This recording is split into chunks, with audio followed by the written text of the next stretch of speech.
each and every day. On the radio, on the listening apps, on YouTube, and on social media. If you listen to Sports 1440 at work, well, maybe it's time to advertise on Sports 1440 at work. Grow your business. Get your name out there. Shoot our ad team an email. Gregor@sports1440.ca. Let's get to work for you. Are you overwhelmed by debt and getting nonstop calls from creditors? It can feel like there's no escape. Debt doesn't have to be a life sentence. A single call can turn things around. My name is Parveen Middleton. I'm a licensed insolvency trustee at BDO right here in Edmonton. I can help you become debt-free with a solution just for you. Let's put an end to those calls from creditors together. Call 1-833-BDO-TALK or visit bdodebt.ca to discover your debt-free future. Salvi Group is celebrating 50 years of building homes and communities, and we want to share the celebration with you. For a limited time during our 50/50 event, you'll enjoy 50% off select packages. That's special savings, select upgrades, and added value, all designed just for you.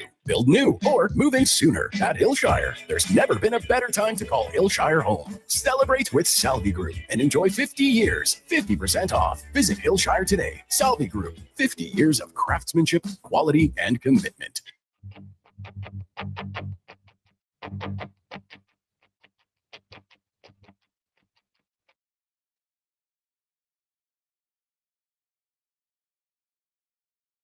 Jason Gregor Show.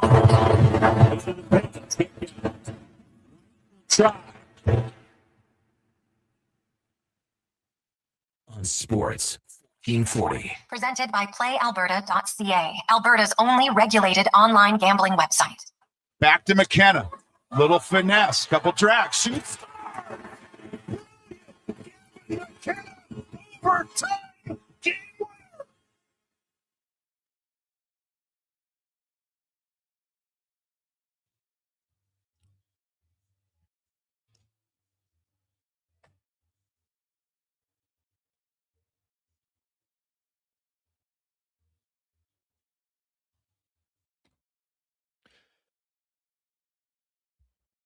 Well, tremendous Tuesday afternoon. How are you?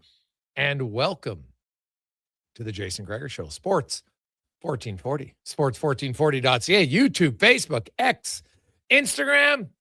Thanks for listening. Thanks for watching the show. As always, you can get involved. You can text us 833-401-1440, 833-401-1440. We have lots to discuss. The Edmonton Oilers had a practice today. Leon Draisaitl was on the ice. Kasperi Kapanen practicing, but will not play tomorrow or Thursday right now, according to head coach Chris Knobloch. Connor McDavid didn't skate. I don't think the plan was for him to ever skate on Tuesday, to be honest. So I know some people are confirming he's not playing. I haven't seen that. I think that might be jumping the gun a little bit. Keep in mind, with Kapanen not playing, the Oilers only have 12 forwards. Do I think Connor McDavid's going to dress today? Yes, I do. That would be my instinct to see if he's going to be in the lineup or not. Gregor Show always brought to you by PlayAlberta.ca. And this could be a terrific Tuesday for someone. $65 million up for grabs in Lotto Max, alongside 8 Max Millions of $1 million prizes. So lots of opportunities. Get your tickets for tonight, 9 o'clock at PlayAlberta.ca. We got a loaded show for you today. Lots to discuss. The NHL's back tomorrow, baby. So should be good. Can't wait for that. We will hear from Aaron Portzline, the Columbus Blue Jackets, one of the hottest teams in the NHL. Now, I know you've been like, hey, Greg, we haven't seen the NHL in a while. Yes. So we're going to refresh your memory. Winners of 7 in a row. They are 9-1 in their last 10. And they have been steadily climbing the standings and now find themselves 4 points out of a playoff spot. They do have a game in hand on Boston, who holds down the second wild card spot. And they have 2 games in hand on the Islanders, who are in third place in the Metro Division. So can the Columbus Blue Jackets finish things off? That's going to be the question. Zach Werenski is expected to be in the lineup tomorrow for the Blue Jackets. And, you look at schedules now is really what's going to matter for a lot of teams. How tough is your schedule? How many teams you're chasing? Well, guess who the Columbus Blue Jackets are chasing? The Boston Bruins and the New York Islanders. Guess who their first two games are against? In Boston tomorrow, and then they have the New York Islanders at home on Saturday. Schedule maker, tip a hat to you. Somehow you looked in your crystal ball and you said, hey, let's get some meaningful games coming right out of the Olympic break. And boom, you have that for the Blue Jackets and the Islanders, as well as the Boston Bruins. Then they got New York, they got Nashville, Florida, Utah, LA. Then they got that tough road trip kind of into Florida and Tampa Bay and Philly. And so away you go. But the Jackets, they've been rolling. Can they continue it? We shall see. The Edmonton Oilers, they're another team. The schedule maker, tip your hat. The Oilers, currently in second place in the Pacific, but they're only 1 point up on Anaheim. They play them tomorrow. They're 4 points up in the Kings. The Kings have 2 games in hand. They play them on Thursday. The San Jose Sharks, 3 games in hand, 6 points back of the Oilers. They play them Saturday afternoon. So now speaking of that Saturday afternoon game, if you're looking to get together with some fellow Oiler fans, well, the 4th annual brunch for Ben Stelter is going on this Saturday at the Matrix Hotel. It's a brunch event. It's family friendly. It's the live watch party, all you can eat breakfast buffet, indoor mini golf experience. There's raffle prizes and much, much more. So if you want to get tickets, there's some tickets left available to help support the Ben Stelter Foundation. You can just go to nationgear.ca. Very simple. And you can see it there, or go to the Ben Stelter Foundation. But either one, if you're like, hey, you know what? I like that Ben Stelter kid, right? Really good family. You want to have some fun with some other fans. And I know a lot of the watch parties are usually for adults, so this one's much more family friendly, so you can get your kids out there. You can have some fun. And then, of course, that is a Saturday afternoon game. So check that out if you're looking for something to do on Saturday. Also on the show today, Dave McCarthy will be by. Matt Barrett, voice of the Edmonton Oil Kings. The Oil Kings and the Medicine Hat Tigers. Ooh, that is a little bit of a tilly that you should be wanting to go to. You should get your tickets. You can walk up and get them tonight, of course, as the Oil Kings are hosting them. 7 o'clock puck drop tonight, as those two teams still battling for first in their division. Medicine Hat started to kind of spread out a little bit here. So the Oil Kings, if they have any hopes of catching, they got to win tonight. It's just that simple. The Oil Kings haven't been bad lately. They go 5-5, but Medicine Hat went 7-1-2, and they gained 4 points. So Oil Kings, if they're going to want to catch them, I think this is a game tonight that they are going to need to win. Regular season in the WHL almost finished. They got 12 games left, so it is, well, for some teams 12, and for others 10. So coming down the wire, Danny Webster will be by. We'll talk about the Vegas Golden Knights. They are not in a overly comfortable position, but they are 4 points up on the Edmonton Oilers. The Oilers lost 3 in a row going into the break. Vegas won 2 in a row. That's really been the difference. So the Oilers and Vegas do play each other down the stretch a few times. Those games could be meaningful, but Vegas, what are they looking for at the trade deadline? So we'll get into that. Of course, so Spec will join us from Anaheim. We got DVD. Struddy will be by. We'll get to our stat of the day. Also, trade today. Brett Kulak, he's the traveling man this year. He will join his 3rd team this season, as he has dealt from Pittsburgh to the Colorado Avalanche. Smaller defenseman Samuel Girard and a 2nd-round pick heading to Pittsburgh. Why do the Penguins get a 2nd-rounder? Well, because Kulak made 2.75. Sammy Girard makes $5 million. So basically, they get the 2nd-rounder to eat this year and next year $5 million with Sam Girard. Now, Sam Girard's a good NHL defenseman, but we've been saying this on the show for months. There is 0 chance Colorado is going to go in the playoffs with Malinsky and Girard in their bottom 4. You can't have 2 guys who are 5'10". It's just not going to work. That's not how the NHL functions today in the playoffs. Unless one of them's elite, then you can maybe get away with it. But those guys aren't elite. They're good players. but they're not elite. So that to me is not a very surprising trade. So they bring in Brett Kulak, save some $2.25 million on the cap. So leaves Colorado with more cap space. But they also get a guy who's a proven playoff performer.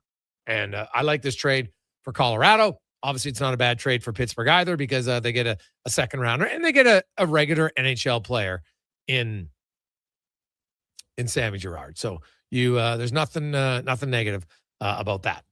And of course, trade deadline 10 days. 10 days away. And we'll see what the Edmonton Oilers have in store. Like I kind of chuckle when I see people report, oh, the Oilers are still engaging in trade talks for Andrew Mangiapane. In other news, it's still cold in Edmonton and it's February. Well, yeah, of course they're still engaged. Like, what, you thought Stan Bowman was just going to say, you know what? Not going to try to trade him anymore. Like, as if. That's not breaking news. Okay, we know the Oilers are being tried. We talked about it every day on the show. Oh, yeah, still engaging in conversations for Andrew Mangiapane. Oh, well, thanks for that riveting. Come on, let's be real here. We all know they're trying everything they can to trade Andrew Mangiapane. I'll be stunned if he's not part of a package by next Friday. They got to free up $3.6 million cap space, man. They just have to. So we all know that makes it harder to do, but it doesn't mean it's impossible. It just means it's a little bit more challenging. So 833-401-1440, 833-401-1440 is where you can text us in our inbox. Hey, guys, I wonder if Bowman celebrated knowing that his best player is probably demolished, especially with the absolute crappy job Bowman and Jackson have done. Perplexed at how much crap McDavid and the Oilers fans and Canadians go through hockey because of America. What do you mean? Because, like, the Americans win once in 46 years, and now we go through a lot of crap because of them? Like, come on now. Let's not hyperbolize things. So they hadn't won Olympic gold in 46 years. They got completely outplayed, except in goal. And Canada missed a few great chances. So I'm not going to stress too much about it. You're part of the team you build. Like, do you think that the American players who have teammates on Team Canada are like, oh, man, we shouldn't celebrate because my teammate's going to be demolished? Of course not. You're part of the team that wins. You celebrate. Now, how you celebrate, we can have a whole discussion over. I don't know. Cons, like, hey, I understand in the U.S. that, when the team wins a championship, they're invited to the White House. They don't all go, but they're invited to it. Is this different? Like, I have no idea. Did the Olympians get invited to the State of the Union address on a regular basis every 4 years? Well, I guess technically every 2 years because of Summer Olympics. I'm just curious if anybody knows the answer to that. Because if the answer is no, then this is just a sideshow, typical distraction. Nothing more, nothing less. How can we try to garner some excitement amongst our base? Oh, we'll bring the guys who just won a gold medal. Don't fool yourself into thinking it's anything more than that. So now, unless they do it all the time, then it's a regular thing. But I'm not sure if it is. I know that's an annual thing for whoever wins in NFL or NHL or NBA and all that stuff. I get it, but it seems just a little contrived to me. So we'll see. Hey, guys, I got a wish list. What about Alec Vlasic? What about Trouba? Blankenberg from Jay. Well, Blankenberg, to me, I'm not sure why Oilers fans want him. He's a smaller defenseman. Like, the Oilers have an elite puck-moving defenseman. Elite. Right? Are you going to play, Blankenberg in your ahead of Ty Emberson? Because that's really what it would be, right? He's a third pair right shot defenseman. He's 5'9". I'm sorry. He's not an elite player. He can't be in my bottom pair in the playoffs. No chance for me on him. Alex Vlasic in a heartbeat, but I don't see Chicago trading him. I don't see Chicago trading him at all. Trouba, no. The Anaheim Ducks are right in the playoff mix. They want to make the playoffs. They're not trading him. Falk, I'd be a strong pass for me. Parayko is a way better defenseman than Justin Falk. I'm not taking Falk at $6.5 million. There is zero chance of that, right? Like, if you were looking at Nashville, the only defenseman, I'm excluding Roman Josi because I don't see they're moving him, plus the cap hit, everything else. But, Nick Perbix would be the guy that you would look at of Nashville if they were considering moving him. Right, great cap hit, younger guys coming into his own.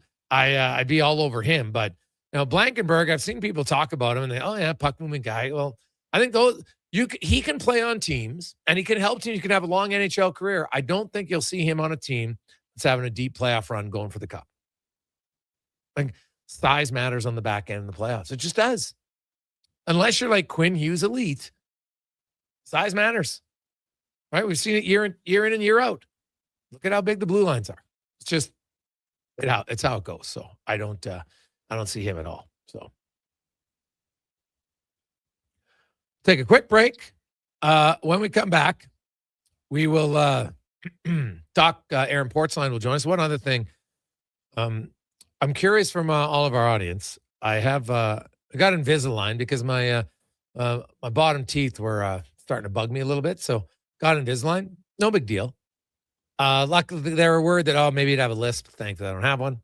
But, it almost feels better with it on than when it's off.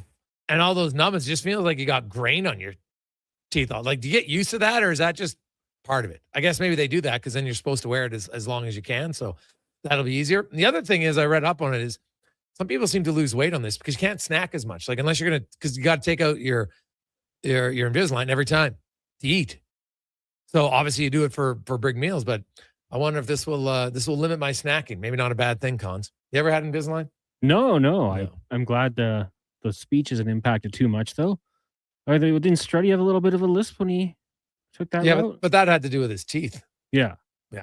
So that was more of a natural thing. And then didn't they lengthen his teeth? I think that's what happened. God, it was fun. We'll have to ask him about that today. Oh, that was a classic. That's a good memory, Cons. I kind of forgot about it all. Strutty and his lisp. Oh, hilarious. Hilarious stuff. We'll take a quick break. Port, you will join us next on the Gregor Show, presented by PlayAlberta.ca.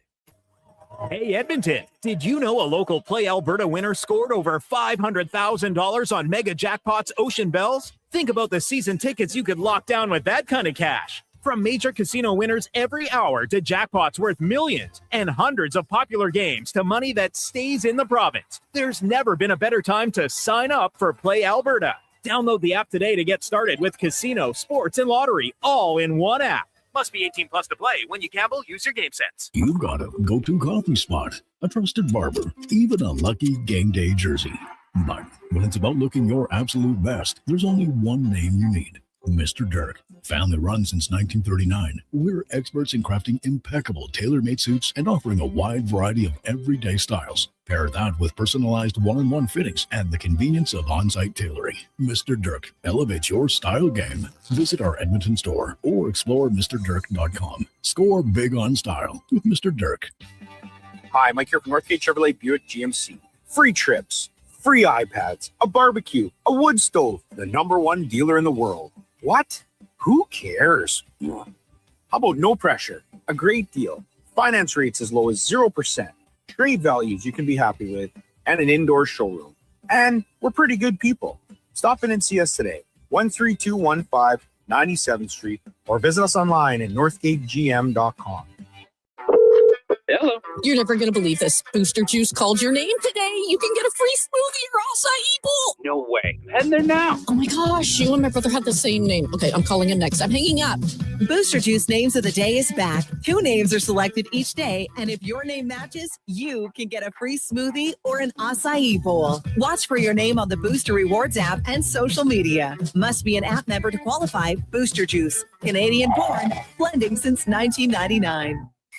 Whether you're at home, in the car, or on the move, you're never more than a tap away from Sports 1440. Download the radio player or iHeart app today so you can get all access anytime to Edmonton's only sports radio station, Sports 1440. The job isn't done until the last load is hauled, and having a semi-trailer out of commission is not an option. Whether replacing or adding to your convoy, Edmonton Trailer has a huge inventory of new and used semi-trailers, trusted by the gravel, logging, oil field, fluids, and freight industries. Find a trailer right for you online or at one of their 3 locations. For sales, service, parts, rental, and finance, when you're in it for the long haul. Edmonton Trailer. There's a lot of great seasons in Alberta. Hockey season, harvest season, the winter season, and the even more winter season. But GS Construction is already preparing for our next great season because while the city slows down, we plan ahead. Projects, people, and pipelines. Everything starts taking shape for another strong year underground. We're also getting ready for our next hiring season in March. We want new people who want to build something that lasts. For more on us and to apply, visit gsconstruction.ca. Considering an EV, Subaru is the right choice. Discover their latest electric vehicle innovations, starting with the brand new Solterra, in stock and ready to test drive. Or the Trail Seeker, an EV at its core, a Subaru at heart, and built for adventure. Or the Uncharted This Sporty, all-new small compact SUV brings new levels of driving enjoyment to the all-electric space. Right now, Subaru is offering interest rates as low as 0.49%. Welcome to electric. Welcome to Subaru. Are you overwhelmed by debt and getting nonstop calls from creditors? It can feel like there's no escape. Debt doesn't have to be a life sentence. A single call can turn things around. My name is Parveen Middleton. I'm a licensed insolvency trustee at BDO right here in Edmonton. I can help you become debt-free with a solution just for you. Let's put an end to those calls from creditors together. Call 1-833-BDO-TALK or visit bdodebt.ca to discover your debt-free future. Whether you're a craft beer connoisseur or more of a wine aficionado, there's always something new to discover at Sherbrooke Liquor, a unique, family-owned, independent liquor store. The selection? Incredible. The non-alcohol section is also very impressive. Sherbrooke Liquor, expert, knowledgeable staff with a passion for unique finds. More than just a liquor store, we're a community. Alberta's best, the one and only Sherbrooke Liquor. Wine, spirits, and oodles of beer. Visit SherbrookeLiquor.com. Clytus, I'm bored. What plaything can you offer me today? An obscure body in the SK system, Your Majesty. The inhabitants refer to it as the planet Earth. I'll be. Portions of this hour brought to you by On the Rocks. The Oilers finally back in action, and O'Terra is ready to be your hockey headquarters. $5.75 Molson Canadian, 69-cent wings. You can play, score, and win every game. See more at OnTheRocksYEG.com. The Jason Gregor Show, the best of Edmonton sports talk and beyond. This is Sports 1440. Presented by PlayAlberta.ca, Alberta's only regulated online gambling website.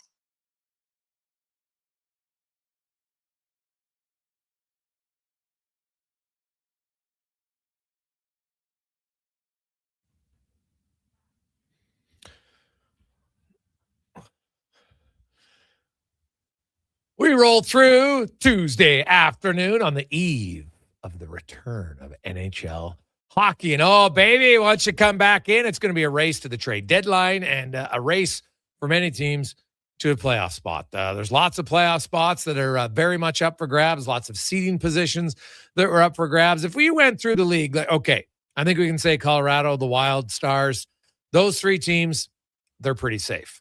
I would throw in Tampa Bay and Carolina, pretty darn safe. Then there's some other teams that I would say fairly confident when you look at, but not overly confident just because of the amount of teams right behind them. I'd probably put Vegas there. Game in hand, 5-point ball, John, 8 points up on ninth place. Like that's a pretty good position to be in. I look at Montreal and Detroit, and they are 7 points up on Columbus, but the Blue Jackets are rolling. And Montreal and Detroit, both of them have a fairly tough sked. So the sked for a lot of these Eastern teams is definitely something to look for and watch, and should be a lot of fun. Now let's talk about one of those teams, the hottest team in the National Hockey League, as we will go around the NHL, brought to you by McDonald's, where stop in at McD's today. $5 McValue meals are here. You can get the sausage McMuffin meal. You can get the McDouble meal for only $5 plus tax for a limited time, only at McDonald's. As Aaron Portsline from The Athletic and the NHL Network joins us, so we're talking a little Columbus Blue Jackets. And Porty, the Blue Jackets were probably one of those teams like, we don't want to break let's just keep playing. They'd won 7 in a row. They've won 9 of their last 10 games. And they put themselves now within 4 points of a playoff spot with games in hand on the Islanders, 1 game in hand on the Bruins, and their first 2 games out of the break, the Bruins and the Islanders. The schedule maker, his crystal ball or her crystal ball was pretty on point earlier this year. Yeah, right. I mean, do you even remember back to before the break? That feels like a year ago now. It's crazy, the gap. Yeah, I mean, they're right at it, and they've got more games than anybody else in March. 17 in a 30-day stretch in March. They only once have 2 days without a game back-to-back. Otherwise, they're every other game or back-to-backs throughout March. So they better be ready. They got to get Werenski back in the fold. He played 12 minutes in the gold medal game before assisting on the Jack Hughes winner. He hasn't played 12 minutes here, I don't think, ever. He's usually twice that much, and they're going to be riding him and others. But like other teams did, they spent the break getting healthy. Marchenko was ready to go. He'd been slowed for about 6 weeks with the lower body / foot, call it foot. Monahan's been battling through a lot of stuff, as he always seems to be, but he's looking crisp. So, yeah, they've worked their behinds off 11 out of 12, including 7 in a row, all in regulation, to get back into this thing when it picks back up again. And now here they are hoping to keep the Magic still alive when the puck drops on Thursday in Boston. So you look at that 11 out of 12 run, and it's a great run. What was going right? Who was leading the charge? Well, I think that's the best part of it. There were several guys. Werenski, of course. Charlie Coyle, the third-line center, who really is kind of a plus third-line guy, plays a lot of different roles for them, takes late, period draws, all that stuff. He's a jack of all trades. He was getting Mason Marchment, who came over in a trade with Seattle, really started to pop. And their goaltending got really good. Jack Reeves has been good all year. Elvis Merzlikins, who had lost the number 1 job to Greaves and had lost his way for much of the season under Dean Evason, he sort of joined back in here when Bowness took over. And that is huge because, every team's looking at their schedule the rest of the way and wondering not just when they're going to practice, but when they're going to sleep, when they're going to catch up. You have to have 2 goalies. I think the teams that have 2 goalies going are going to be at a huge advantage here the rest of the way because you simply can't handle this workload that's coming with just 1. So it's been all of that. And I think it's their attention to detail, especially defensively. And that's what Rick Bowness preached from the moment he got here is that's what has to sharpen up. And what he saw is kind of interesting. I think he came in here expecting to make lots of changes, had no time to make them. So he planned for this little mini camp right here to be where he could really change some things. But the way that they played and what they showed him, again, especially defensively, he came into this break saying, I'm not dumb enough to try to fix something that isn't broken. So he's just worried mostly about getting their legs and their lungs ready to go and hoping that their minds follow and that they're crisp and ready to go. Aaron Portzline joins us. So you look at the trade deadline is 10 days away. And because they play Boston, the Islanders, I'm sure like a lot of teams are going to wait through the weekend, maybe till next Monday and Tuesday and see, okay, where are we at?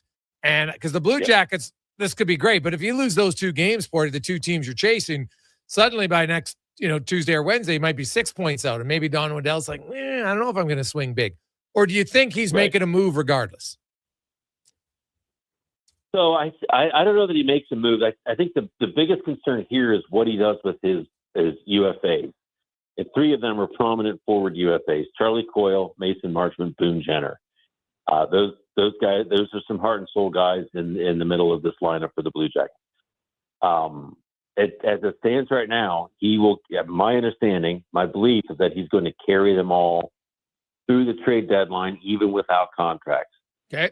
That could change, Jason, as you mentioned. If they stumble in these first 2 games, if they go 1-4 and 0-5, and you know how fast you can slide right back down the standings. If they end up right now, 4 behind in the wild card and the Metro, they go 0-5 or even 1-4, and they end up 9 or 10 behind in the Metro or the wild card, I think you start listening to offers that right now you're not willing to listen to. Charlie Coyle would bring a very, very large return to them, very large. I think Marchman would bring him a decent package as well. Boone Jenner is a player that I think every knowledgeable hockey fan and most GMs look at him and say, God, that is a guy I'd love to have on the team come playoff time. They get trade inquiries about him every year when they're not in the mix, and it's been 5 years since they've been in the mix. Maybe this is the year that they would listen. But I think, again, it's only if they stumble out of the gate and really have a hard time getting going. Aaron Portsline joins us along with his good friend. Porty, you know, the Blue Jackets had a slow start, and people are like, oh, geez, here we go again. But kind of like Buffalo, you know, because we were expecting Buffalo and Columbus to take a step. The Blue Jackets had lots of positive things going last year, and now we're starting to see it. And the big question is going to be, you know, is it sustainable? Like, I think Werenski, I would have him actually right now slightly ahead in the Norris race. I think he's been that impactful, all the minutes he plays, all the situations he plays. But now he was at the Olympics, and obviously they're out at the White House today. He's one of the guys that went. Any concern about him being fatigued or just like emotionally drained is their main guy? Like, he can't afford to be emotionally drained, it's just hard to say, but that's just the truth for Columbus. That's correct. He is not allowed to be tired. That is a fact. To me, it's going to be mental, right? Yeah. He averaged 16 minutes 20 seconds in these Olympics. If you remember the big load he carried in the Four Nations, it was not that during the Olympics. Quinn Hughes came into the mix. He wasn't in the Four Nations. He was in the Olympics. So that took a lot of the minutes off of Werenski's plate. He probably would have liked to have played more, especially in the gold medal game. Only 12 minutes. That's like a period for him, a third period for him in Columbus when the team is down. So I don't think his legs and lungs are going to be in bad shape. For me, it's going to be a mental thing. And I do think that is a really hard thing for guys to go through that experience they just did. Yeah. They're still going through it, right? The trip to the White House, the party in Miami last night. Like, you know, it's hard to put that down. You've got a gold medal around your neck, first time for this country in 46 years. I think he'll be happy to be here, and I think he's looking for the stretch run. It's like Thursday. He's going to be playing against McAvoy on Thursday. He's already got 20 goals this year. Mm-hmm. But yeah, he's the guy that they lean on really heavily. Which players do you look and say the break came at a right time that maybe they can get a reset? You know what? I would say I think there's a couple guys. I would say Monahan for sure, not so much because of stats, but those aren't where they were last year. But health-wise, he was battling through an upper body, I believe a wrist, a lower body, I believe a knee, for much of the season. He took some games off. He sat out some practices. I think these 3 weeks will be a really important stretch for him. Same with Marchenko, although he kept producing. The other guy I think is probably Fantilli, who's not had the numbers this year that he expected. Okay. And I spoke to him today, and he was great. He said he doesn't give a hoot about the numbers. I kind of believe that. But the big word for him the rest of the way is selflessness. And everybody, you know, it doesn't matter if you need a contract, doesn't matter if you're not happy with your playing time or your points, your production. Everybody's got to commit, and it's everything is here for the team. Got to make the playoffs, and I think that's the sense that sort of pervades the room right now. Aaron, quickly, you look at that division and Pittsburgh, like, you know, once we find out about the health of Crosby, like that could be everything for the Penguins. That could easily, and if you're a Columbus, the announcement comes out, Crosby will be out a week or 2 weeks.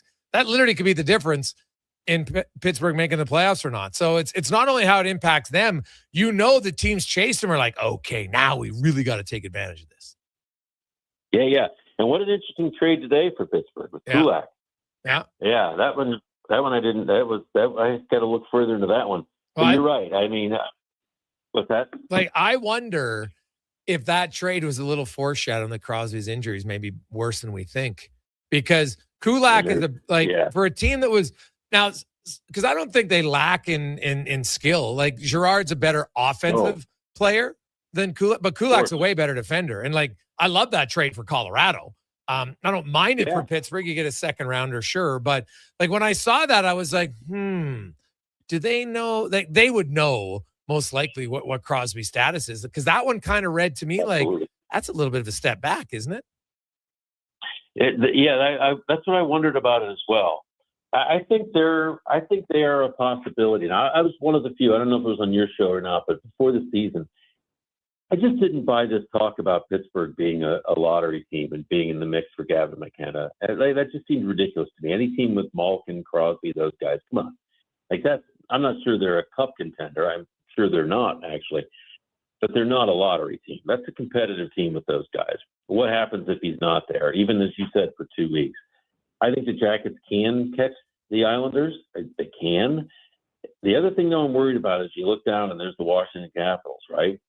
And if there were any other team that had 61 points right now with the cutoff bar being 69 points, that's 8 points, I'd say they're out of it.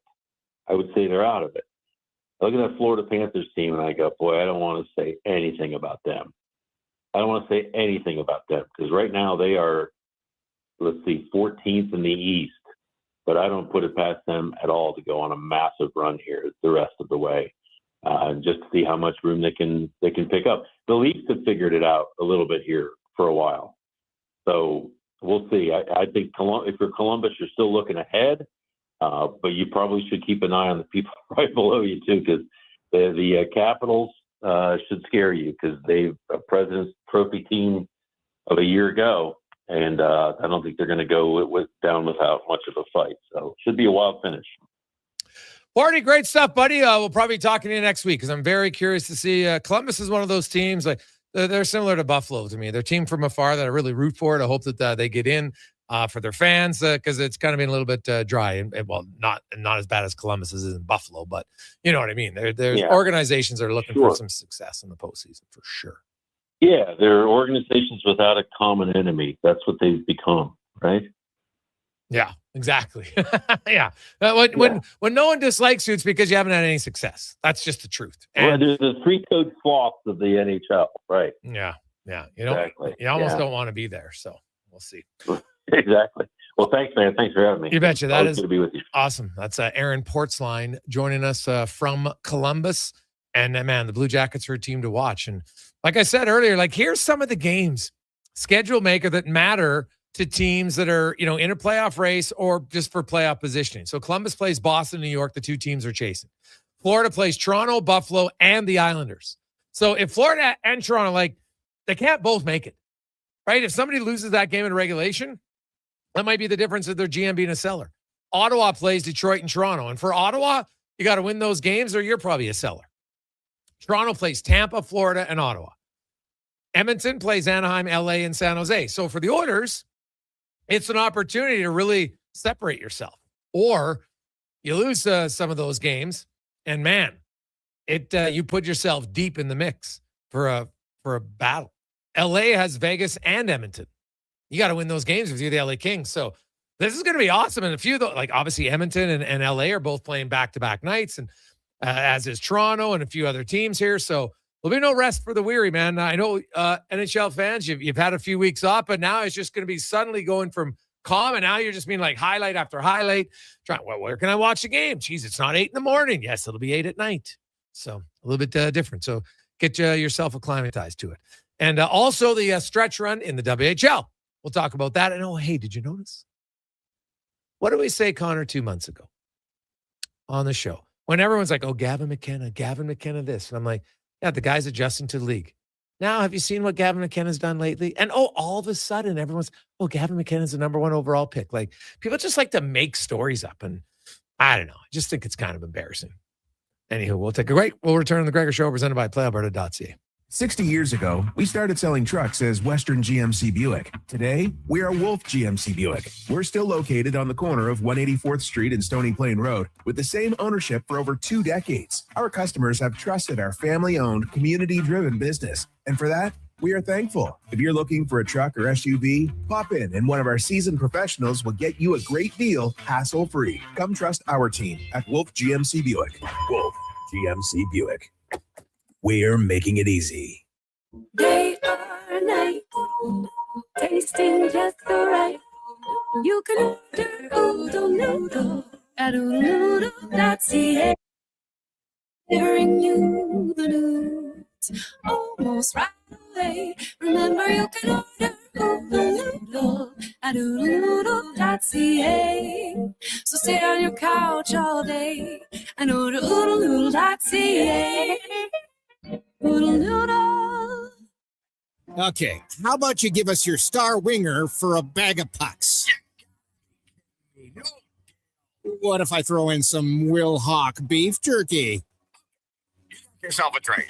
With Will Hawk Beef Jerky on their side, the Alberta teams definitely have an unfair advantage this trade deadline. Pick up some today and use it for trade leverage in your fantasy league. No way, man. It's way too good. Will Hawk Beef Jerky, only available in Leduc. Get yours today because you don't win trades with salad. Hi, I'm Colin Livingston, president of Cantork. We've been tightening bolts and redefining our industry for 25 years. Yes, a quarter century, and we're just getting started. Check us out at cantork.com. Our tools age better than I do. Shoulder pain. It can make even the simplest things like reaching up, lifting a bag, brushing your teeth, or sleeping frustrating. Rotator cuff strains, impingement, arthritis, they're some of the most common issues we treat every day. I'm Grant Fedoruk, and at Leading Edge Physio, our team brings postgraduate training, evidence-based technology, and just the right amount of humor and humility to help you feel better. Because we never forget the most important part, the gratitude we feel for every patient who allows us the opportunity to care for them. Because life shouldn't hurt. When it does, leadingedgephysio.com. Performance by Action Electrical today. Their projects team kicks things off, designing and building with unmatched skill. Then the service team swoops in for those crucial repairs and maintenance. And don't forget the testing team, ensuring everything's safe and sound before the solar team scores with sustainable energy. A complete team effort. Have Action Electrical bring home a win for you and your project. Visit actionelectrical.net. Value meals are here. Get the McD's you love for $5 plus tax every day with your choice of a McDouble, junior chicken, or chicken snack wrap with small fries and small fountain drink. All for just $5 plus taxes. Canadian restaurants. Product availability varies. Prices exclude delivery. Silent Rides is one of Alberta's premier specialty charter companies. With our luxury motor coaches, we provide our customers with the safest and most reliable ground transportation services. Our seatbelt equipped, top-of-the-line motor coaches have become the preferred carrier for many local sports teams, tours, corporate outings, and other various travel needs across Western Canada. For more information and to request a quote, contact sales at 877-748-0991 or visit silentrides.ca. Portions of this hour brought to you by Cantork, made in Canada, made for Canada, where extreme isn't theoretical. Find your solution at cantork.com. This is Sports 1440, where Edmonton talks sports. On YouTube, Facebook, and X. Here's Jason Gregor. Brought to you by playalberta.ca.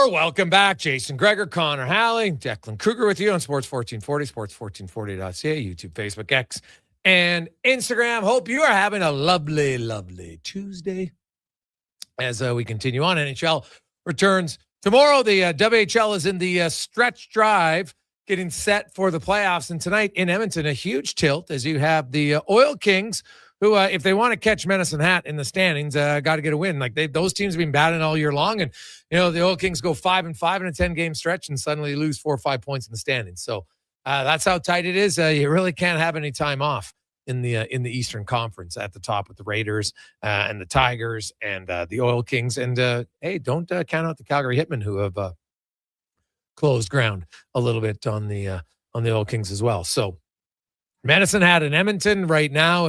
You know what? If they each won their first round, then they'd be meeting in the second round. So home ice advantage is definitely something on the line tonight as we get to our WHL report, brought to you by Legacy Heating and Cooling.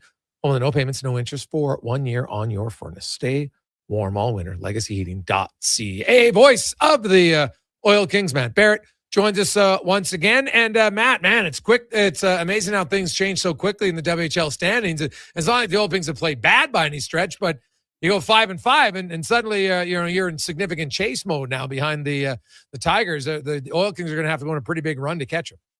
Yeah, I guess the parity in the league maybe is a way to put it. Is it's a grind, right? This league and this Eastern Conference more specifically is a battle. Anybody can beat anybody on any given night, so you got to be sharp no matter what for a full 60 minutes. And some nights, especially through January, the dog days of January, February, it can be hard. But now's the time to lock in down the final dozen games. Any update on health for the Oil Kings and getting guys back? Well, getting better. Slowly but surely, the health is getting better. Still a couple guys out, but that's the beast, I guess, if you will. And Aaron Obubaifo returned after missing a few games. He returned on the weekend, so that was good to see. So we'll see what happens here in the next little while. But slowly but surely, there's guys slowly coming back. So it's good to see. Who's still out? Well, Luke Powell's been out since early in the season. Max Kern's month to month. Cage Smith has been out for a bit as well. He's still a little bit away. So that's pretty well the injury report for now. And I remember a couple weeks back, it was much longer than that. So I'll call that a positive right now. So do you think Smith is he supposed to be ready by the playoffs? For sure. Yeah, it sounds like it. We'll see. It's week to week right now. So that would indicate to me that he should be good to go for the end of March. What about the D pairings? Have they gotten kind of into a regular pairing, 3 pairs that you've seen on a night-to-night basis? It depends. They'll go through stretches where it's a lot of the same D pairs. Then they make a little shuffle depending on maybe a guy gets hurt, gets nicked up for a couple games. So you have to change things up a little bit. We've seen a lot of Ethan McKenzie and Blake Fiddler together, and then Austin Zemlak and Carter Southern together, which seemed to work really well. And then Noah Tamu and Josh Lee. So that was nice.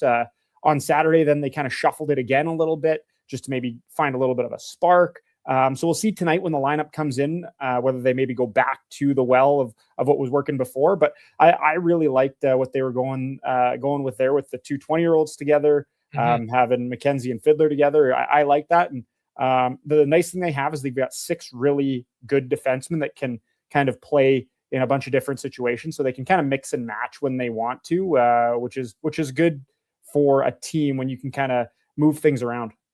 And I know due to injury that Jason Smith had to try lots of different forward combinations. I would love to know exactly how many he had there during that run, because it seemed like every game there was 2 or 3 different ones, because there's one guy would come in, then another guy would go out. But now that, for the most part, they're healthier, obviously excluding Smith that we talked about. Are there some combinations you think the coach would like to stick with, barring injury, for a while up front? Yeah, we've seen the Holinka, Sauch, and Hodnett line get put back together for Saturday night's game, and they produced pretty well that night for in a game that kind of got away from them in the third period. But they were a line that really worked well together. Aaron Obubaifo has moved to center. He's played a little bit with Landon Hansen and Jackson Feuder at times, which has looked really good. Bit of an energy line there. Andrew O'Neill is a guy who can play with almost anybody. He was playing with Caden Strader a little bit. And then, Dylan Dean was moved to center for a little bit as well. So they've got some flexibility and a lot of guys who can play center. And especially with a guy like Max Curran out of the lineup, you need some guys to be good in the center ice position. So there's been some shuffling there, and we'll see what happens. But the top line of Holinka, Sauchen, and Hodnett's been like the big one. And they went on a torrid stretch right after Christmas for about a good month. And maybe they find a little bit of a spark again. That'd be ideal, I think, for this staff to have that line going, and then you can kind of trickle down effect the rest of the way. If you look at a guy like Adam, Jecko, how is he playing? Like, I know he's got a lot of assists lately. Would they like more goals from him? Where's his game at? Yeah, I think, when he was hurt kind of going into the World Juniors and then coming back, it takes a bit to kind of get back into the swing of things. And he's a player that obviously he's huge. He's 6'3", 200 pounds or so. So he's a guy that can use his body a lot. He's been a little snake bitten at times, has had some looks, but just, the puck just isn't going in at times. He can still create really well for his teammates and his line mates. So I think it's a matter of maybe just finding a spark there. And if he gets, a game where he can get 1-1, maybe the dam opens a little bit, or 2 goals in a game, maybe the dam opens a little bit. He could really be an X factor down the stretch, I think, for this group. Well, yeah, they'll need him, right? Like that, that could be like a trade deadline acquisition, honestly, for them. Yeah. I don't think he's played up to his, and then he was out for almost 2 months, and, he comes back in. That would be huge, because that's a guy who, without question, should be a top 6 forward in the WHL, and probably can make an argument that he's a top line player. For sure. And he's an elite player. There's a reason the St. Louis Blues made him a 3rd round pick, right? And he's a guy that has had some, massive stretches in the past of being a legit scorer and a legit power play guy. And, when you get hurt and get injured, some guys need to come in, and then you got to kind of shuffle things around again. So he's a guy that can really be a difference maker. And if he gets hot down the stretch, watch out, because then the Oil Kings become even more deep than they are now. Well, I know we asked you about Kate Smith, but Max Curran, like, that guy was on fire before he got injured. I think he had 15 points in his last 7 games, leading up to his injury. And he's been out just, I think, like 6 weeks now. Is he someone that they think could return for the playoffs, or is that still up in the air? I think that's still up in the air right now. It's hard to say. So, when you lose a guy like that for a little while, your center ice position becomes a whole lot different. So it's obviously a huge hit for him to not be out, especially right now, and when you want to get some wins to chase the Tigers. Yeah, well, that's going to be the key. And what about the Tigers? They coming in healthy tonight?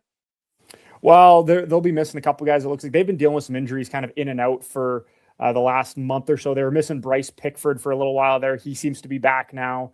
So we'll see what they bring into Rogers Place tonight. They've been known to, if they need to, move a couple forwards to D and vice versa if they need to. So we'll see, but it could be a couple injured groups tonight, but we'll find out. They seem to be getting healthier. They were really, really, really injured there back in January, but they seem to be getting slightly healthier as well. Well, if Pickford's back in the lineup, man, 34 goals in 44 games as a defenseman. It's unreal. Like, he was having just a ridiculous season, like a record-breaking season, honestly. Yeah. Like, the guy could have scored 50 goals as a D-man, for goodness sakes. So he is definitely someone that you have to counter if you're the Edmonton Oil Kings to really watch him, because it's rare to have a goal-scoring threat from the back end, and that's what he is. Yeah, he can be a driver for sure, and a threat whenever he's got the puck. So you always have to keep an eye on where he is and play him hard and make sure you make life difficult for him. Because otherwise, if you let him wheel around the offensive zone too much, he's going to bite you. Matt, appreciate this, man. Have a great call. Enjoy the game tonight. Thanks, Jason. There you go. That's Matt Barrett, voice of the Oil Kings. They're taking on the Medicine Hat Tigers. And, man, if the Oil Kings, if Max Curran, I don't think people understand what a huge loss that is for that team. That could take you from being a team that wins the WHL to maybe losing the second round. He's that good of a player. And the fact that, they still don't know if he's going to be ready for the playoffs, that's just brutal. Brutal for him, brutal for the team. That sucks. That is a key player for the Edmonton Oil Kings. It sucks big time. So 833-401-1440, 833-401-1440. Hey, guys, I think people need to remember that Dwayne Rolson's first 10 game with the Oilers wasn't very good. I think he had an .891 save percentage. Went 4-2 or 4-6 in his first 10 starts. Be patient with Jari. I think it could be better. From Jay. Well, Jay, the Oilers got to hope you're right, and Jari's got to hope you're right. Now, he had a 3-week break, right? So maybe that you can just exhale, come back, and be the goalie that they hoped he could be. Now, Oilers defense got to play better too, but Jari's there's some saves there that I think he'd be the first one to admit, especially on a few of the penalty kills, that he's like, God, I got to stop that puck. So it can change things a lot. He doesn't need to be Connor Hellebuyck gold medal game, although that'd be nice every now and then, but he doesn't need to be that good. He just needs to be better than he has been since being acquired. That's not a hot take. That's just a simple truth. And I think he's capable of playing better than he has performed thus far. So we will see how he does. Let's get to the Con Man and a Sports 1440 update brought to you by Loca Quality Gourmet Meals. Dinner got a whole lot easier and tastier. You can go in-store in Sherwood Park or on the West End, or even easier, go to meals.loca.ca. There's over 200 chef-prepared meals. Look them up. They'll even deliver it right to your door. Meals.loca.ca. This is a Sports 1440 update. The Colorado Avalanche have acquired defenseman Brett Kulak from the Pittsburgh Penguins in exchange for defenseman Samuel Girard and a 2028 second-round pick. Kulak has 1 goal, 8 helpers, 9 points in 56 games this season between the Penguins and the Oilers. And Dallas Stars forward Mikko Rantanen will miss at least the next 2 weeks, possibly longer, due to an injury he suffered playing for Finland at the Winter Games. The 29-year-old winger did not play in the bronze medal match against Slovakia. In the WHL, the Oil Kings hosting Medicine Hat down at Rogers Place. Puck drop at 7 in the AJ2 games with Whitecourt and Drayton Valley. While Calgary will host the Kodiaks in the association. To be a fun one in Toronto. Raptors and Thunder getting going at 5:30. You've also got the Mavs and the Nets. Bulls host the Hornets. Heat in Milwaukee. Pelicans taking on the Warriors, and the Magic taking on the Lakers. Coming up in hour 2 of the Jason Gregor Show, we'll be joined by Dave McCarthy from Sirius XM NHL. I'm Connor Halley. This has been a Sports 1440 update. This is Sports 1440, a Stingray radio station broadcasting on Treaty 6 territory. Download the free iHeartRadio app and listen to CKJR wherever you go. Excavators, loaders, lifts, compaction equipment, and more. Find the XCMG construction equipment you need. Available for rental or sale at Japa Machinery Group. Japa, helping build Alberta from the ground up for 50 years. Visit japamachinery.com. Day or night, tasting just so right. You can order oodle noodle at oodlenoodle.ca, delivering you the news almost right away. Remember, you can order oodle noodle at oodlenoodle.ca. So stay on your couch all day and order oodlenoodle.ca. Oodle noodle. Action Electrical's projects team takes the field, folks, ready to execute the entire play for new commercial builds. Absolutely. They're masters of design build, sketching strategy from initial blueprints to core electrical infrastructure. The team never misses on complex projects. Known for handling big league constructions and major renovations, ensuring flawless execution, hire the Action Electrical team to bring home a win for your project. Visit actionelectrical.net. Looking for the perfect gift? Give the gift of great taste with a Loca Quality Market gift card. Redeemable at any Loca Quality Market or Loca-operated restaurant. It's a treat for food lovers. Ready anytime. Grab yours today at loca.ca.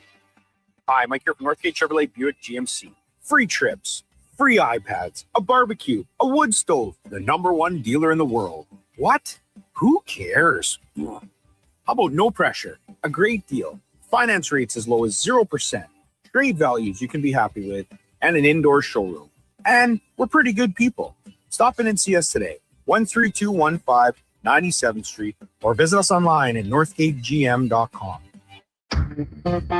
The job isn't done until the last load is hauled, and having a semi-trailer out of commission is not an option.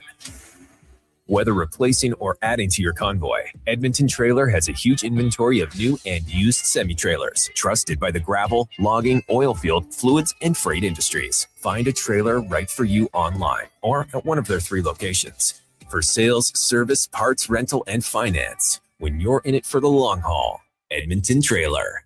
Do you listen to sports radio at work? Like right now? Well, do you? Who, me? No way. I swear. Okay, friend, we won't tell. Tens of thousands of sports fans listen to Sports 1440 each and every day. On the radio, on the listening apps, on YouTube, and on social media. If you listen to Sports 1440 at work, well, maybe it's time to advertise on Sports 1440 at work. Grow your business. Get your name out there. Shoot our ad team an email. Gregor@sports1440.ca. Let's get to work for you. Are you overwhelmed by debt and getting nonstop calls from creditors? It can feel like there's no escape. Debt doesn't have to be a life sentence. A single call can turn things around. My name is Parveen Middleton. I'm a licensed insolvency trustee at BDO right here in Edmonton. I can help you become debt-free with a solution just for you. Let's put an end to those calls from creditors together. Call 1-833-BDO-TALK or visit bdodebt.ca to discover your debt-free future.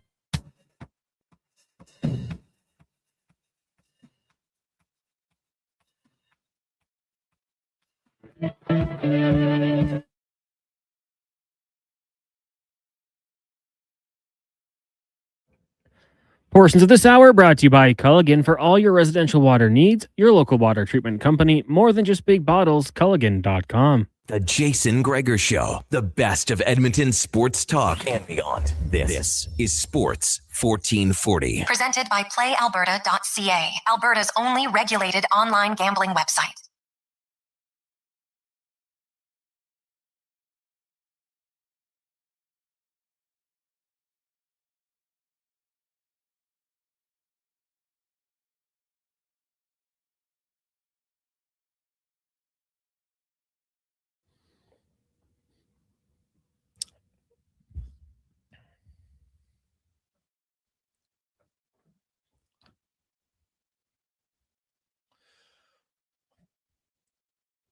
Just after 3 o'clock on a wonderful Tuesday afternoon. Are you getting set? You ready? What's your expectation, Order fans? You nervous? Pretty confident? What do you think happens here in the final 24 games? And how many trades do you think Stan Bowman makes between today and next Friday? Number one priority, they need a right shot defenseman. Second pair. Not a third pair. They got a third pair. They need a second pair right defenseman. And I think you got it. Like, I don't care. Whatever you have to do, you got to make it happen. Needs to make that acquisition. So we'll see. We'll see what goes there. Also, I'm kind of curious. Oilers fans a little nervous. Do you think the break helps them?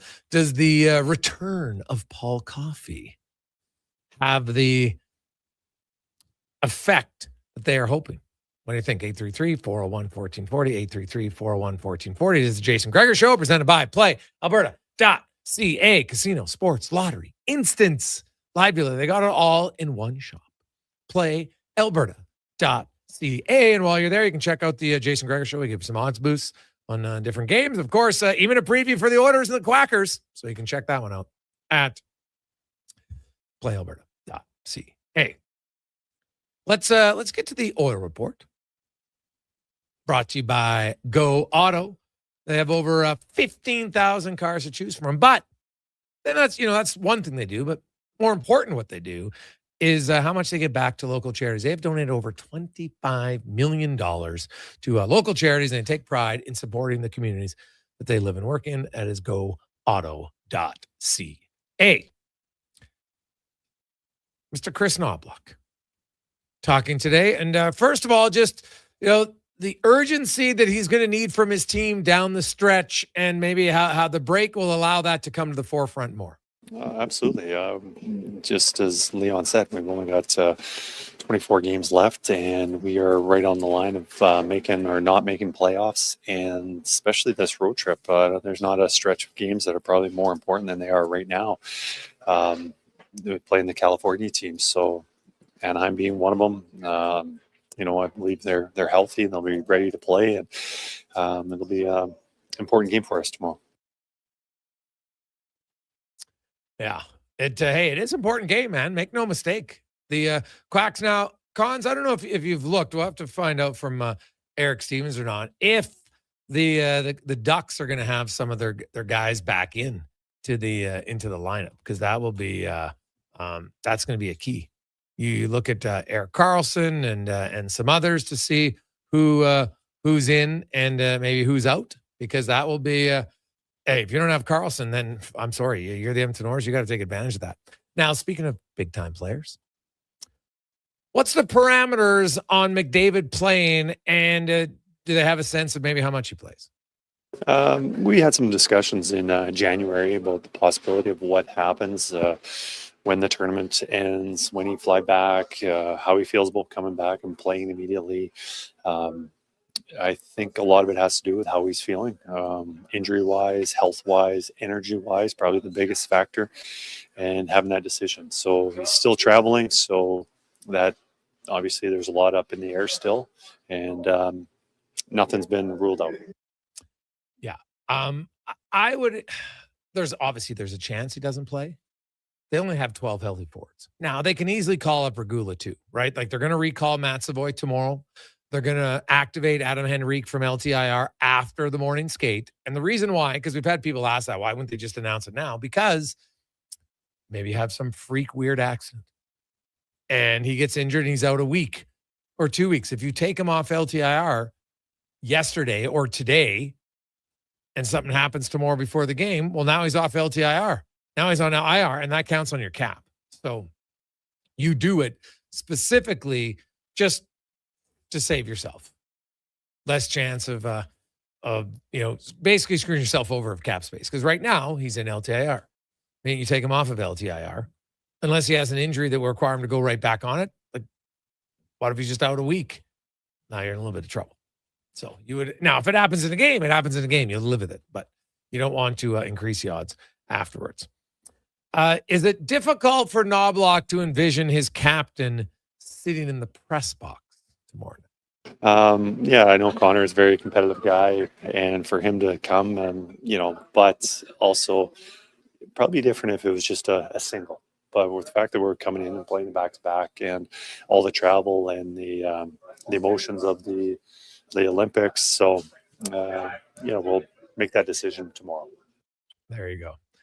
What about Trent Frederick? This has got to be looked at as a reset for him. I hope that's how he looks at it. There's no other way to look at it. You can't worry about what happened back in January, December, October. It's gone now. You can't change it. It hasn't gone the way he wanted. But what can Frederick do? What can the coach do? And how can Knobloch help Frederick getting on a roll or getting in a role that'll help him be more productive?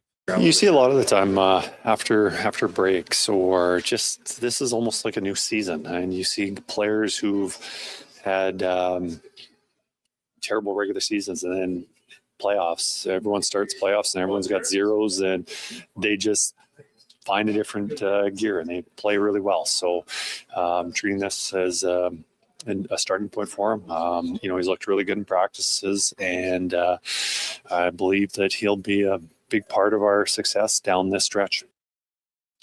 And what about Mangiapane? How can a coach try to help him find some footing? And I don't know if it's too little, too late.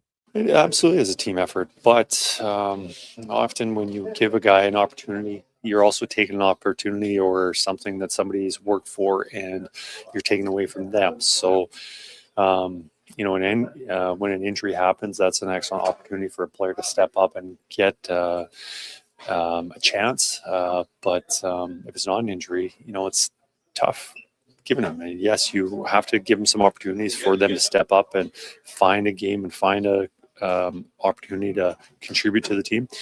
But you also got to be careful not sacrificing somebody else that's been playing well or been doing all the right things. Now, the last line is pretty noticeable. I hear sometimes, well, you just got to give him a chance. But at the expense of who? So you look at the orders, and for tomorrow, Nugent Hopkins, McDavid, Hyman, let's say. Draisaitl, Roslovic, Savoy, for instance. Then you could have Podkolzin, Frederick, Lazar. Or maybe Henrique's there. And then you have Lazar with Janmark and Mangiapane. Like, who are you looking and say, wow, we're going to take one of those guys out of the top 9 to put in Mangiapane? Like, honestly, I'm not sure I see one. Right? Especially when the reality is the Oilers are trying to trade Mangiapane. He's aware of it. He's on board with it. It hasn't worked out for him in Edmonton. And maybe it will somewhere else for him. And that's what he's got to hope. That's what the team acquiring has got to hope.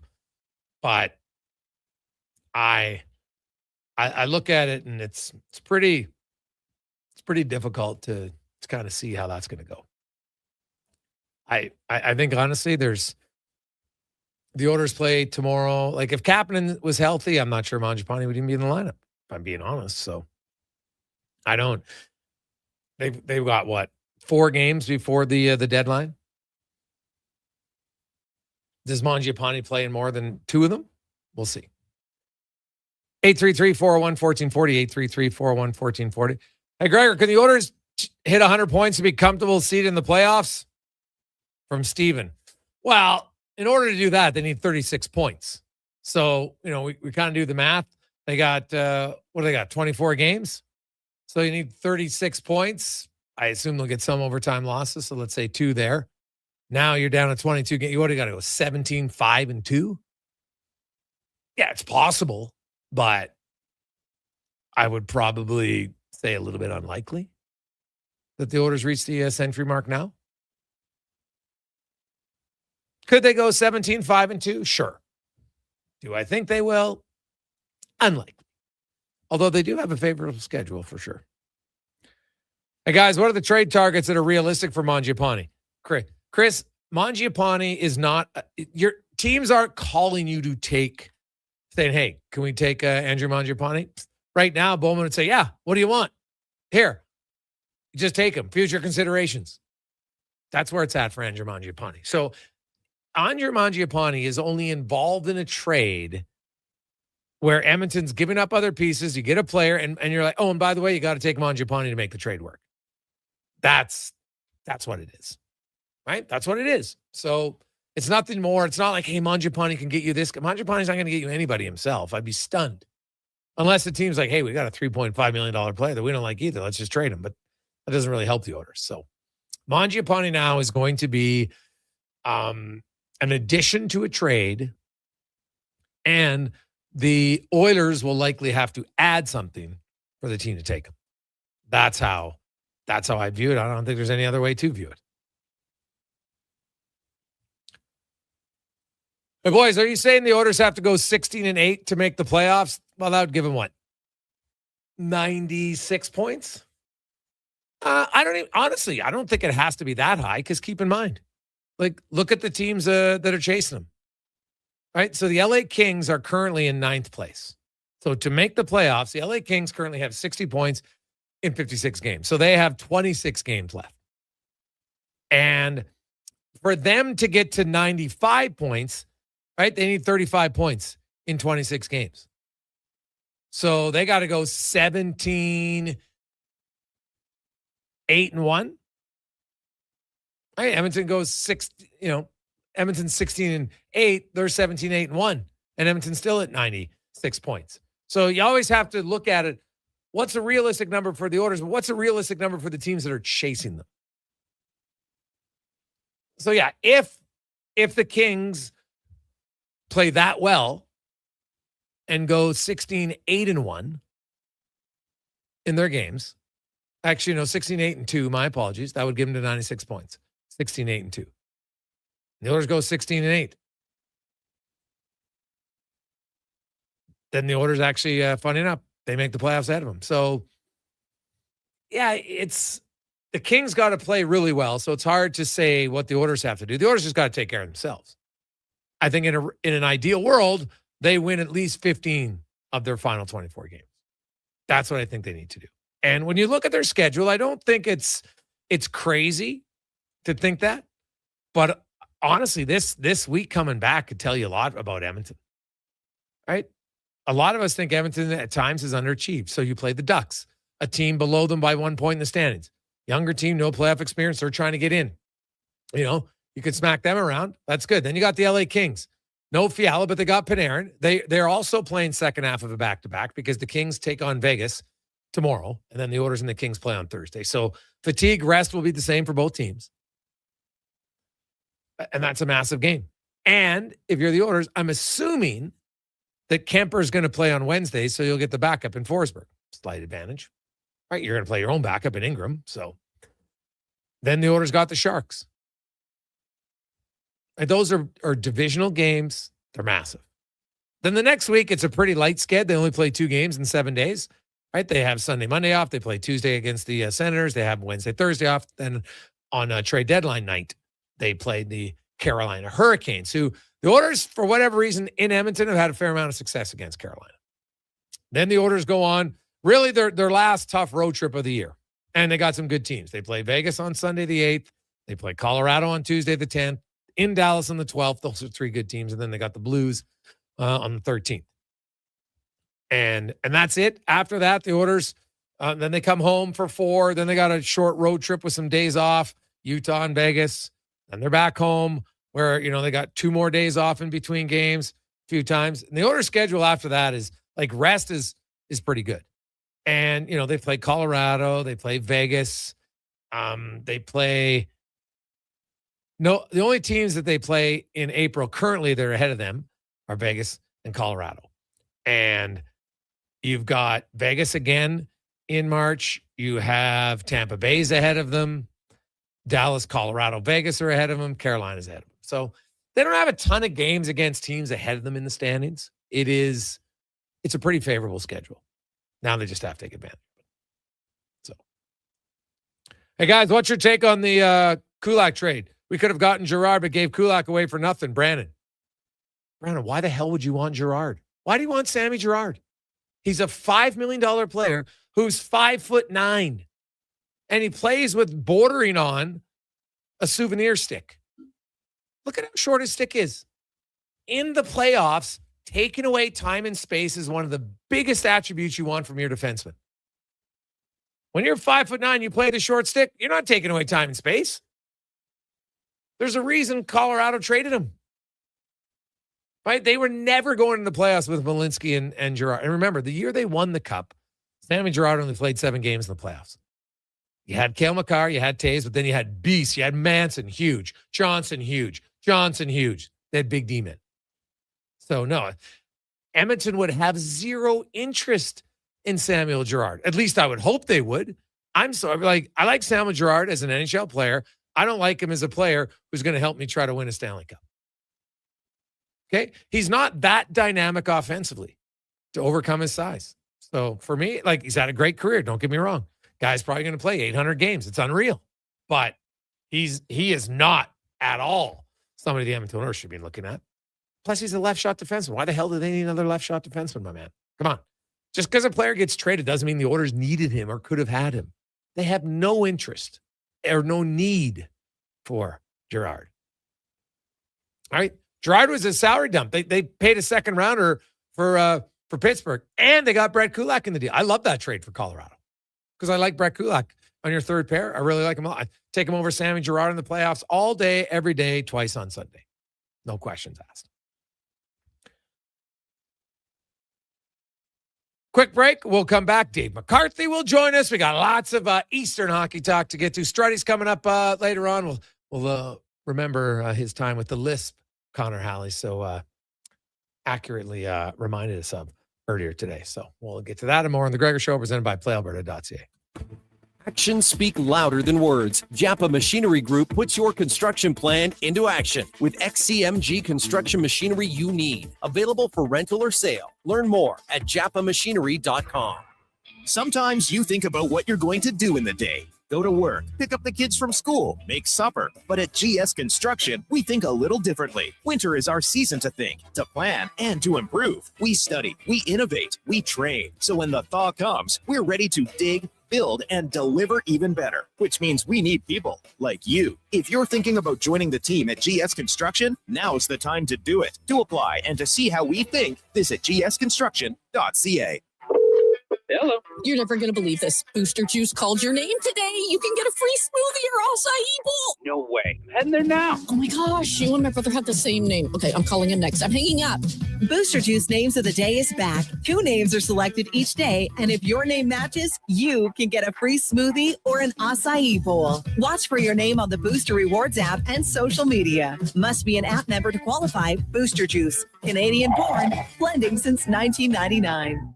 Exciting news from St. Albert Dodge. The all-new 2026 Jeep Gladiator Sport packages have arrived. They have a great selection and a bunch of colors to choose from. And if you've checked out the Sport, you know it comes in some fun colors. Rugged capability, practical off-road features, and you can get behind the wheel for as low as $49,900. That's right. Put yourself in a brand new Jeep Gladiator Sport for less than $50,000. What more can you ask for? Time to head up the trail and see how easy it is to do business at St. Albert Dodge.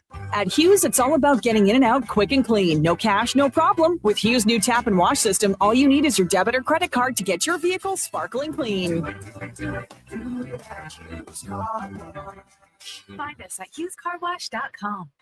The longest running basketball show in Canada airs every Saturday morning at 10 on Sports 1440. Hoop City with Paul Sir introduces a new generation of basketball talk, and it's right here on Edmonton's home for sports, Sports 1440. You've got a go-to coffee spot, a trusted barber, even a lucky game day jersey. But when it's about looking your absolute best, there's only one name you need, Mr. Dirk. Family run since 1939, we're experts in crafting impeccable tailor-made suits and offering a wide variety of everyday styles. Pair that with personalized one-on-one fittings and the convenience of on-site tailoring. Mr. Dirk elevates your style game. Visit our Edmonton store or explore MrDirk.com. Score big on style with Mr. Dirk. Made for some rough roads, but it means trails are now packed and ready for action. Don't miss out on riding adventures this winter with a Ski-Doo from Riverside Honda and Ski-Doo. Work or play with new 2026 Generation 5 models with class-leading design and power. And right now, take advantage of 5.99% financing OAC. Only at Riverside Honda and Ski-Doo. 15 Inglewood Drive in St. Albert. And always at riversidehonda.com. Shop local, shop Canadian.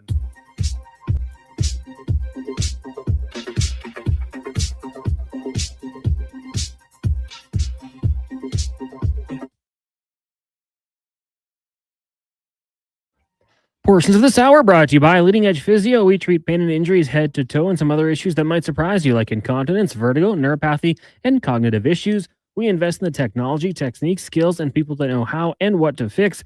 Life shouldn't hurt. LeadingEdgePhysio.com. The Jason Gregor Show, the best of Edmonton sports talk and beyond. This is Sports 1440. Presented by PlayAlberta.ca, Alberta's only regulated online gambling website.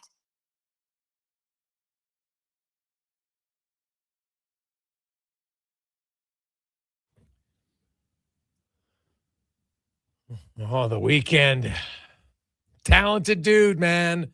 Talented dude. How are you? And welcome back to the Gregor Show, Sports 1440, sports1440.ca. Honestly, it's going to be hard pressed for me to find a more memorable and funny halftime show than the weekend when he was in the mirror maze. It's unbelievable, Connor Halley. Like, you know what? There's going to be other performers that are great, but that just for a memorable moment, it's unbelievable. So funny. So funny. It was a great meme afterwards. It was an absolute classic. So, and the guy can sing. He's got an excellent set of chops on him. No doubt about that. It is the Gregor Show presented by PlayAlberta.ca. Hope you're having a lovely Tuesday. Good news. Warming up a little bit here. Man, -7 feels balmy again. I like it. ODR should be back in pristine condition right now. So hopefully it stays just cold enough where kids can get out there. Like -20 and below kind of sucks in the ODR. You're not out there long enough. So I don't want it to warm up too much because then it's all slushy. So just find a few weeks of just a good, solid, like -8, -14. Perfect. Perfect. Now, let's go in the room, brought to you by Action Electrical. 53 years in business, and they specialize. Their testing division provides preventative maintenance and electrical testing for commercial buildings. It includes infrared and ultrasonic testing, arc flash studies, and energized or de-energized testing of electrical systems. ActionElectrical.net. And we are joined once again, our regular guest on Tuesday afternoons from Sirius XM, Dave A. McCarthy. Davey, how you doing, my man? It must be pretty warm in your neck of the woods. What with you in a t-shirt right now, Jason? Look at you. In studio, buddy. In studio, yeah. How warm do they keep it in that studio of yours? Well, you know what? The studio can be it's like a box of chocolates, man. You never know what you're going to get. So, some true. days it's pretty warm, and then the other days it was you got to wear a hoodie on. So it varies. I'd rather have a cold, to be honest. Really? I hate when it gets too hot, man. Like honestly, it's almost tarps off. Like I can't handle it. I'm not good. Ooh. Like if I'm hot, I want to be in the beach.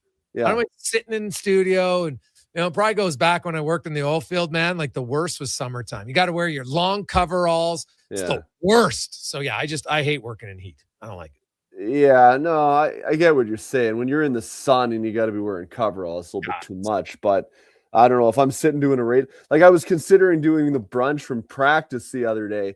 Couldn't end up finding a reliable internet connection, but I wanted to maybe do it in the midst of practice with the gold medal game going on. I thought it might work out. Didn't work out. But in hindsight, I'm probably kind of glad it didn't, because sitting for 2.5 hours in the ice cold practice rink, you just get that chill in you, or at least I do, that the only way you get that out is if you come home and literally lie in a bath for like 2 hours. And, even then it's not for me. So I'm not a big cold guy. I'd rather it hot, but hey, we're all different. It's all good. Hey, buddy, lie in a bath. You lost me right there. I'm just like, no. Oh man, nothing better than a bath. You got some aromatherapy going on, a bath bomb. Oh, it's very revitalizing, Jason.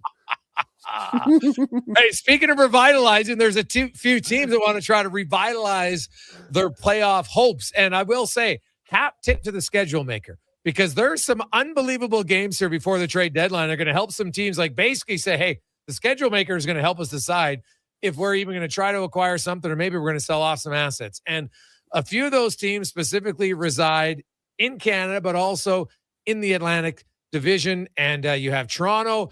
They play Tampa, Florida, Ottawa, 3 games in 4 days. Ottawa plays Detroit and Toronto right away. And so when you look at Ottawa, they're chasing both of those teams. They got to win. Toronto probably has to, for sure, beat Florida and Ottawa. And they probably have to beat Tampa. Like Toronto probably has to sweep, because they're 6 points out. If they don't gain any ground by next Wednesday, I think you got to sell. Oh, without question. I think the answer will be clear by the time the trade deadline rolls around. If they're in the Leafs within 2 or 3 points, I don't necessarily expect them to have a fire sale. I think they would be willing in that position to sell if they get legitimate offers for a guy like Bobby McMahon. I know there is interest on the part of Bobby to return to Toronto. He also told me he's interested in getting paid, as he should. But I do know he loves playing for the Leafs and would like to try and find a way to make that work.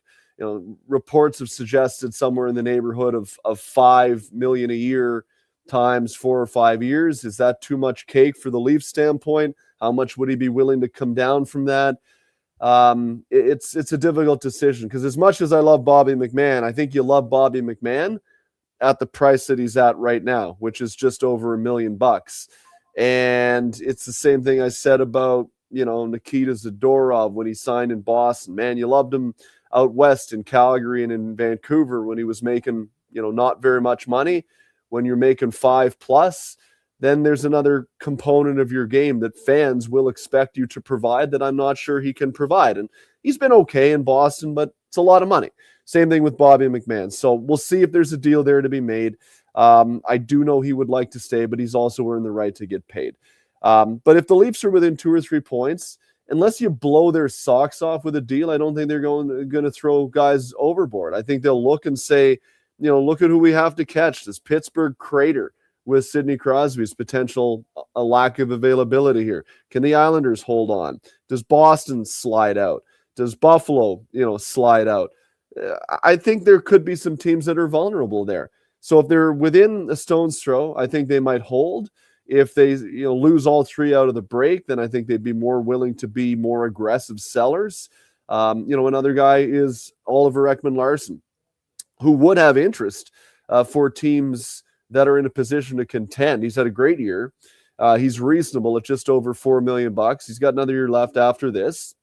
But the Leafs also intend to be good themselves next year, on which he would be a benefit. So unless the team blows the doors off for Oliver Ekman-Larsson, I wouldn't expect him to move if they're within 2 or 3 points. So it'll be interesting to see from Toronto's standpoint.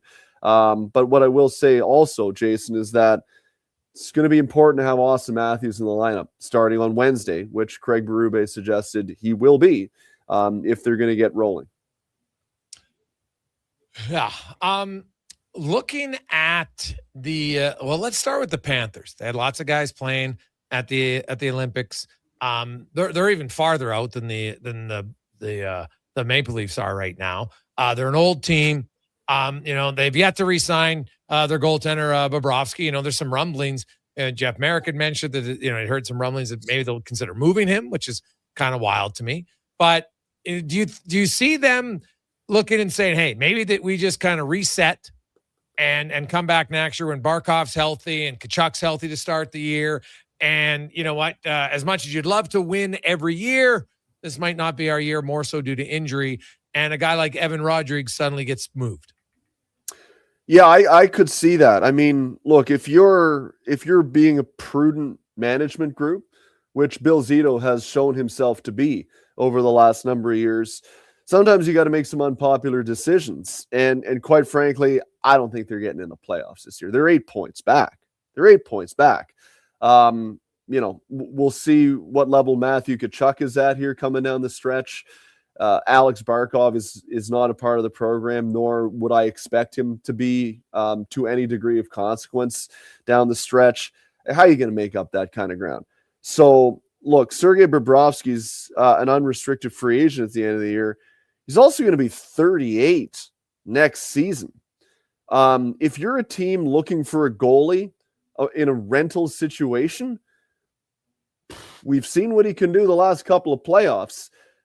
I'd be willing to roll the dice on that and see if he can come in and give us lightning in a bottle here for 4 to 5 months. Now, the amount of goalies that have been acquired by teams at the deadline that have gone on to win Stanley Cups is pretty low. Like, that doesn't happen very often, especially goalies later on in their careers. We saw St. Louis try and do it with Marty Brodeur a number of years ago. It didn't work out well. They tried it with Ryan Miller, I think, St. Louis as well, right?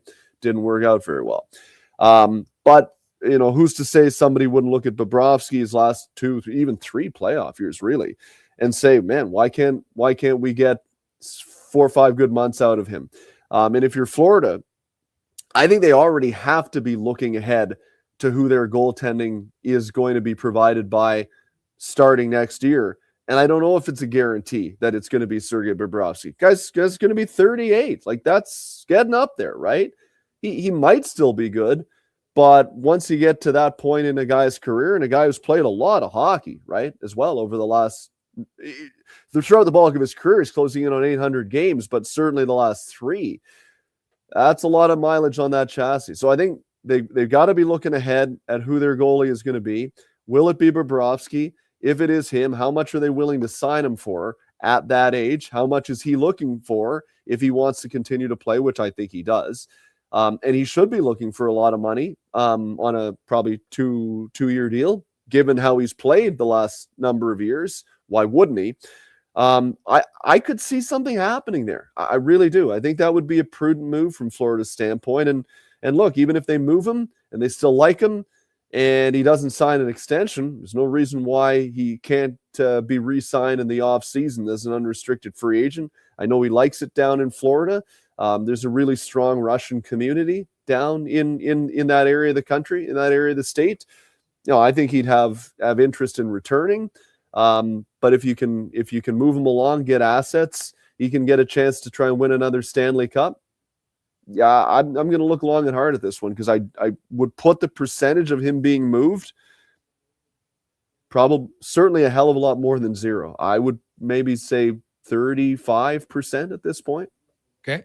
Dave McCarthy from SiriusXM joins. Davey, what about the Ottawa Senators, who, they're no closer than Toronto at all. They got some younger pieces. What if they don't get any closer? What do you think Steve Staios' approach will be? Does he just stand pat, or does he need to make a move? Well, I think he's probably going to have to make a move, but it's not a trade deadline move to me. I think it's something that you have to sit back in the summertime, revisit your roster as a whole, your organization as a whole, and recognize where they've been able to get to, which was 1 year in the playoffs and out relatively easily against a team that never beats anybody in the playoffs, right? And so, prior to that, for 2 or 3 years, we'd been hearing that Ottawa was right there and they're ready to take a big step, and they basically trip out of the gates and season over with by U.S. Thanksgiving. They finally squeeze in, they get pumped in the first round, and here again, the odds are suggesting that they're not likely to make the playoffs. So when you look at, what are we going to say, 5 years of legitimate data, when legitimate people thought they would be in a position to make the playoffs, and they've made the playoffs 1 out of 5 years and been out in the first round, maybe you're not quite as good as you think you are. I think they would have to look long and hard about shaking things up and changing some significant pieces within that organization. Because I think if you keep the group as it is, given what we've seen out of it over the last 5 or 6 years, and think that they're going to be a Stanley Cup contender, I think you're kidding yourself to an extent, because I haven't seen any indication that they're capable of getting there. What about in the West? What do you make of the Kraken and the Ducks? How aggressive do you think they'll be?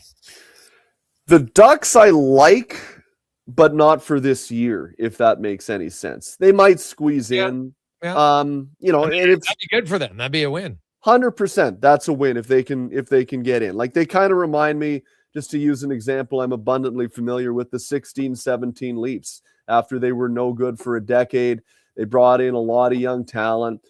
They were up and down throughout that year.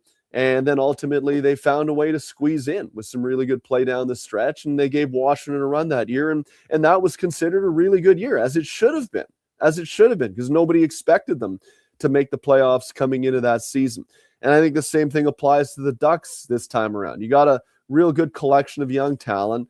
And if you can put it together and find your way to squeeze into the playoffs, that's good. And then you'll get a lot of information on how some of the younger guys perform in the playoffs. And I do think they're headed on a track where they will continue to improve and to get better. So, I think if they can just squeeze in, that's a win. Do I expect them to be crazy buyers? No, I don't think they're at that position. That's foolish. I'm against really pushing your chips into the middle of the table, because you only have so many chips, right? Eventually you get to the point where you're like, holy cow, we don't have a first round pick for 3 years. That's not good. That's not good. You don't want to start spending that kind of capital till you're ready to win, not just squeeze into the playoffs. So I kind of expect them to stand pat. For Seattle, I don't really like their team very much. I don't. I think they've got a lot of guys that are just guys that are slotted too high in that lineup.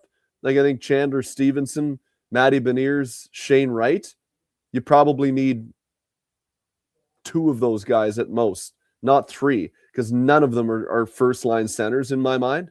You've got 2 second line centers and like a really good third line center, however you want to classify that. None of them are. So they need, what I'm saying is, somebody better than all 3 of those guys. You're going to have to move somebody, and you might as well.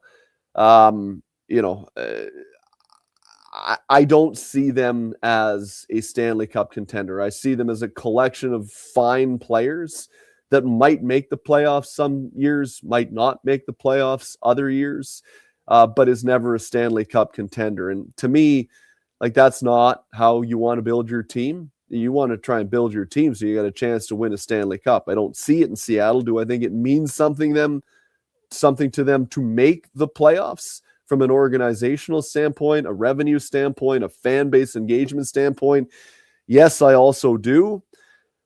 But I think you have to make difficult decisions to put that team in a position to win a Stanley Cup. And that might involve moving some guys out that you like them. They might help you make the playoffs, but they're not going to help you win a Stanley Cup. So that's why I look at the Pacific Division. You and I talked about this the other day, Jason. I don't really see outside of the Oilers, but I don't like them the way they are right now either. There are not a lot of cup contenders in that division. Seattle's going to have to make some tough decisions. I don't see them as a cup contender. I know they'd like to make the playoffs, but I also think they need to move some guys out and try to improve upon how their roster is constructed. Davey, what'd you make of the trade today? Colorado, Pittsburgh. Look, Sam Girard is a guy who is a good puck-moving defenseman. He's small, and those tend to be guys that Kyle Dubas likes. No shade being thrown here at all. Don't read it that way. But Kyle Dubas has never been against small, skilled defensemen. Do I think Sam Girard is the type of guy that can handle the rigors of a long playoff run as a top pairing defenseman? No, I do not. Do I think he can be used situationally on a good team? Yes, I do. So savvy move on the part of Kyle to bring in a guy that has a skill set, but he alone is not you cannot bring him in there to be your top pairing defenseman. You will not like that if you're Pittsburgh, but you can use him effectively as a power play guy, as a guy that is put on the ice at even strength in positions where he can succeed. In other words, not up against other teams' top lines where I think he would get caved in. Not caved in, but he wouldn't come out best in that matchup often enough. And in Colorado's standpoint, it's a move where you free up some money under the salary cap, which would suggest that they would be attempting to make a supplementary move, a corresponding move, if you will, to bring in someone else on the back end that they think would be able to handle those rigors of a long cup run a little bit better than Sam Girard. In Colorado, you don't need a power play guy. Cale Makar is that guy, and he plays pretty much the whole power play. So that's how I see that move, is that Colorado is going to make another move to upgrade on a guy in Sam Girard, who they liked, but feel they could use someone a little bit more capable of handling a different role than what Sam Girard is capable of playing. Davey, great stuff, buddy. Have yourself a wonderful day, and we'll chat with you on the brunch on Sunday. Sounds good, buddy. See you. There you go. Dave McCarthy from Sirius XM 342 833-401-1440, 833-401-1440. Order fans, we'll talk about your nemesis next. The Gregor Show, presented by PlayAlberta.ca. A pizza from Papa John's is already pretty great, but you know what's even better? 2 pizzas from Papa John's. For a limited time, get a medium one-topping pizza for only $6 when you order any large specialty pizza at regular menu price. Whether you're feeding your family, your team, or yourself, get your next meal from your locally owned and operated Papa John's with a $6 one-top medium when you order any large specialty at regular menu price. Better ingredients, better pizza, Papa John's. Hey, Edmonton, did you know a local Play Alberta winner scored over $500,000 on Mega Jackpots Ocean Bells? Think about the season tickets you could lock down with that kind of cash. From major casino winners every hour to jackpots worth millions and hundreds of popular games to money that stays in the province, there's never been a better time to sign up for Play Alberta. Download the app today to get started with casino, sports, and lottery all in one app. Must be 18 plus to play. When you gamble, use your game sense. Need a new ride for road trips, errands, or just life on the go? Go Auto offers a massive selection with over 15,000 new and used vehicles to choose from. With over 70 locations across Western Canada, finding your next ride has never been easier. Whether it's a roomy SUV for the family, a sleek car for the open road, or a rugged truck for your weekend adventures, you'll find it here at a price you'll love. Explore thousands of vehicles today at goauto.ca. Come for Canada's largest trade shows, the biggest names in entertainment, exhilarating sporting events, and more. And stay for the experience at the Edmonton Expo Centre. Looking for the perfect place to host your next big event? From trade shows to galas, meetings, and concerts, the Edmonton Expo Centre has the space, event expertise, and service to make your next event unforgettable. With over 522,000 square feet of flexible event space, in-house catering, and operational expertise, they bring your biggest vision to life. Learn more at edmontonexpocentre.com today. From the locker room to your radio, Sports 1440 is Edmonton's sports leader. Real talk, big personalities, and your texts. It's interactive. It's fun. It's where Edmonton talks sports. Sports 1440. The job won't wait. Why should you? At AWS Welding Supplies and Repairs, conveniently located in Nisku, we've got everything you need to get it done. From product sales to servicing and calibrating machines, we're your one-stop shop. We're a proud, locally owned and operated business, committed to serving our community with a proven track record of customer service. Don't let a broken tool slow you down. We offer fast repairs and free same-day delivery of in-stock items to Leduc, Nisku, and South Edmonton. AWS Welding. We make it happen. Great news for your weekend project. CFI, that's Custom Floors Inc., is now open 6 days a week with Saturday hours from 10 till 2. Get top quality Canadian products from Beaulieu with the convenience you need. For your free estimate, visit CFI at customfloorsinc.ca. Well, get ready for a silly hockey fans. Your partner in power just skated onto the ice. EWEL.ca, the new e-commerce website for electrical wholesalers Edmonton, is ready for the power play 24/7, 365. UL skates to where the puck will be in 5 years. Now that's forward thinking. Killer selection, slamming products from the best brands, and legendary service. Don't sit on the bench. Get your account today at EWEL.ca and win that project. Plug into your partner in power. Get an EWEL.ca account today. At Fountain Tire, success is a team effort. They're committed to their team members and their customers. And that means treating your vehicle like it's their own and finding solutions that suit your needs. Because whatever the road brings ahead, they're on it with you. Visit fountaintire.com today.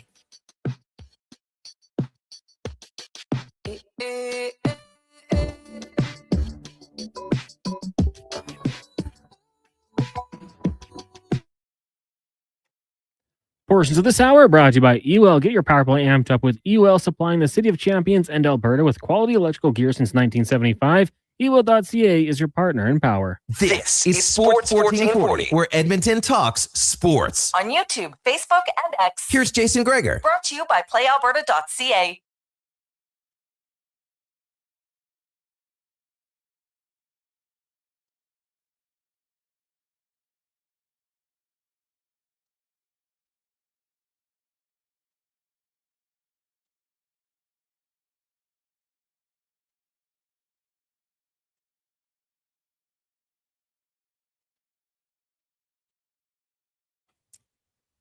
.347. Welcome back.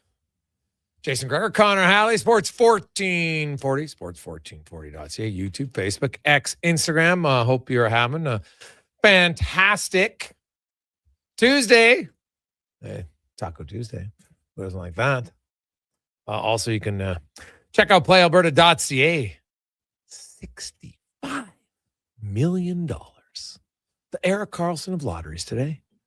Lotto Max and 8 Max Millions. Hey, I'd settle for just like 1 mil. You know, like 65 would be awesome. Don't get me wrong, but man, 1? Ooh, could be a good game changer. Good game changer. No doubt about that. We got a lot of texts flying in, and we'll get to all of those. We do have coming up, we're going to get to our stat of the day. We're going to get some stats just to remind you of what is coming up. You've had 3 weeks off. You're like, man, I don't really remember what the hell's going on. Who's hot? Who's not? We'll get to all that coming up in the 4. Are we doing Danny now, Connor, or 4 o'clock? 4 o'clock he'll be on. Oh, we changed that? All right. Okay. Oh, did I write that? Yeah. That's why I said Danny Webster at 3:40. My bad. Oh, the text from this morning, you said 4, so that's my book. Okay, But I just wrote it wrong. That's on me. It's all good. No, that's all good. I thought that was the only time he could do it. So Danny's coming up at 4 o'clock. All right. Good to know. Hey, guys, Canada iced the best forward roster, arguably since the 87 Canada Cup. Hellebuck did not have moved laterally nearly enough. He's able to cut down angles and focus on the shooter. Only Taves' chance was a legitimate rebound. Only McKinnon open net was a legitimate cross-ice opportunity. Told this forward group to a 6-foot expected goals. The way Canada was playing is a testament to team defense. I've been an Oilers fan since '79, and I often get caught up with my copper and blue glasses on. When it comes to team defending, the Oilers just haven't had that buy-in this year, and Skinner was a sacrificial lamb. Eichel, Matthews, and a Dizzy Larkin were rarely caught on the wrong side of the puck. Haji. Oh, I would strongly disagree, man. Strongly disagree. All you got to do is like they gave up 23 slot shots. Celebrini is what are you talking about? How many times did they go from the corner? Those are hard saves to make. 23 slot shots. 12 chances off the rush to 3. 12 to 3. Expected goals is basically 6. Right? Like, hey, McKinnon wide up Taves. Like, hey, that's an unbelievable effort by the goalie. You can't discount him. But I don't see how you can say that USA played stifling defense. I just don't see how. Like, they didn't generate anything. Like, it's a one-game thing. You're trying to compare a one game to a 7-game series, and it's not comparable. Yeah, a goalie can steal one game. Hellebuck wasn't going to do that for 4 games and win the series. Right? Just wasn't going to. When was the last time a goalie stole all 4 games? Right? Doesn't happen. You can steal 1. That's unreal. It's huge when 2 teams are that tight. But I don't know. I thought Canada dominated. They created tons of chances. I didn't see outstanding defensive plays. Like, I think people are Austin Matthews, great defensively. Did he even have a pulse offensively? I'm sorry. They won, and that's awesome. They won. But them winning, even Jack Hughes said, hey, they're the better team, but Hellebuck was the better player. And that's 100% true. But I'm not going to start anointing other guys for having great games when you gave up that many chances and your goalie had to bail you out time and time and time again. I just can't do it. The goaltending was unreal. So, unreal. I can't. We are disagreeing on that one for sure. I don't know, Cons, if you saw something that I didn't see, but I did not see stifling defense by Team USA. No, I mean, there was instances I thought where like individual efforts, the Austin Matthews plays a couple there. You talked about him offensively. Yeah, he was passing up looks from right in front of the net, trying to make the extra pass. So there it wasn't great on that end. But no, I mean, Canada at times kept to the outside, and I thought really outside of the breakaways and the save on Taves. I mean, Hellebuck, I don't know how many 5-alarm saves he really had to make. Canada, I didn't like their shot selections, especially on that 5-on-3 power play. I thought that was taking them from bad angles. When they missed, it was, rimming around, clearing the zone. But no, Canada had their opportunities, just didn't bury them. Yeah. 833-401-1440. Hey, guys, can someone explain? I don't understand that Pittsburgh trade. Why would they acquire a power play D-man when they have Letang and Carlson? Bad Niv. Well, bad Niv, you got some bad advice from someone if you think Sammy Girard's a power play guy. He spent a grand total of 2 minutes and 48 seconds on the power play. Their second unit power play defenseman is Malinsky. So you're probably just getting them confused. They're both smaller guys. Malinsky's the offensive power play guy. Sammy Girard, he's kind of it's a unique. He's a defensive. He can move the puck, but he's not an offensively gifted defenseman who's that small. And that's why I think it's very difficult for him to ever be on a cup contending team, because usually you got to be elite offensively if you're a little bit on the smaller side defensive as a defenseman. It's just how it is. Or you got to be like some spectacular defensive defender. Like Jared Spurgeon. He's a little bit of a unicorn in that regard. But think of any other like small D-men who you look and say, wow, he's there just for his defensive acumen.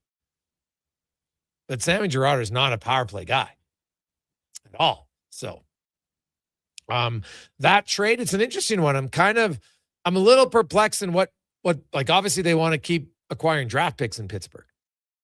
And they took on the cap hit. Like, if they think Sammy Girard is better than Brett Kulak, that's Sammy Girard probably a little bit better of a puck mover, but he's not a better skater. He's not bigger. I don't think he's a better defender. So, I don't know. I find that a little perplexing. Like, I wonder, like, when I saw that trade, I'm like, does Pittsburgh know something more about the health of Sidney Crosby?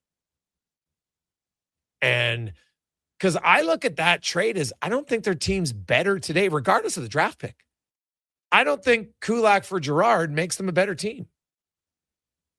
So now, obviously, they disagree with me, and that's okay. But I'm looking at a team, and their goal is like, even in Pittsburgh, hey, they want to get in. And if you get in and you finish second in the Metro, you could win a round of the playoffs for sure. And then who knows? Could you upset Carolina in the second round? Possibly. And if you play the Islanders or the Blue Jackets, I don't think that you would be a massive underdog by any stretch if you're the Pittsburgh Penguins. So I could see it happening, but I'm kind of like, I don't know, Cons, where do you come out of this? To me, I'm perplexed by this trade for Pittsburgh. Because now I get that there's value in second rounders, but is there that much value when you have had a great year that you think Sammy Girard's better than Brett Kulak?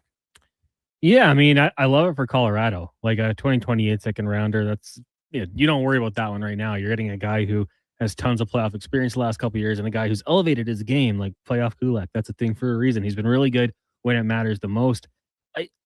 Like you said, does it allude to the fact that maybe this is more of a serious injury for Crosby? Do the Penguins now think, let's start to restock the shelves? Maybe Geno Malkin's next in the next couple of days here. If that is the case, and you're going to start to like rebuild the team, stock the shelves with draft picks. In that case, I could say, okay, maybe it does make a little bit of sense. But, if I'm the Colorado Avalanche, I'm absolutely thrilled with this deal because you have, arguably, maybe not even arguably, the toughest division in the NHL. You've got the Dallas Stars who are going to load up. You got the Minnesota Wild who are going to load up. Like it's going to be a murderer's row in that Central Division. And it's crazy to think one of those three teams is done after the first round. So load up as much as you can. So for the Avs, I love it. Yeah, I quite like that trade as well.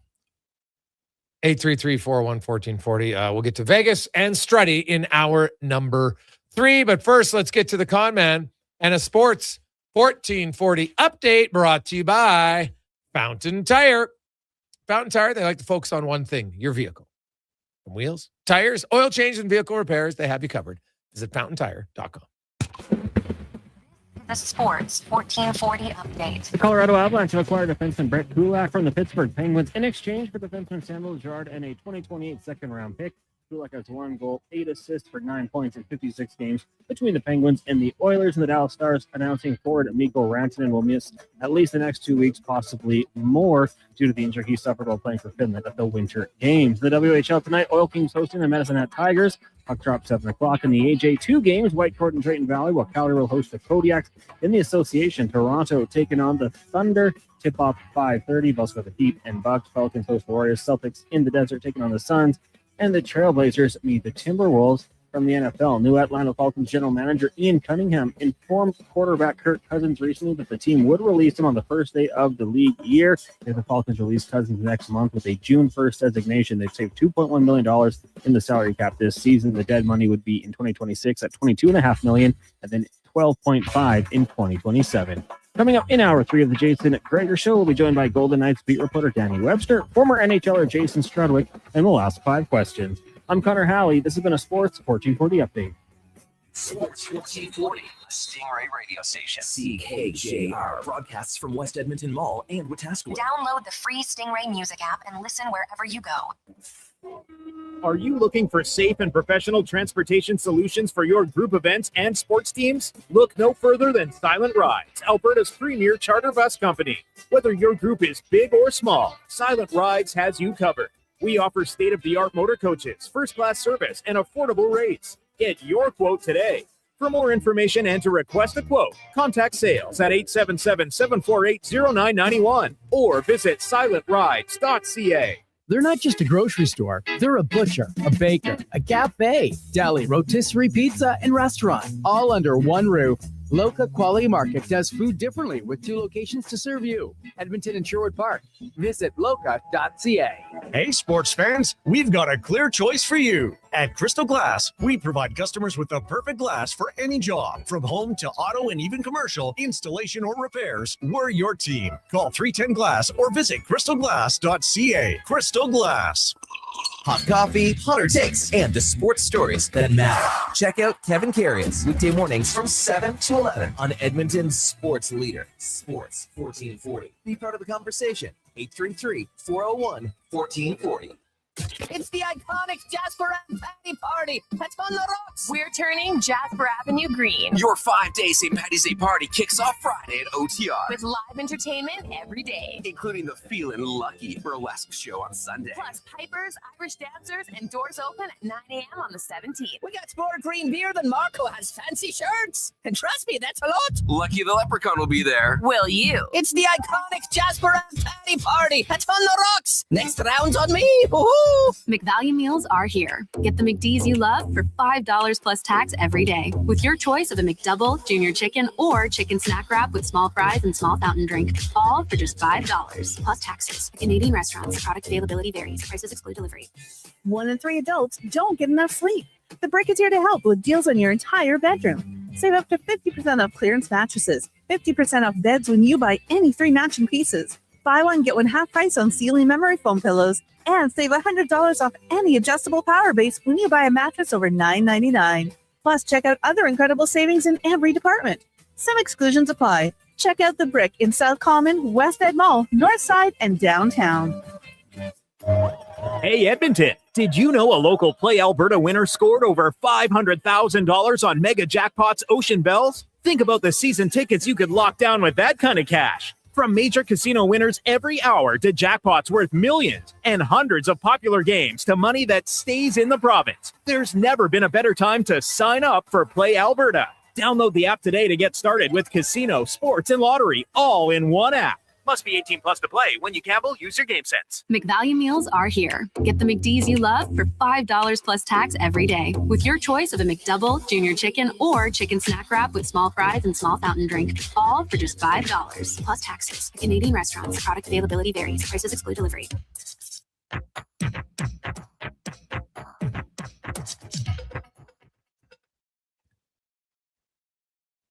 Portions of this hour brought to you by Papa John's. Papa John's is making you 2 or more items for only $9.99 each from their Papa Pairings menu. Enjoy a medium one-topping pizza, boneless wings, cheese sticks, and more. Better ingredients, better pizza. Papa John's.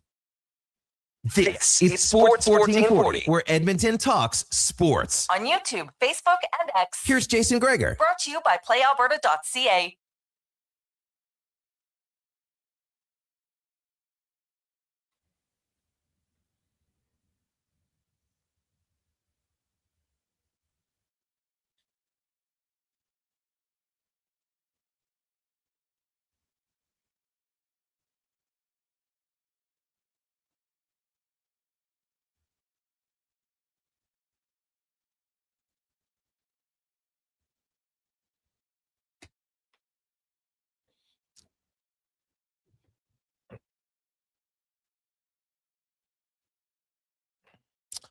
Just after 4 o'clock.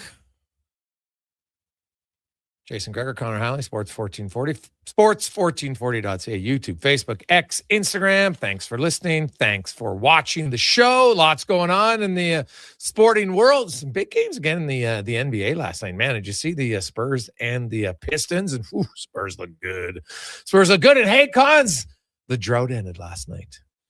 No longer can Declan Kruger walk around the studio feeling embarrassed that his Heat were the last team to lose at home to the worst team in the NBA, because that changed last night as Sacramento ends their 16-game losing streak, 21-game road losing streak, and gets a win in Memphis. So there you go. Tonight you got the Thunder, although they're banged up, taking on Toronto. That's a pretty big game, one to watch for. You also have another pretty big matchup tonight between the Knicks and the Cavaliers, third and fourth best teams in the East. So if you're looking to fill your time because you're like, man, I don't know what to do. There's no Olympics, there's no NHL. Well, we'll have some good NBA action to check out tonight.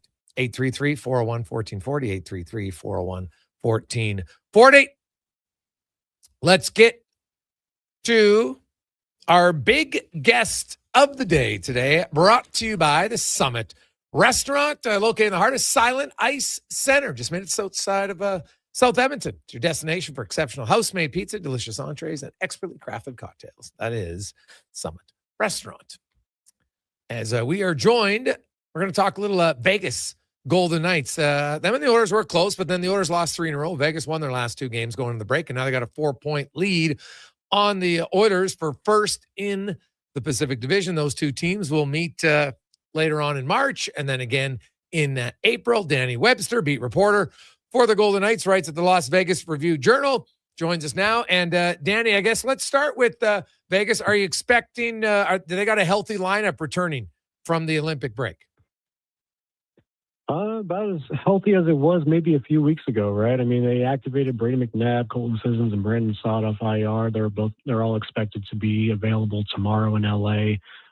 Beyond that, Brett Howden's still injured. William Karlsson's still injured. Doesn't sound like he's anywhere close to it. Carter Hart also not expected to be back anytime soon. But the fact that they got three guys back and healthy from where they were a few weeks ago, I would say it's a lot more healthier than where they were before the break. Who was Anderson playing with since he got acquired from Calgary? Anderson's been playing with Hannafin, so Okay, it's kind of been that Calgary connection Okay. since starting, yeah. Okay. And how's he looked? I think he looks fine. I think the puck movement there it comes as advertised. I think that offensive instinct is there. I think his gap control has been a little bit of an issue, but I also think that has to do with getting up to speed with a new system, with a new team, and going through all the situations that he's gone through with immigration and then jumping into the lineup on a road trip and then not even getting acclimated back at home. So he hasn't really, and then the Olympics. So he hasn't really had a whole lot of chance to get acclimated. So I think it's more so just a little bit of time here and there to kind of iron things out. But I think on the surface, there are things there from Rasmus Anderson's game that definitely appeal to why the Golden Knights invested so much to get him. Do you think the Knights are done, or are they looking to acquire other positions before the deadline? It's hard to say because they don't have the draft capital to do it. Obviously, Calgary now owns their next 3 first-round picks, potentially, if they win the Cup this year. So that makes it hard to make a big swing again, as big of a swing as they did for Anderson. But I do think that they're probably sniffing around for a middle six forward. I do think that that's something that they want to look at. They do want to look at, the possibility of adding a winger that can produce like a 15, 20 goal rate if they could. I don't think they're going to be in play for a big name on the market going forward. I just don't think that they have the capital to do it. I don't think they want to part with any more of their prospects that they have available. So that part of it, I think, is just now availability. I would never rule them out because they've done this before. And when people think that they don't have anything left in the tank to pull off a big deal, they go ahead and do it. So I'm not going to sit here and say that they're going to be completely out of it. But right now, I would say I don't think that there's one more big move in the chamber for them before now and next Friday. The Brett Howden injury, how serious? When is he expected back? Yeah, that one's the interesting one because that one came out of nowhere. Really didn't see why he got hurt or anything of the sort. The good news is that he is skating on his own. So that's a good sign. I think probably another couple more weeks before he's able to return to the lineup. But that would be my guess. And given the fact that they've had to play different guys out of position and playing them at center, I think they'll welcome anybody who can play center at this point. So a good sign for Brett Howden that he's skating on his own, but I think probably in a couple more weeks is when you're likely to see him back in the lineup. Okay. They come out of this break and they're on a 5-game road trip, which is kind of a cross country because they start in LA, which is close to home, but then they go to Washington, Pittsburgh, Buffalo, and Detroit. And then they're back home for a few, including a game against the Oilers. And, they got Oilers at home again later in March. I look at Vegas's schedule is pretty favorable. They got that back-to-back in Detroit and Buffalo, of course. But then after that, the rest of the month, I think they have just one other back-to-back in Nashville and Dallas. And so, they're in first place, but really those 3 games again against Edmonton, obviously, unless one of the teams goes into a real funk, is likely going to decide who's getting home ice. Yeah, absolutely. And I think you look at the way that schedule is, it's 18 games throughout the month of March. And I think the fact that, like you said, 2 back-to-backs there, they're pretty much playing every other day other than maybe a 2-day absence in there as well. So it's going to be very crowded. But like I said, outside of that Buffalo, Detroit back-to-back, and then, I think you probably can't overlook the Capitals coming out of that one, knowing that it's going to be, it's in DC. You got Jack Eichel and Noah Hannafin possibly returning to the lineup in that game. That's probably going to be an important game on a lot of different fronts there. So, yeah, I mean, the schedule looks favorable, and the matchups against the Oilers, I think, are going to decide it. When you look at the way that these two teams, obviously had their big guns in the Olympics, so now they got to get them back up to speed. They got to make sure that they're handling their rest. So I think that's what it's going to come down to, is how can they manage their rest well, and who of the depth players on both of those teams are going to be able to play well. And it's going to be really interesting to see how this division race stacks up over the next month, because like you said, if one team goes in a slide, then suddenly you're looking at maybe, I don't know, Anaheim, LA, San Jose. If they can make a run, then suddenly things are looking a little bit interesting there. Looking at the Vegas Golden Knights, Danny Webster joins us. What about the goaltending? You mentioned Carter Hart, and his numbers weren't great. Aiden Hill hasn't looked very consistent, and their goaltending numbers, it's not like you can say, wow, they're playing terrible defensively. Their defensive numbers are actually okay, but their goaltending numbers just aren't good. What's gone wrong? Yeah, I mean, that's hard to say. I mean, you look at the way that the defensive numbers, I think overall have been very good. I think when you look at it from a micro sense, it's been mostly one play here, one play there. That's kind of forced things as far as the goals against and whatnot. I think it's been a couple of breakdowns here and there that you don't normally see from the Golden Knights. And I think that's because they've had to rotate defensemen. They've been without Brady McNabb for the last month and a half.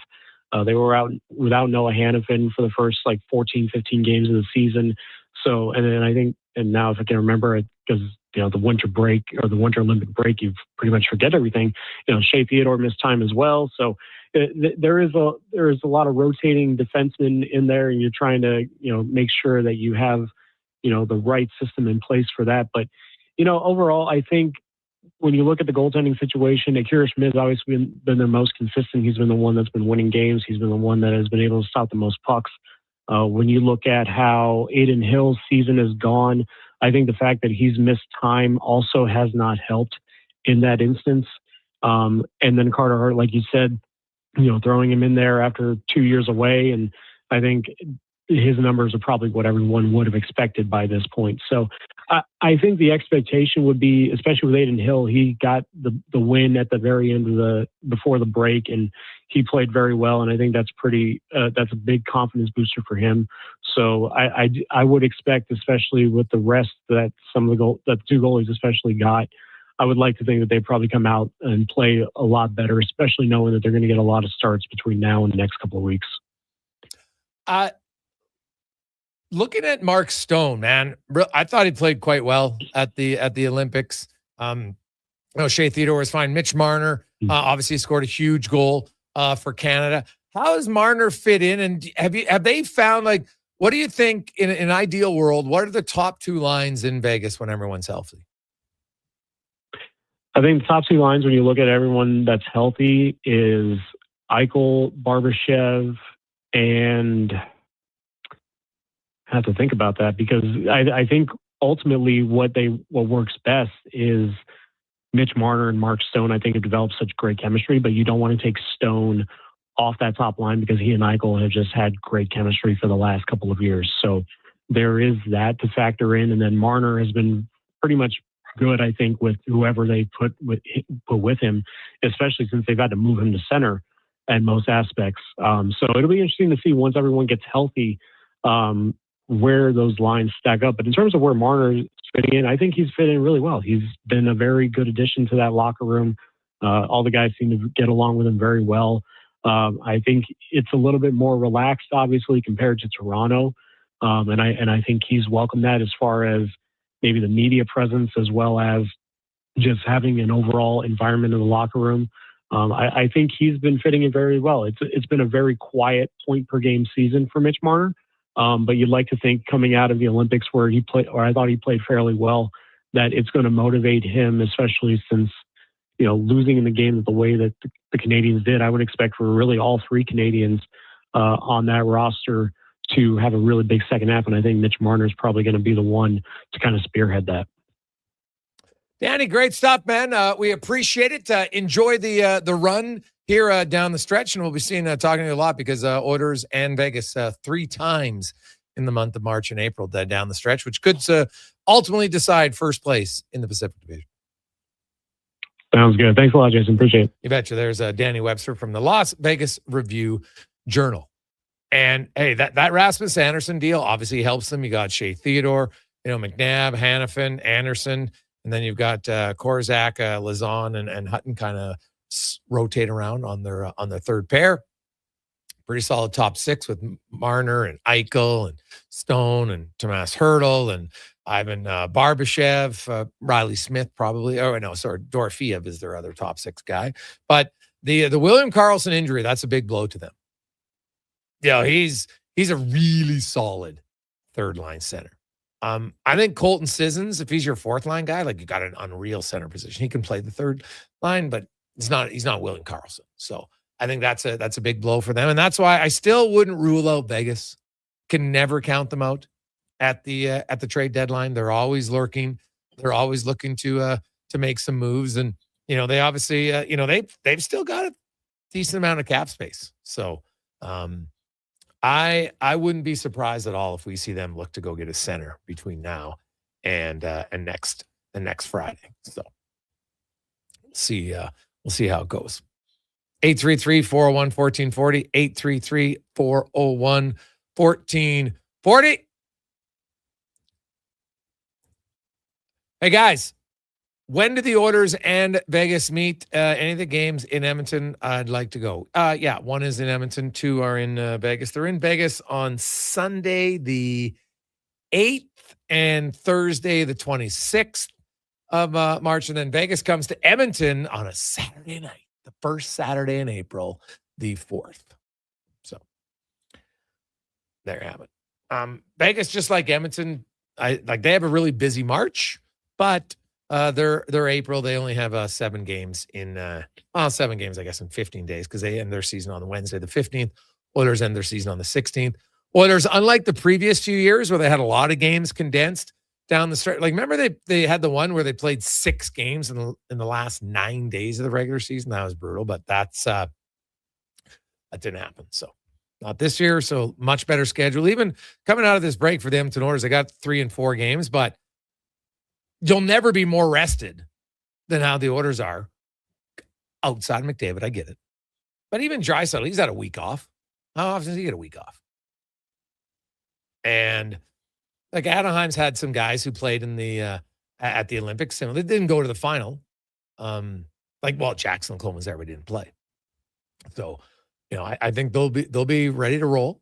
Dostal was there. He's good. Oilers probably are going to face Dostal tonight. And Darcy Kemper arrived home and, was with the Kings today, but they play back-to-back. I could see the Kings playing Forsberg on Wednesday and then giving Kemper an extra day and have him play Thursday. So, Edmonton's not going to have an easy get back into the swing of things as goaltending Dostal and Kemper potentially in Wednesday and Thursday nights. We'll come back.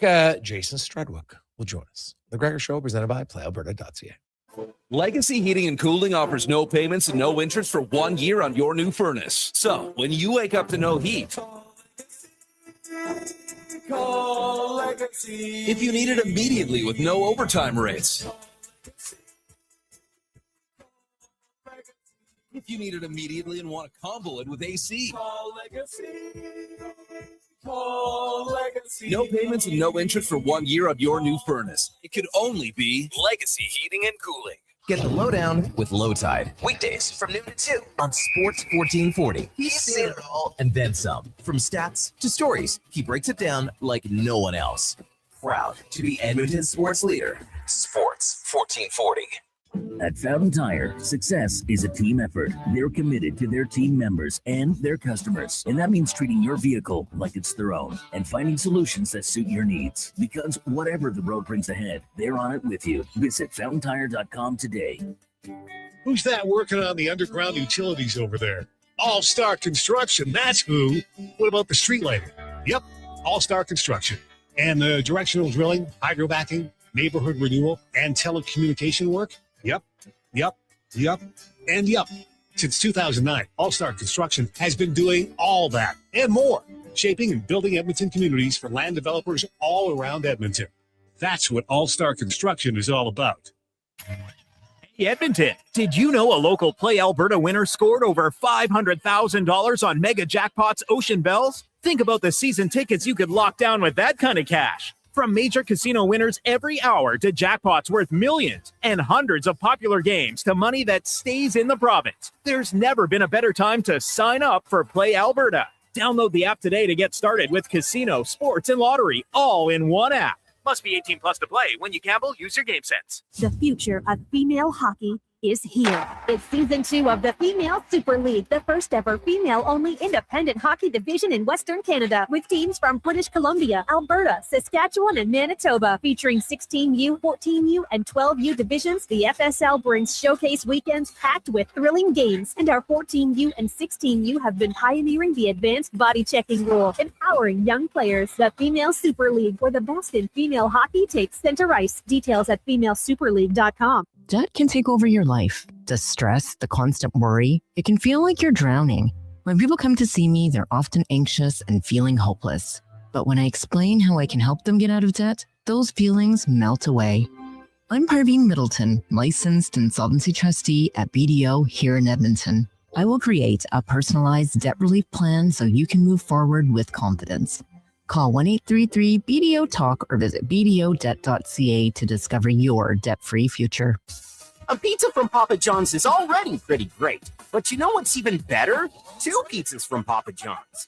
For a limited time, get a medium one-topping pizza for only $6 when you order any large specialty pizza at regular menu price.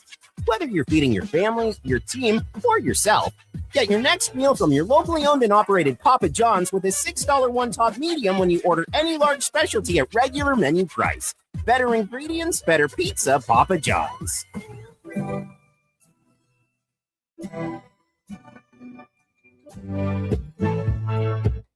Portions of this hour brought to you by Japa Machinery. Did you know that Japa offers in-house and on-site heavy equipment service? Rain or shine, Japa's service department is here for you. Visit japamachinery.com for all the details. This is Sports 1440, where Edmonton talks sports. On YouTube, Facebook, and X. Here's Jason Gregor. Brought to you by playalberta.ca.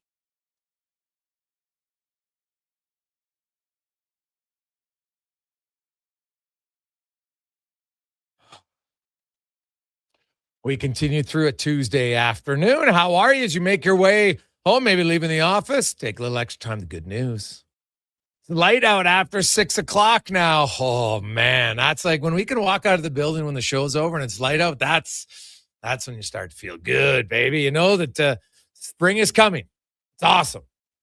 Think about barbecuing, you know, maybe some frayed jean shorts in the ladies, a little summer dress. Oh, fantastic. It's good times.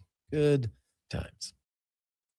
421. Hope you're having a lovely Tuesday. Let's get to Struds On, brought to you by Action Electrical as they celebrate 53 years in helping you. Project, service, solar, they do it all. ActionElectrical.net. The Jason Gregor Show presents Struds On. I don't believe in tea bags. I use loose leaf tea. It is so much better than the tea bags. I'll eat tea bags. I'll Struds On. I'm not a huge DJ guy. I mean, I guess if you had me a couple glow sticks and a tight white t-shirt that I can get wet, maybe I'd be into it. Struds On. There's a lone steakhouse I used to go to down in Kentucky, and they had bowls of peanuts. I wasn't sucking on those ones.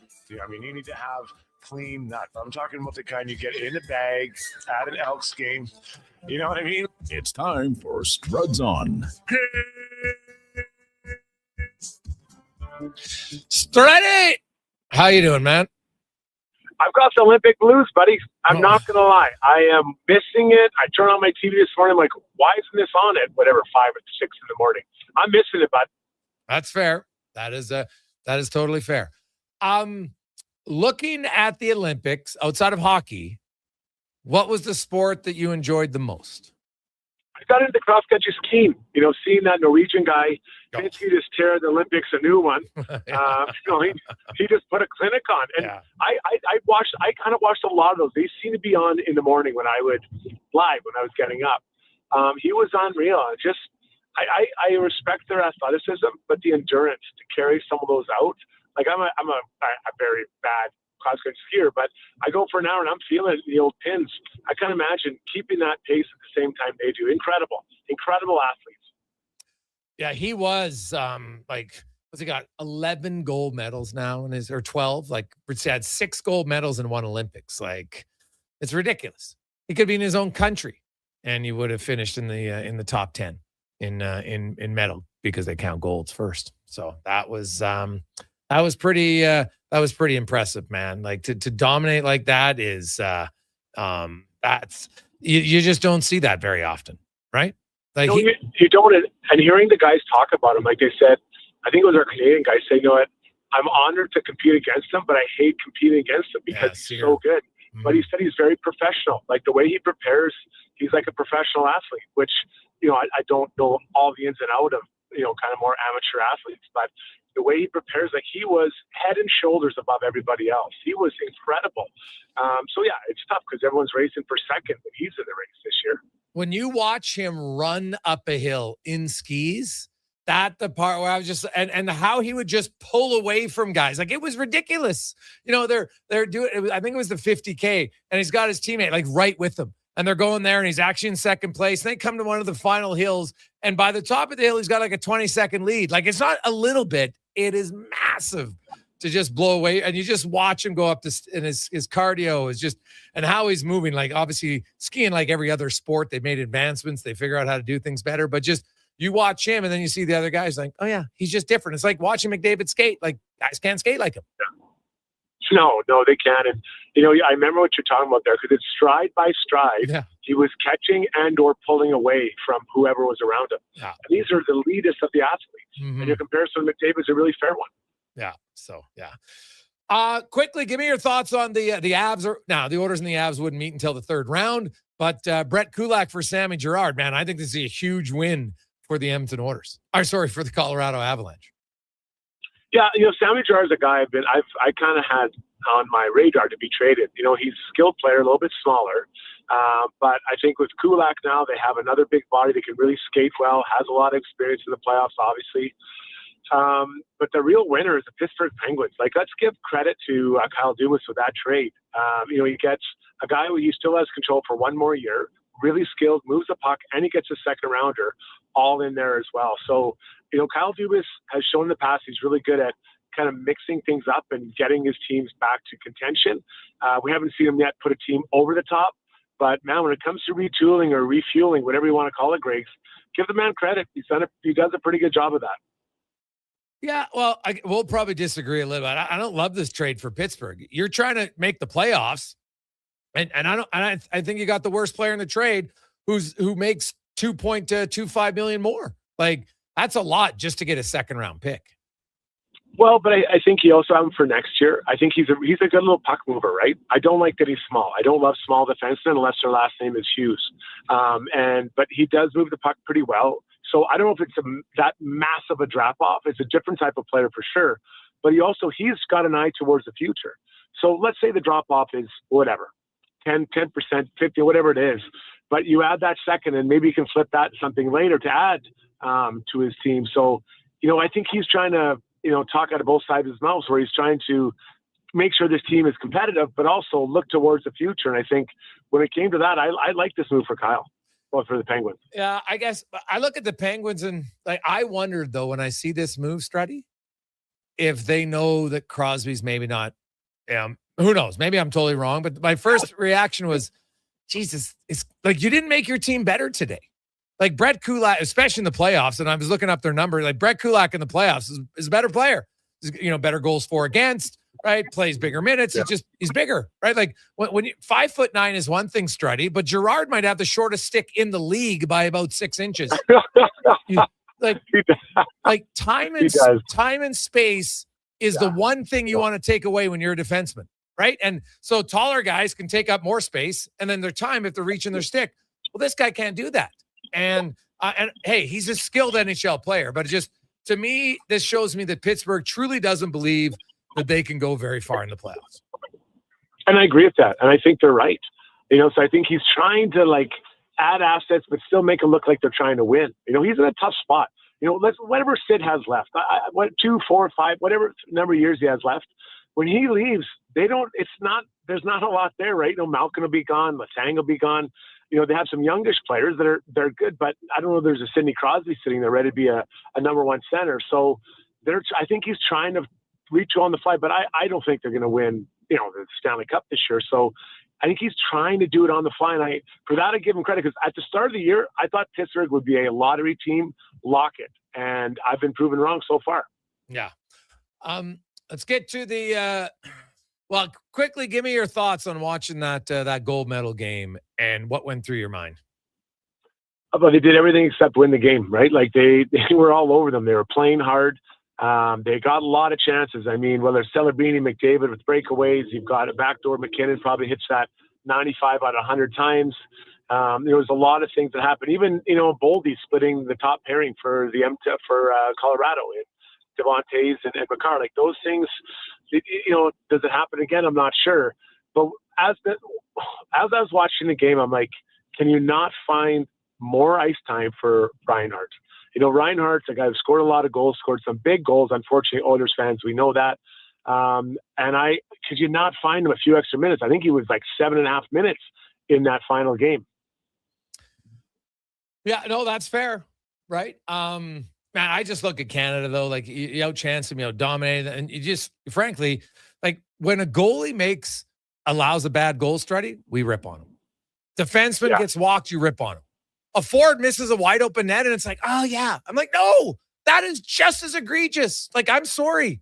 A goalie doesn't let, pucks coming at him, whatever, goes through him. You have a wide open net and you miss it. That's one of the worst plays ever in the history of the Olympics, man. I'm sorry. Like, McKinnon cost his team the game there. Like, they might not have won for sure, but guess what? You score there. Now they're chasing, and you're ahead of the game. And, you eventually lost 2-1. That would have given you a second goal. Now, the U.S. might have tied it. We'll never know. But I guaranteed you that you weren't able to win right in that moment, because that's an empty net goal that you should score 1,000 out of 1,000 times. There's no excuse not to.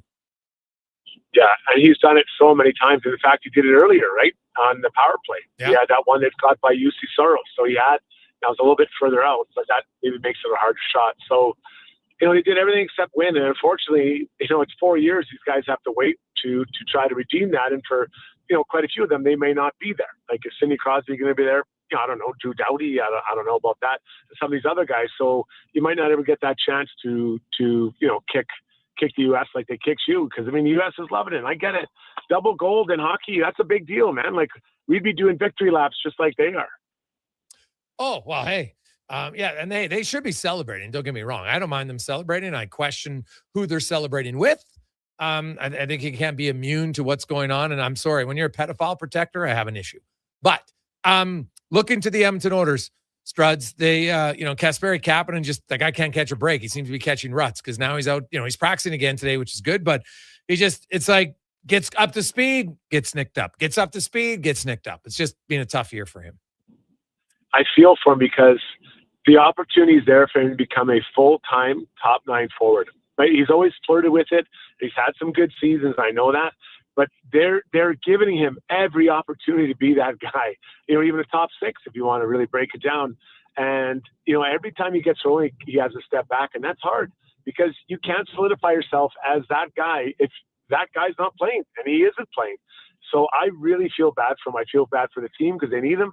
But on an individual level, this could be, it could make a big difference to him, contract-wise and location-wise of where he plays both this year and moving forward. Jason Strudwick joins us. Struddy, I came up with a line. I was looking at all the Oilers lines and stuff because, there was 3 weeks of hockey. And I'm a big fan of Josh Szymanski. I looked at Florida and how they played.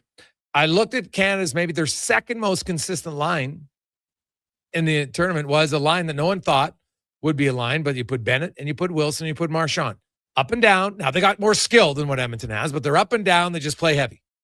And they were effective. Podkolzin, Frederick, Szymanski. I think it can work.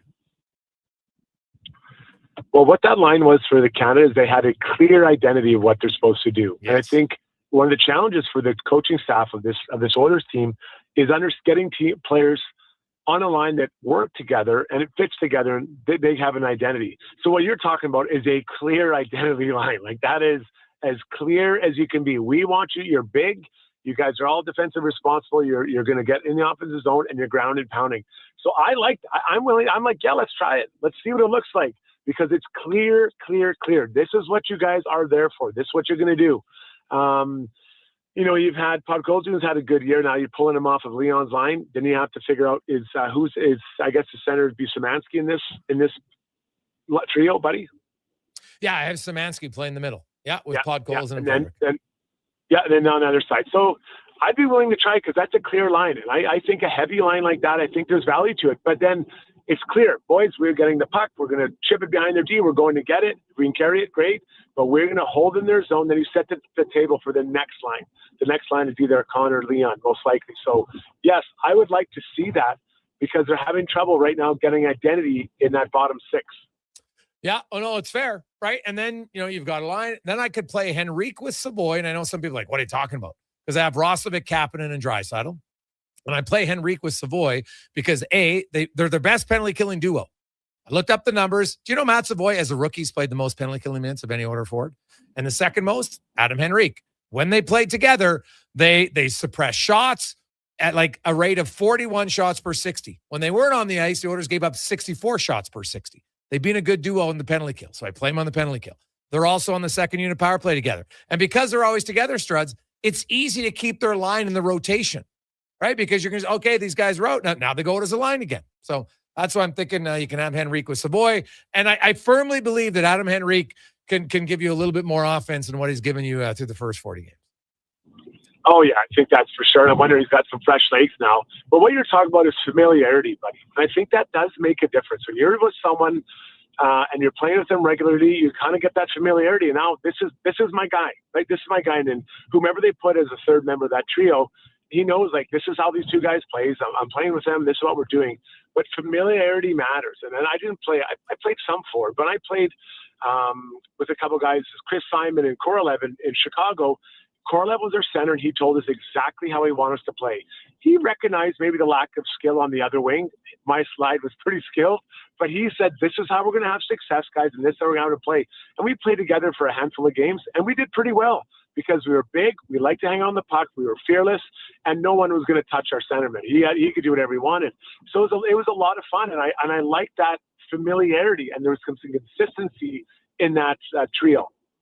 Yeah, that's very true. Hey, do you want to ask you, what did you make of like Makar and Taves on the Boldy goal as a defenseman? What didn't you like about that? Oh, listen, when someone beat me wide, I'm like, okay, maybe they were faster. I could have taken a different line.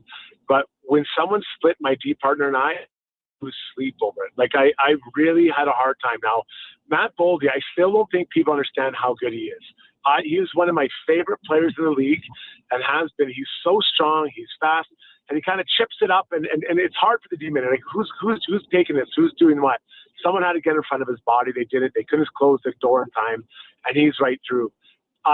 Wide is one thing, but at least the guy is going wide. When he splits you, you lose sleep over it. That one was, I couldn't believe it happened to those two D-men in that moment in that game. Yeah. It was, now, hey, good play by Boldy. I like the kind of juggling the puck up there. And, one guy looks, hey, he's a bounce. Okay, he's going to get him. Then he doesn't get him. And it's a split second. I get all that. But, that was, that's a tough play for certain. Stride of the Oilers and the need for a second pair right shot defenseman. Then I can move Wallman back to the left side. I got a really good left side. And I don't really care about the salary cap right now. If I address it in the offseason, I can do it then.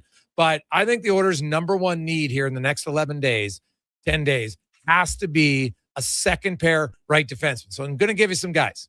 Now, Colton Brayko is at the top of my wish list, but I don't think it's feasible, cap and everything else. But Connor Murphy, Rasmus Ristolainen, Jonathan Kovacevic, or Zach Whitecloud.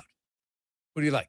Well, I love Zach Whitecloud. Me too. I've always liked him. Yeah. I don't know, maybe he's in Calgary.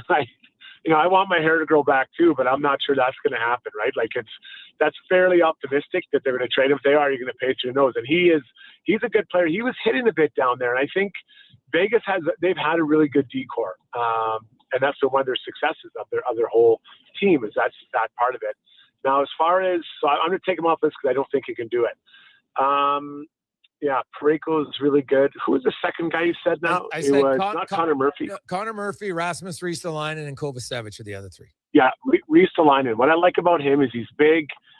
He gets in the way, and he clogs up areas. And I think if he was beside Wallman, I wonder what that partnership might look like. Now, he might not be playing this, and maybe be with Nurse. I don't know what that looked like, but I like the size, and I think that size does matter. Earlier, getting in the way, space, taking up, taking away other teams' time. So that is a guy I like. Is he UFA? He's UFA, is he? Well, no, Ristolainen has 1 year remaining on his deal. Kovacevic has this year plus 3 more, and Murphy's the one who's the pending UFA. Okay. Which one do you like? I like Risto. I might like, I like Risto, but I might like Murphy the best for a few reasons. The GM knows him very well. So you'll know right away, is this good personality? He knows his game. He, he's there for 5 years. So that helps. B, the Chicago freaking Blackhawks have the best penalty kill in the NHL. And you know who plays on the first unit, plays the majority of the minutes? Connor Murphy. Oilers penalty kill needs some help. He's a natural right shot guy. I think he can help your penalty kill because the Oilers starting, I know everyone's, they need wingers and what they need to defend. They give up too many goals, point blank. So bring in some guys who can help there. And I'm, one or the other, Ristolainen and Murphy, it might come down to, who can I get it? Like, what do I have to give up less to get? Because I'm not sure there's a glaring advantage one or the other. My only concern with Ristolainen is he gets injured. That's my red flag, is I don't want to pay pretty good price for a guy and then he's banged up again, right? Like he's had 2, this is his second triceps injury. And I know it's not a knee, but triceps pretty important. And, you look at his games played here recently, and that causes a little bit, like he's played 19 games this year, 63 games last year, only 31 games the year before that. That's my concern for him. Is he breaking down? No. Yeah, and the triceps is a pretty random injury. Yeah, he's done it twice. That's pretty rare in hockey. You don't hear that often, right? Yeah. So I'm with you. Yeah, I've changed my position more to the D as well from a forward because of the way it's kind of gone in recent months. Yeah. Well, yeah. And the other thing starts I was big on, hey, Nugent Hopkins is a better center. And I agree he is, but he can't be your third line center because he's on your first unit power play and he's on your penalty kill. I watched the game in Calgary and I went through the shift chart. He can never really center the third line on a regular basis because he's on the penalty kill. Then he's on the power play. Oh, geez, now I'm trying to get the third line back in. So it doesn't really work there. I think when he's a third line center, he's off of one of those 2 special teams units. That's just how it's going to be. So, and they're not taking him off the power play. It's the best power play in the league, and he's a pretty good penalty killer. So I think it's better to get him as is, just keep him on the line with McDavid. And then, if you can get a second pair right D-man and you still have something left to go out and get a veteran third line center, I'm all for it. But I make sure if I have to I got 2 bullets in the gun, right, for my trade gun, and it takes both bullets to get the second pair right D, I'm doing that before I get a third line center. Yeah, and that makes sense. And I guess, you get that opportunity to add some depth, and that gives a little bit more space to guys like Regula and Emerson to not have to be regulars every night. Yeah. Yeah. Well, yeah. And then, Regula and Emerson. Well, Emerson, I think, might be because he played my third pair with Wallman, right? Regula is not really in the equation for me. It's going to be Stastny and Emerson, right? That kind of rotate around. But then you got, I think it would probably be Emerson ultimately because he's a natural righty and he's pretty good on the PK. So, and even 5-on-5, his numbers, he's the one defenseman who's played the same minutes, same role, and his defensive numbers are way better than last year. So I've actually liked Emerson's season this year. I think he's just been steady, reliable. I haven't really noticed him much. He's not getting hit nearly as much this year as he was last year. And that's a compliment for a fifth, sixth defenseman when no one notices you. Yeah. That's the best of the world. Trust me. Were you playing tonight? Good sign. You didn't see me. That's a good thing. Strutty, before I let you go, I got Jay wanted to ask me this question. Hey, just curious if Strutty knows who's losing their hair quicker, him or Rashog? I saw him on the broadcast. It looks like Rashog might be ahead now. What does Strutty think? Yeah, no, the snow's melting pretty quick on that mountaintop, isn't it? Oh, you know what? You know what I thought of, Strutty? Wait till you see the trailer. Oh, for Toy Story 5. Oh my God. Oh, no. When they showed the trailer for Woody, I was like instantly, I'm like, oh my God, is this Strutty or is this or Schauger? Like I was dying. Wait, I don't even know. I'm just gonna wait till you see it and watch it because my son and I were watching it, and I watched it once because Toy Story is great. And I watched this and I was like, oh my God, this is the greatest. I can't wait till it comes out. Strutty is gonna be rattled. It's gonna be so awesome. Can't wait. I gotta go check this out. I gotta check this out. Check it out and then let me know what you think after you watch the trailer. Oh, it's awesome. Right. Okay, buddy, have a good one. Okay, guys, thanks. Talk to you later. There we go. It's Jason Strudwick. Oh, just think cons. I'll just give you a hint. What does Tyson Nash call it? Monkey butt? Oh my God. But it was, have you seen the trailer? I mean, I saw the image of Woody balding. Oh God. And where he's balding, it just reminded me of that day that Jack Michaels took a picture from above of Rashog. Schauger was so rattled. Oh my God. Jack Michaels and I sometimes when you start laughing, you can't stop laughing. Oh God, him and I were dying for a long time. It's pretty funny stuff. But when I saw that one, I'm like, I can't wait. Oh, I'll be all over it. That might be his new nickname. I might just call him Woody from now on. We'll take a quick break. We'll return to Gregor Show presented by PlayAlberta.ca. Your furnace is dead. It's time to replace it before winter crushes you. Legacy Heating and Cooling is practically there already. Yeah, we're working in your basement. Doing a replacement. The work is so earnestly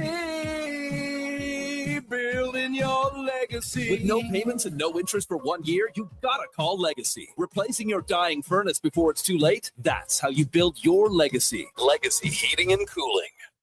Need a new ride for road trips, errands, or just life on the go? Go Auto offers a massive selection with over 15,000 new and used vehicles to choose from. With over 70 locations across Western Canada, finding your next ride has never been easier. Whether it's a roomy SUV for the family, a sleek car for the open road, or a rugged truck for your weekend adventures, you'll find it here at a price you'll love. Explore thousands of vehicles today at goauto.ca.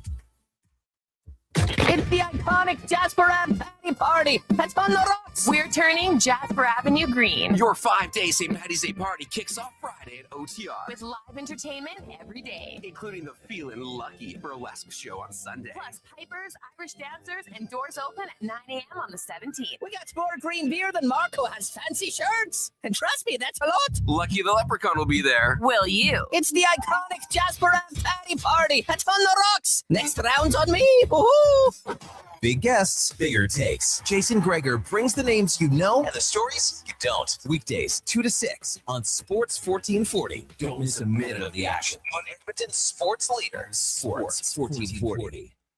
McValue meals are here. Get the McD's you love for $5 plus tax every day with your choice of a McDouble, junior chicken, or chicken snack wrap with small fries and small fountain drink. All for just $5 plus taxes. Canadian restaurants. Product availability varies. Prices exclude delivery. 1 in 3 adults don't get enough sleep. The Brick is here to help with deals on your entire bedroom. Save up to 50% off clearance mattresses, 50% off beds when you buy any 3 matching pieces. Buy one, get one half price on Sealy memory foam pillows, and save $100 off any adjustable power base when you buy a mattress over $9.99. Plus, check out other incredible savings in every department. Some exclusions apply. Check out the Brick at South Common, West Edmonton Mall, North Side, and downtown.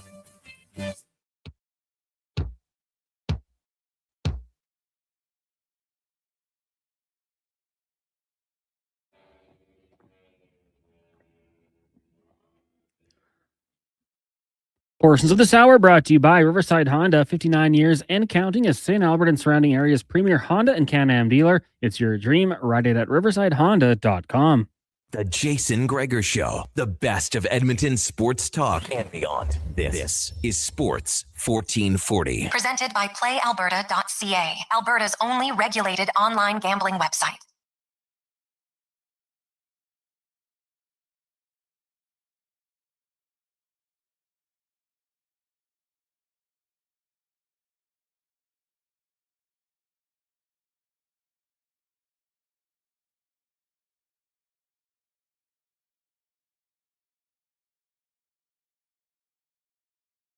Port 48, welcome back.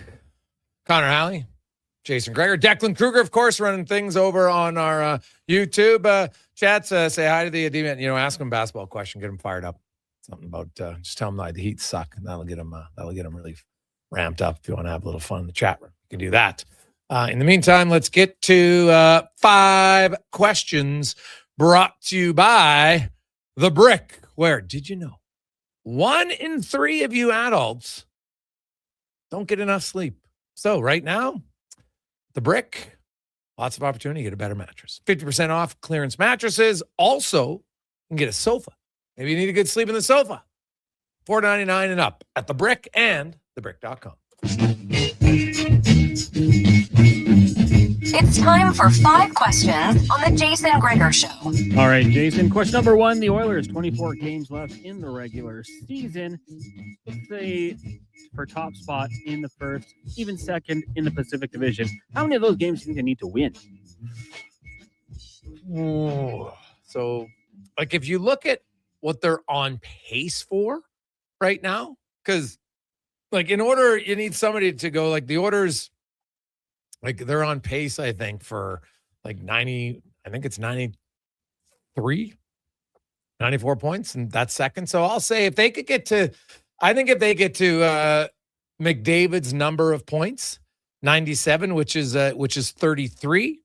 So I'll say if they can win 15 games, then that's enough to get second for sure, maybe first. Yeah, that's kind of the number I had circled as well. I mean, geez, you'd love to get on one of those winning streaks we've seen in the last couple of years here, especially heading into the playoffs. There's some tough games, though. There's not too many games I look at and say easy win. They all have their challenges. So I'm going to go with you, 15, 16 in that range, I think would be big. Question number 2 for you. Who needs to step up on this Oilers team the most in those games for them to make a push into the Pacific's top spot? Well, I'm not going to say the obvious guys because they've stepped up all year. So I'm going to do players that need it. I'm going to go Jake Wallman, Darnell Nurse, Tristan Jarry. Those are the 3, and maybe even in a reverse order, because those are the guys who play minutes, big minutes of guys, and the other guys who have played big minutes have produced. And your starting goalie's got to be better. Yeah, I mean, I was going to say Darnell Nurse for sure, and then goalie, whoever it is, just a little bit closer, keeping them in those games. I think that would be a recipe for success. We know that if the usual suspects are going to raise their game and do what they do down the stretch, but yeah, a couple guys on the blue line, goalie, whoever it is, has to step up. Question number 3 for you. The IIHF saying the 3-on-3 OT format will not change at the Olympic Games. I know a lot of people didn't like it. Are you good with them keeping it the way it is? No. It should change for the gold medal game. There is 0. If you want to do it for the other ones, I'd live with it.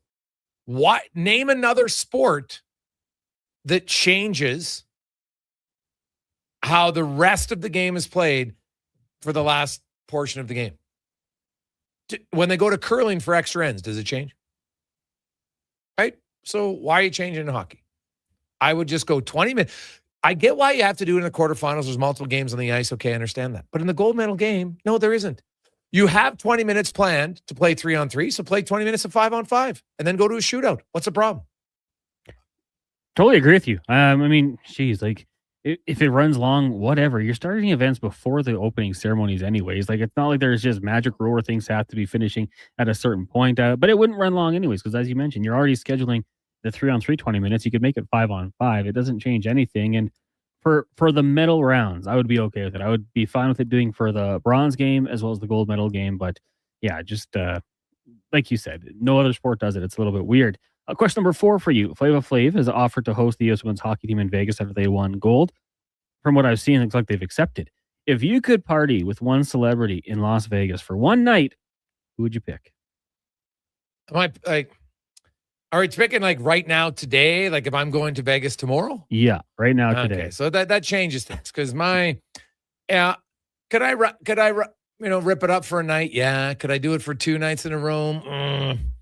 Maybe. I'm not sure. It'd be great. Definitely not 3. So I'm probably looking for a different type than when I was younger. So I'm going to go with the guy who, because I think I could have, has a good array of good restaurants, so we can get into any restaurant, right?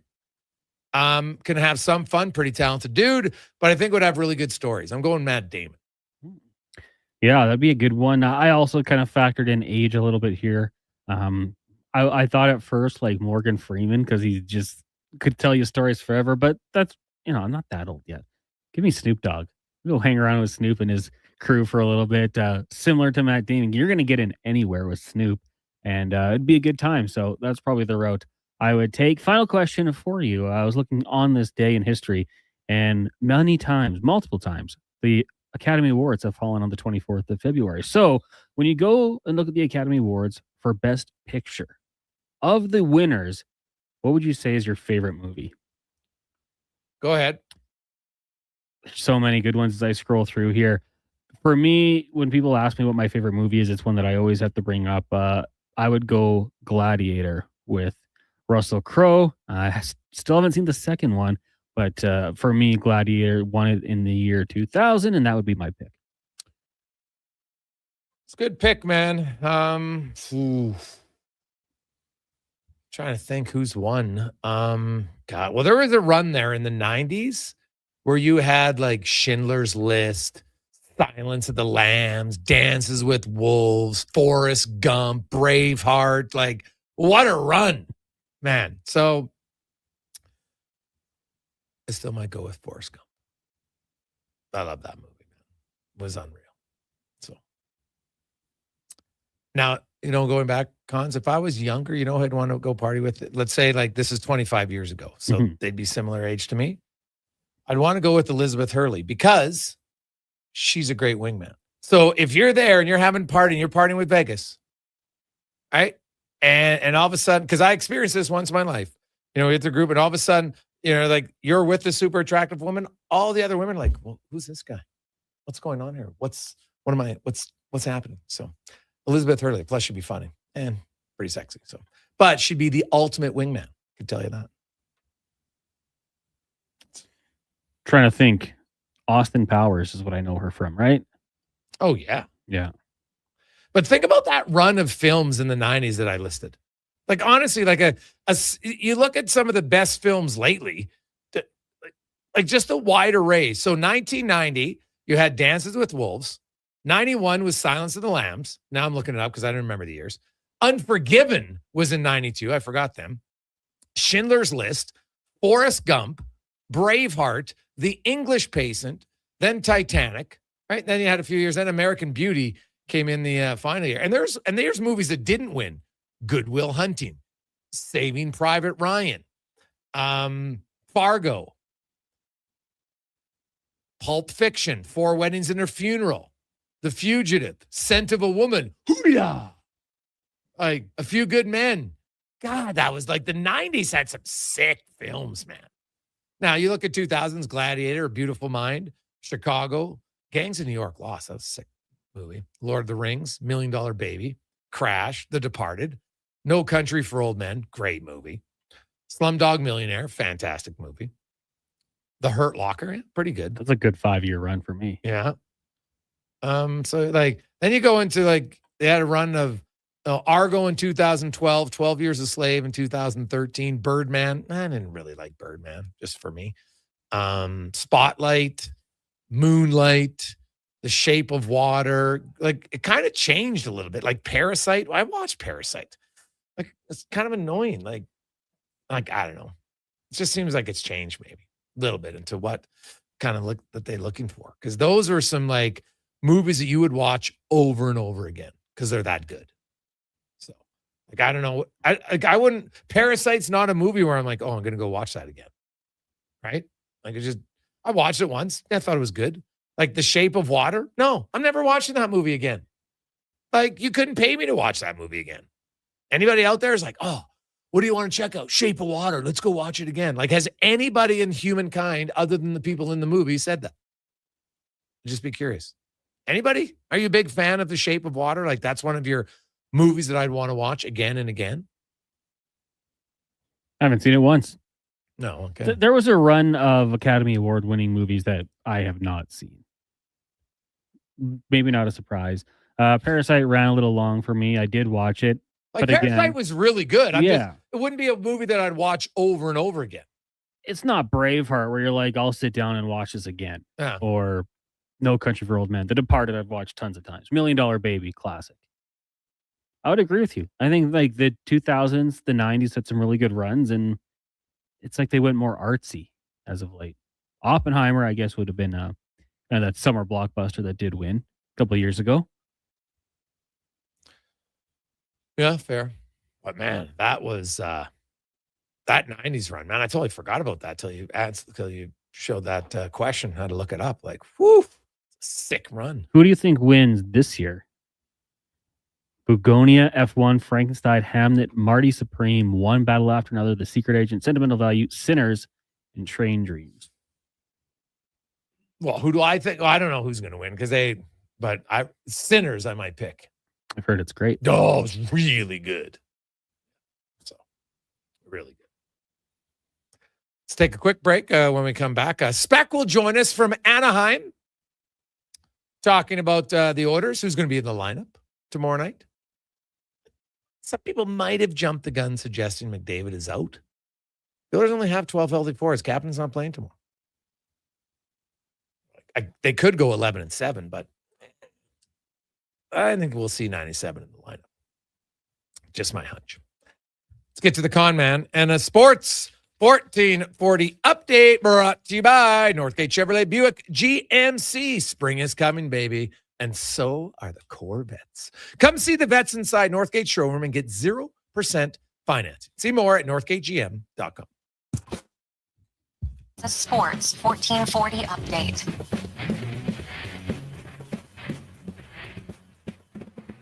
Colorado Avalanche have acquired defenseman Brett Kulak from the Pittsburgh Penguins in exchange for defenseman Samuel Girard and a 2028 second-round pick. Kulak has 1 goal, 8 helpers in 56 games with the Penguins and Oilers. Meanwhile, Dallas Stars forward Mikko Rantanen will miss at least the next 2 weeks, possibly longer, than injury he suffered playing for Finland. In the WHL, Oil Kings taking on the Tigers down at Rogers Place. Puck drop 7 o'clock. In the AJ, 2 games with Whiteport in Drayton Valley and Calgary hosting the Kodiaks. In the association tonight, Toronto Raptors taking on the OKC Thunder. Tip-off at 5:30. We've also got the Knicks, Cavs, Nets host the Mavs, Sixers taking on the Pacers, Warriors in New Orleans, Blazers host the Timberwolves, and the Magic taking on the Lakers. From the NFL today, Atlanta Falcons GM Ian Cunningham informing Kirk Cousins that the team would release him on the first day of the league year. If the Falcons release Cousins next month with a June 1st designation, they'll save $2.1 million in salary cap. Coming up in hour 4 of the Jason Gregor Show, we'll be joined by Mark Spector of Rogers Sportsnet and Derek Van Diest from NHL.com. I'm Connor Halley. This has been a Sports 1440 update.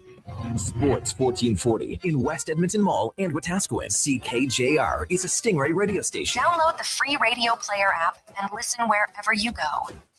A pizza from Papa John's is already pretty great. But you know what's even better? 2 pizzas from Papa John's. For a limited time, get a medium 1-topping pizza for only $6 when you order any large specialty pizza at regular menu price. Whether you're feeding your family, your team, or yourself, get your next meal from your locally owned and operated Papa John's with a $6 1-top medium when you order any large specialty at regular menu price. Better ingredients, better pizza, Papa John's. Legacy Heating and Cooling offers no payments and no interest for 1 year on your new furnace. So, when you wake up to no heat, Call Legacy. Call Legacy. if you need it immediately with no overtime rates, if you need it immediately and want to combo it with AC, Call Legacy. Call Legacy. no payments and no interest for 1 year on your new furnace. It could only be Legacy Heating and Cooling. Want to invest in Alberta's workforce, fill your talent pipeline, and get funding? Careers, the next generation connects employers with motivated, pre-vetted youth through funded internships. Easy, impactful, and risk-free. When you work with a group like Careers who have experience in that area, they can demystify and navigate all the complex steps and stakeholders that have to be involved. Visit careersnextgen.ca today. Edmonton's only 24-hour-a-day sports radio station can be heard anytime, anywhere. Sports 1440 is streaming on your phone, your tablet, your computer. Download an app today and listen to Sports 1440. Who's that working on the underground utilities over there? All-Star Construction, that's who. What about the street lighting? Yep, All-Star Construction. And the directional drilling, hydrovacking, neighborhood renewal, and telecommunication work? Yep. Since 2009, All-Star Construction has been doing all that and more, shaping and building Edmonton communities for land developers all around Edmonton. That's what All-Star Construction is all about. You're listening to the Jason Gregor Show on Sports 1440. Presented by PlayAlberta.ca. And here comes Action Electrical Service Team sprinting onto the scene. These are your first responders for any electrical emergency. That's right. With their fleet of service vans and specialized gear, they assess, they service, and maintain electrical lighting and automation systems. They're all about rapid response. Quick diagnostics and repairs to restore power and safety fast. Hire the Action Electrical team to bring home a win for your project. Visit actionelectrical.net.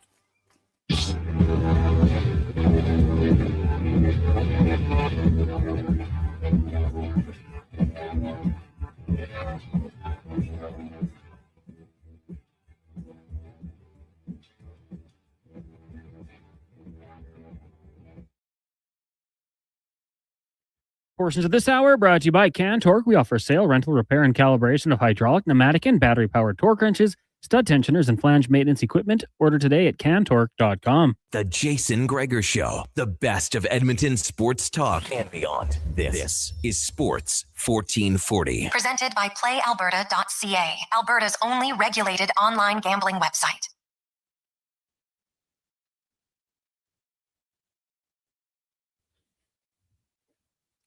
Just after 5 o'clock. Oh, hey, if you're coming out of your slumber post-Olympics, maybe you're like, you know what, I just missed my hockey team. Well, the Oilers are back in action.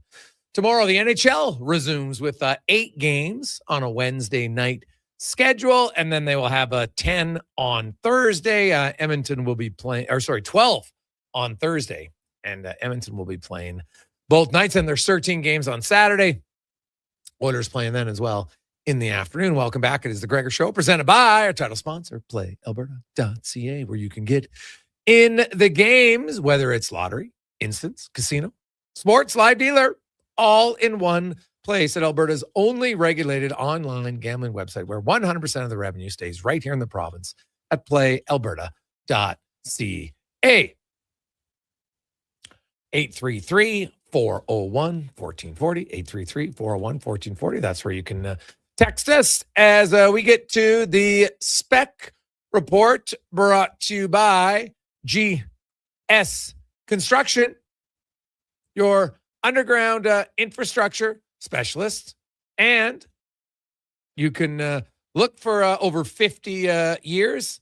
They are looking for experienced top men, pipe layers, operators. If you're looking for a career, gsconstruction.ca/careers. As Mark Spector joins us from Anaheim. Spec, how you doing? Doing okay. Nice to be in a hockey dressing room again today. Kind of getting back to work a little bit here. Don't ask me what the lines are. They didn't run lines at practice. But McDavid's coming in tonight, expected to, and we'll take a morning skate tomorrow. He's playing. I think he'll play too. Yeah, 100%. So he'll play with Hyman and Nugent Hopkins, and Draisaitl, probably Roslovic and maybe Podkolzin, or maybe this boy. We'll see. But I know you talked to Frederick and Mangiapane today, Spec, and the Oilers are still trying to trade Mangiapane. Yeah, they never stopped. That's not a new story. And Mangiapane, I think, is aware of this. When I talked to him a while back, Spec, and hey, sometimes it doesn't work. And you know what? He'd probably, my understanding is he's open to a change of scenery at this point. Yeah, I mean, he didn't come out today and say, trade me out of here, that's for sure. In fact, he said he'd rather stay. But you know what? I mean, players, it's a tough spot to put a player in. Like if he comes out and says, yeah, I can't wait to get out of here, that's not good for business. And it's bad in the room. And so he's doing what good teammates do, right? That's all he's doing. It's hard. I mean, maybe I'm getting older and softer here, but both Trent Frederick, you've gotten to know Trent Frederick. He's an awesome guy. Oh, he's yeah. He's had a horrible year. There's no doubt, but he's an awesome kid. And Mangiapane is a good guy too, and it ain't working, man. You know what? Both guys, I think the similarity, Jay, was both guys try to just get away from hockey during the break and kind of take a mental reset, which is probably what they should do, and come back and hope they can, there's, what do we got here? Basically 24 games to make something out of this season for those two guys. And that's the goal of each one of them. Yeah. And like, I look at Frederick and, I look and say, okay, like, you know what? What's the realistic expectation? To be a third line guy who can crash and bang and bring some energy. Like, I still think he can be that player. I do too. It can't be that hard, but it's not like he hasn't, it's not like he hasn't considered that. It's not like he hasn't thought, hey, why don't I do this? Like, he's just a guy looking for a role. He just wants a role, and it's his fault. Like, make a role.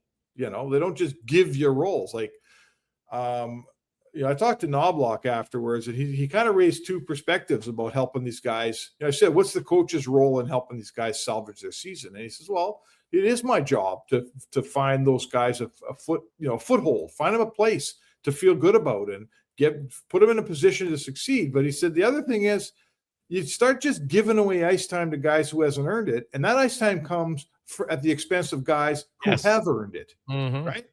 So that's the coach's conundrum is, you can't just hand ice time to some guy your GM acquired who isn't earning it. So really it's on the player. It's always on the player to force your coach to keep throwing you over the boards. And those two guys had a hard time with that this season. Yes. But here's the thing. You have a 3-week break and you kind of just start from scratch and go ahead. Oh yeah. And Frederick's got a good sense of humor. He says, this is such a great team. The guys treat you the same as if you're the MVP or if you're the LVP. And I'm thinking, what does L stand for? Oh yeah. It stands for least. Yeah. So hey, he's just a guy trying to find his way here, and it hasn't gone well. And there's, I've said this before in the show, Jay. At this level, there's a lot of pride. Like guys, they don't want to. No one wants to be the guy that's got 3 points at this point in the season. So it's got to be playing with his mind and messing with his confidence. And hopefully for his sake he'll figure it out. But it's not an easy. I'm not saying it's anyone else's fault, but Trent Fredericks. But it's not an easy spot to be in, nonetheless. Yes. Kasperi Kapanen, any idea what happened? No. And, he was skating. He's skating great. At practice today, good speed, firing pucks, looking good. But the minute they started into battle drills, he came out and he did not take part in them. Okay. So what does that tell you? I don't know what it tells you, but his speed's good. And there's something going on where he's not going to exert himself in a battle drill right quite yet. They're still on the Knobloch's still saying 2 games, but we know what that's worth in this town. Yeah. The 2 games, if you're not taking contact today, well, 2 games could be 2 weeks. Yeah, because you're not playing tomorrow. You're not playing Thursday. Friday, they're not practicing. So, when are you going to get in? Now, who knows? Maybe it's, you know what? You never know. Did he have, I have no idea what could have happened, but that would, if you're all not doing contact, something that tells me that's a core injury usually. So, yeah, probably. See, he's just, he's had some bad luck. Because God, when he's healthy, he's been a really good player for Edmonton this year. He has, and for a guy you picked up off waivers, he's been, the time he spent in Edmonton last year was very valuable. He was a good player in the playoffs, scored a huge goal, helped almost every night. And this season, like you say, when he's played, he's been great. But it's one of those years for him for Captain. I mean, Wallman's the guy that's been hurt a lot too, and whose fault? You can't blame guys for being hurt, but it's a drag when you can't count on a player because the minute he gets going, he's on the DL, right? Yeah, well, yeah. Wallman's a guy who's got to get going, though, Spec. They need him. Like Connor asked us the question before the break, who are the guys who have to step up? And to me, I named Nurse, Wallman, and Jari. Because, I'm not saying Bouchard or Hyman. Like, those guys have stepped up. They played well. And David and Draisaitl, Nugent Hopkins. So I go to guys who play a lot of minutes, who aren't playing up to their or aren't doing enough. And so those are the guys for me. Anybody for you, do you think has to step up? Well, those 3 guys, because you make the best point. They play a lot of minutes, so they got to play well. Yes. That's the most important. And then after that, I'm looking at depth guys. I'm looking for, I don't know how long Mangiapane is going to be around, but I'm looking for him. I'd like to see Savoy take a little bit bigger bite here down the stretch run. Janmark's got to appear because he's been a ghost all season. You know, it takes a whole team to win, right? It takes a whole. I think we've seen this enough in our town. You don't win with 6 good players. You know, so the top guys are doing okay around here, but it's the rest of the group that's got to figure it out. Yes, 100%. Looking at a few other things, you're in Anaheim spec, and I don't know if you if their practice facilities where the Oilers practice or not. I'm not sure, but I look at the at this Anaheim Duck team. I'm kind of fascinated to see what Pat Verbeek's going to do. Yeah, I think that, you know, I think we were talking yesterday. I think it's a moment in time for this Anaheim team to make the playoffs. They're right in the race. They've had all their years of missing. You know, they've built a good team. They're starting to figure some stuff out. They got Quenneville's a top flight coach. I think it's time. It's time for this team to take a step. I think the GM is looking at his lineup and saying, I owe these guys to add to the, to the roster at this deadline. They can't be trading people away. They can't be a seller. They got to add. They got to try to make this thing work. It's an interesting time down here, Jay. You know, you've been to this rink. They've embarked on like I don't know what it is. Is it 200 million? Is it 500 million? There's so much building going on around this rink right now. That's crazy, isn't it? I don't know. I didn't know where to park. I didn't know where to drive. There's trucks. There's huge cement. Like they're building a city around this rink. So, you know, as it gets going in the next year, 2, 3 years, maybe so too will that team, right? Maybe this team in 3 years will be a Stanley Cup contender. Right now they look awfully good. Now comes the hard work to get over the top. Yeah, well, you know, they've of lots of good young players in Anaheim. I don't think anybody can debate that. All right, like, you know, you look. Now, have you heard anything on one of the Leo Carlson? Is he going to play tomorrow? I haven't heard a thing. They practice across town in Irvine. Okay, because he's still on IR. Now they could wait right until after the skate, and I understand that to activate him. Henrique's still on IR. He doesn't come off till tomorrow, right? Yeah, it's because he's on LTIR, and the reason you wait until then is because he's on LTIR.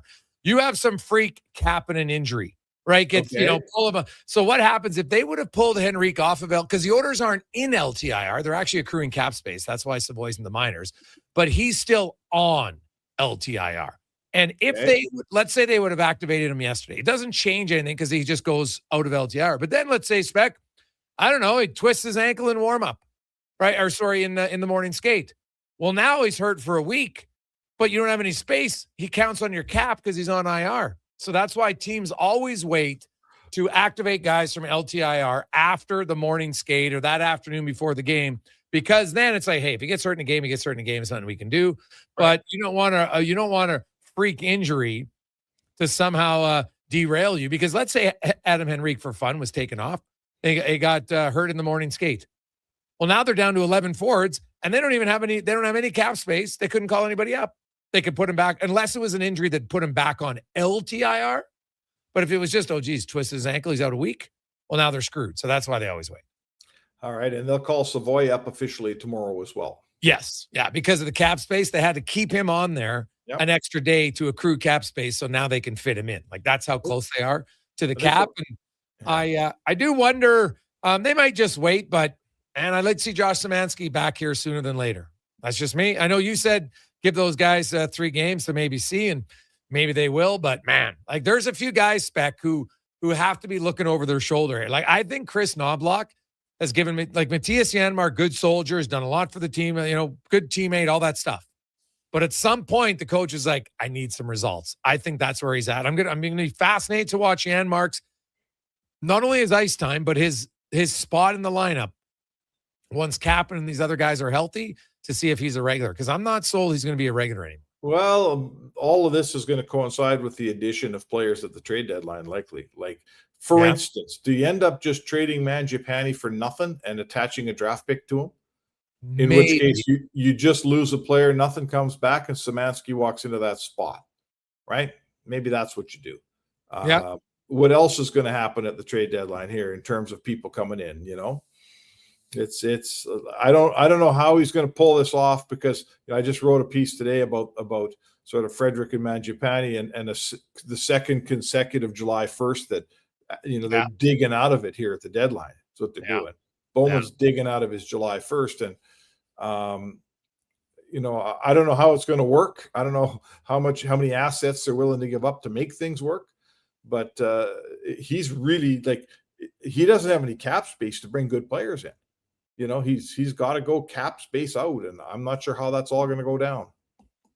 Yeah, that's it's one where hey, that's the GM's job. This is where you make your money over the next 10 days, right? Like Bowman and them have been very good at the low end deals.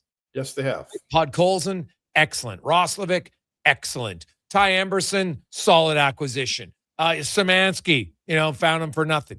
But you mentioned Arvidsson and you mentioned Skinner, all those, Skinner's not even signed. I don't think he's even in the NHL. So they just, they bet wrong at a time. Buffalo bought him out and they thought he had something left. He didn't. Arvidsson's been all right. Although Arvidsson, guess what? I watched Boston again, Spec, before the break. And I'm like, why isn't he? Where's the Zamboni? Arvidsson suddenly is not falling down. It's such a weird thing. I don't get it. Because I know that's why I remember seeing I don't recall this guy falling down this much in LA and Nashville, but I don't know what happened. And now Frederick and Mangiapane. So that obviously hasn't worked, on the bigger deals. And they got to find a way. Now, Frederick, I still think there's time to salvage. Mangiapane just won't because, what he's making, they got to make some moves. So he's going to be out. But, they got to hope that they can salvage Frederick. And this is just a bad 56 games. And he maybe starts to come on like Connor Brown did a few years ago. Ooh, yeah. I mean, sure. That's the hope. Listen, that's what the difference is between the two guys. Mangiapane, who'd love to stay, he says, I'll take him at his word. He's looking at being moved on any day here. Not Frederick, right? Frederick can buy a house around here, man, if he hasn't already, because he's not with 7 years left after this one. They're not moving him. He's not getting moved. So he needs to find his game. He's still a young man, Frederick, right? He's still a young player and he's got lots of time left in his career. There's whatever has to happen. He's got to get control of this thing because it's going to be a long life living in a Canadian city, being a point per month player. That's not any fun for anybody. Yes. No, that is very, he did mention that he doesn't listen to our radio show or read my copy, so that's probably good. Yeah. Well, hey, I think we've been fair on Frederick. I was one who thought I didn't mind the signing at all. Now the term I didn't like, but even if he was only a 4-year deal right now, that'd be irrelevant. It's people are mad at the term. I'm like, no, it's the fact he's just not playing well. If he was signed to a 4-year deal right now, that wouldn't make this season any better. No, it wouldn't, but it would. Let's face it. No, because you're worried about stuff that's irrelevant down the past. If he was bad this year, he'd still be bad this year, whether he had 4 years left or 8. I know because what if he recovers next year? That's my point. It's been a bad year. It's not the term that's the problem. It's the year right now that's the problem. And he's got to find a way to salvage it down the street. Because I'll say this, Spec, if he plays okay and then scores 2 or 3 big goals in the playoffs, guess what? You can salvage a season with a really good playoffs. Connor Brown proved it. Absolutely. I mean, this is the finding of confidence. The guy's got to find some confidence, and he can't find it. Every time he tries to fight, he gets, not every time, but he tries to fight Olivier, gets the hell beat out of him. That was great for the team, but that doesn't give you any confidence getting beat up. Then he doesn't fight when Carlo hits McDavid, and that didn't work out so well. They scratch him the next game. He just can't figure out, when he goes left, he should have gone right. He hasn't made the right. It's just not working for him, man. Every decision he makes is the wrong one.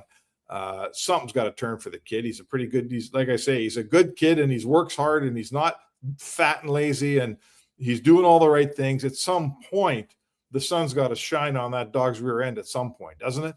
Yeah, it's true. Spec, enjoy Anaheim. We will chat with you tomorrow. Hey, sounds good, Jay. There you go. That is Mark Spector, the Spec Report brought to you by GS Construction. We'll return. DVD joins us. We got a lot of text flying in, 833-401-1440. Tomorrow, we're going to have fun on the show. We're going to have lots of interaction with our audience, and we'll get to that, tell you about it. It involves the orders and your thoughts. So maybe you can play GM, maybe you can play prognosticator, maybe both. We'll do that tomorrow on the show. Let's get to DVD here on the Gregor Show, presented by PlayAlberta.ca. Mr. Rooter gets a colonoscopy. All right, Mr. Rooter, just relax. We're almost finished. Now, what am I looking at on the screen? That's your large intestine. Wow, the pipes of the human body. Incredible. This is just like when we use a camera for sewer inspection, except you probably don't find tree roots. You'd be surprised what we find. You know, once I found a bunch of Hot Wheels. Hey, me too. For a plumber who values healthy pipes, call Mr. Rooter. 1 in 3 adults don't get enough sleep. The Brick is here to help with deals on your entire bedroom. Save up to 50% off clearance mattresses, 50% off beds when you buy any 3 matching pieces. Buy one, get one half price on ceiling memory foam pillows, and save $100 off any adjustable power base when you buy a mattress over $9.99. Plus, check out other incredible savings in every department. Some exclusions apply. Check out The Brick in South Common, West Ed Mall, North Side, and downtown.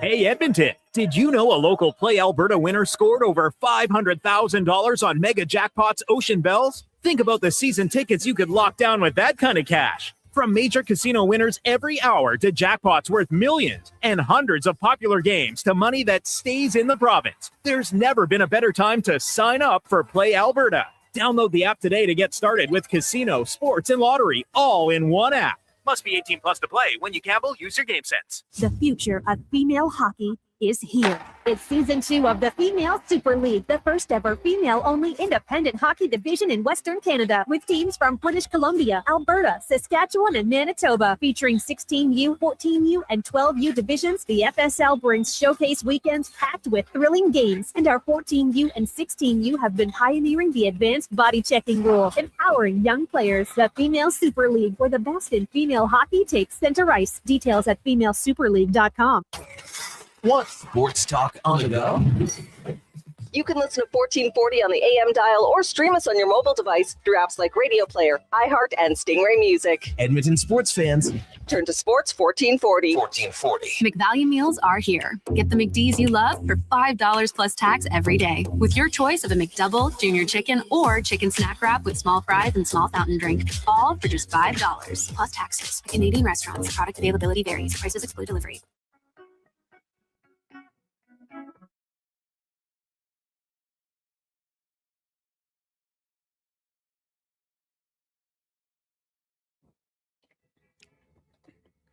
Portions of this hour brought to you by Crystal Glass, your clear choice for residential windows. Locally manufactured and installed, Crystal Glass provides a beautiful product and incredible customer services for all of your residential needs. Call 310 Glass or visit crystalglass.ca for a quote. The Jason Gregor Show, the best of Edmonton sports talk and beyond. This is Sports 1440. Presented by PlayAlberta.ca, Alberta's only regulated online gambling website.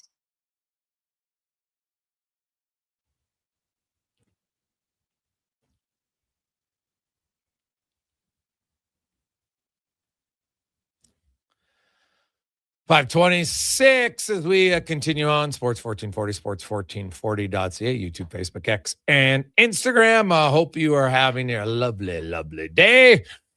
NHL is back tomorrow with 8 games, including the Oilers and the Ducks. I'm expecting Connor McDavid to play tomorrow night for the Edmonton Oilers. And hey, as we saw at the Olympics, McDavid can get you a lot of points in 15 or 16 or 17 minutes if need be. So I wouldn't be overly concerned about it. I don't think they're going to overplay him, but I think he will play. And away they go. You know what? 3 and 4 isn't ideal, but then they only play one in the next 5 days. So that's a nice little break. After that, probably take a few days off of practice and such. 833-401-1440, 833-401-1440. It is the Gregor Show, presented by PlayAlberta.ca. That's Regan, Texas. Or call us with your thoughts as we welcome in from NHL.com, Derek Van Diest, DVD. How you doing?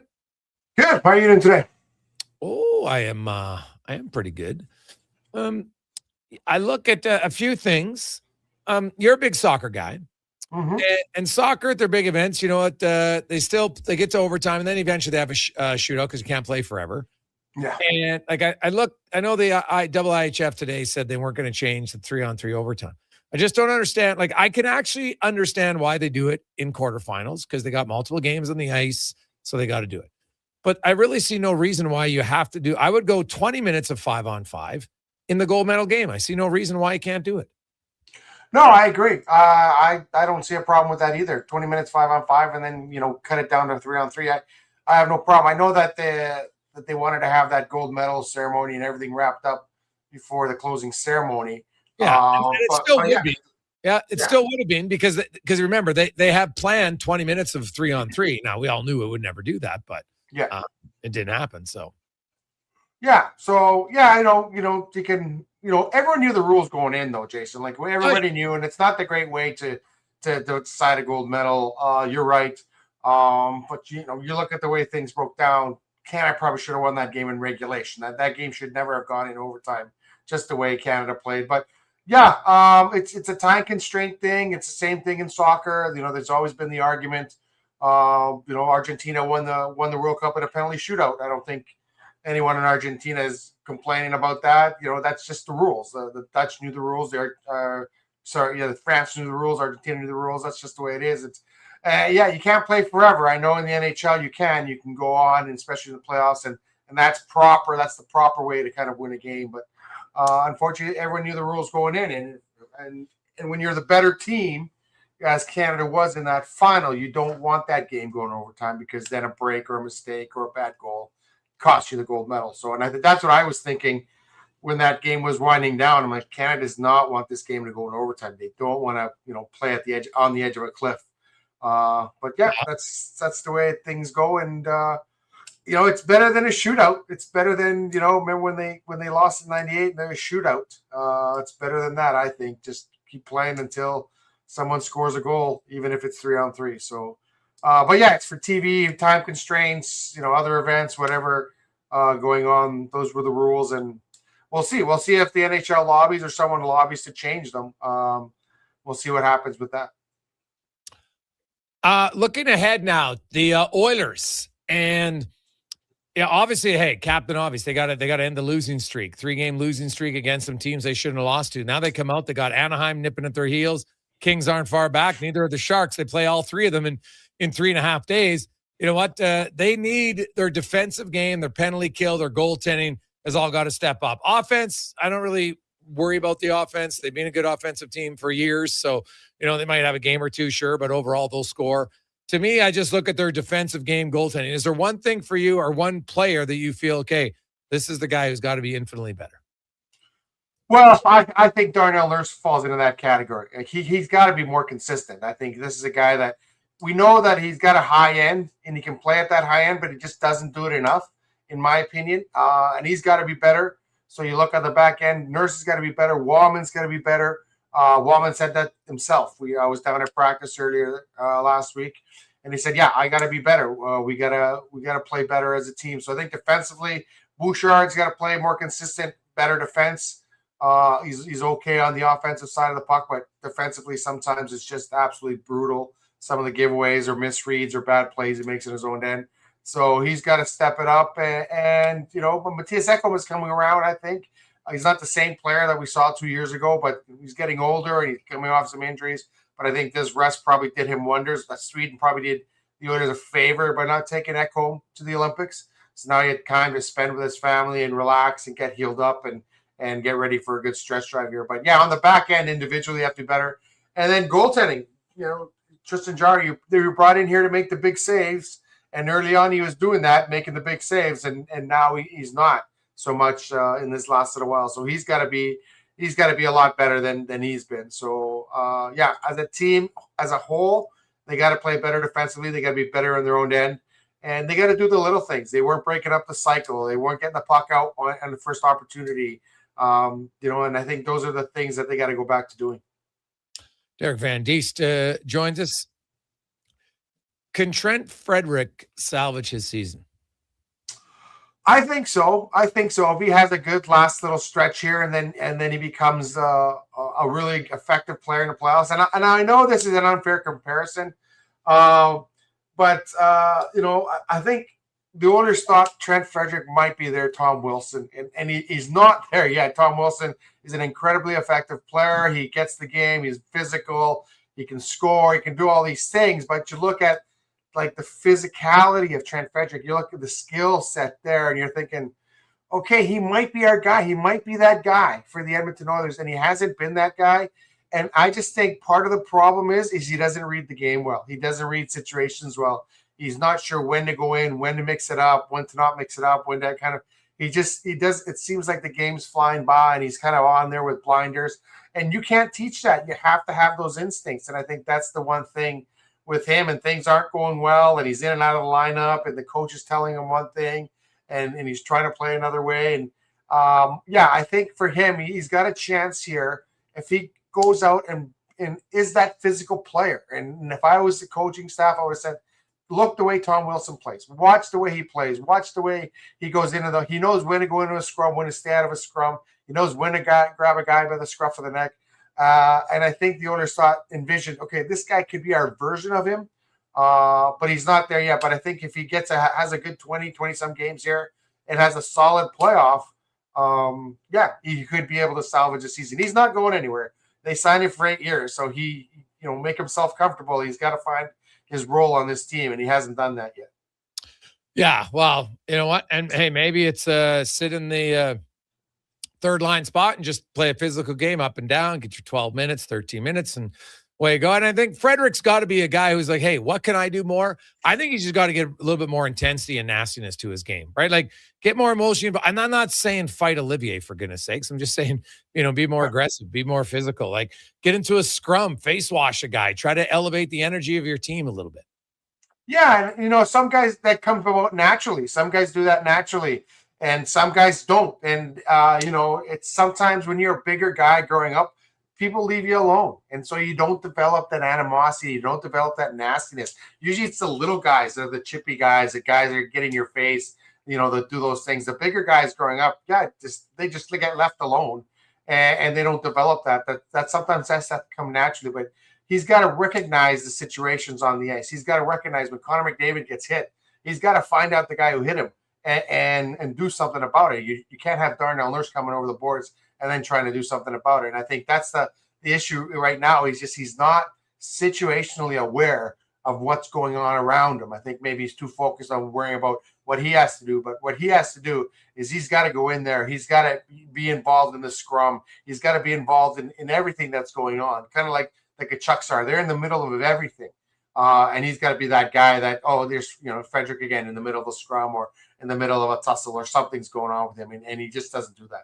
Yes, that is, I think, the element of his game that he could just be more engaged at times. No question about it. Lastly, for not just the Oilers, but they've got Anaheim, then they got LA. Panarin is in town, but Fiala's out. This young Ducks team, they're chasing and nipping at their heels. Seattle's nipping at the heels. The Oilers are still looking. Hey, Vegas is only 4 points ahead of us. Is this a have to win 2 out of 3 stretch for you for the Oilers? I think so. I think you got to win 2 out of 3, and you got to put a win streak together longer than 3 games. Like you can't let Vegas get away from you. You got to keep. They're a step in step with Vegas, and I know Vegas was stumbling. They were having trouble putting win streaks together. But you got to challenge for a top spot in that division, and that's how you're going to get your game going. That's how you're going to get into the playoffs. You want to be playing well going into the playoffs, and I know the Oilers. They've kind of the last couple of years, we'll just turn it on at the end. We'll just turn it on at the end. And as Leon Draisaitl said, he said it before the Olympics. He reiterated today.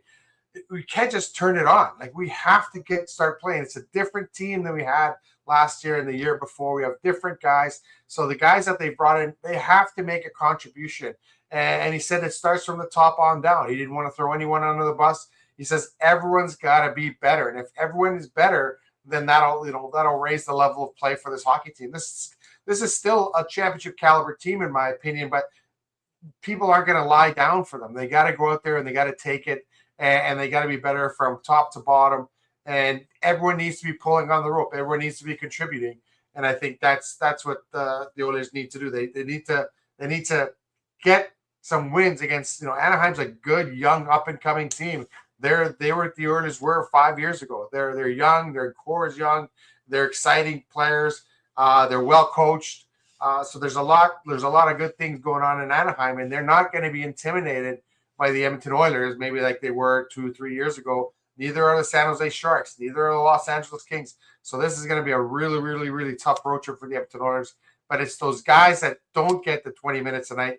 Those are the guys that have to contribute. You got to get some wins off those guys' backs eventually down the road here. Awesome stuff, DVD. We will be chatting with you again next Tuesday. See you around the rink. Sounds good. Thanks for having me on. There you go. That is Derek Van Diest. Quick break. We'll come back with their stats today. Wrap things up and more on the Gregor Show, presented by PlayAlberta.ca. And here comes Action Electrical Service Team sprinting onto the scene. These are your first responders for any electrical emergency. That's right. With their fleet of service vans and specialized gear, they assess, they service, and maintain electrical lighting and automation systems. They're all about rapid response. Quick diagnostics and repairs to restore power and safety fast. Hire the Action Electrical team to bring home a win for your project. Visit actionelectrical.net. Expand your brand with Fusion Promo Marketing. Fusion is your trusted partner for all things branded merch and apparel. Thousands of products perfect for businesses, sports teams, and corporate events. Fusion with a Z. Promomarketing.ca. The longest running basketball show in Canada airs every Saturday morning at 10 on Sports 1440. Hoop City with Paul Sir introduces a new generation of basketball talk, and it's right here on Edmonton's home for sports, Sports 1440. Scott McGilvery here, HGTV host and renovation expert. The one upgrade I know homeowners will love: better, fresher Culligan water straight from the tap. Culligan's AquaCentral reverse osmosis filtration system takes your water to the next level. With up to 7 stages of filtration and 14 filter options, they're certified to reduce over 90 contaminants. Your tap water is about to get a major upgrade. Safer water that tastes great. Get started with a free in-home water test at Culligan.com. Culligan, water you love. Getting your vehicle sparkling clean doesn't have to cost a fortune. Take it into Hughes today and pay just loonies a wash. Find us at usecarwash.com. McValue meals are here. Get the McD's you love for $5 plus tax every day with your choice of a McDouble, junior chicken, or chicken snack wrap with small fries and small fountain drink. All for just $5 plus taxes. Canadian restaurants. Product availability varies. Prices exclude delivery.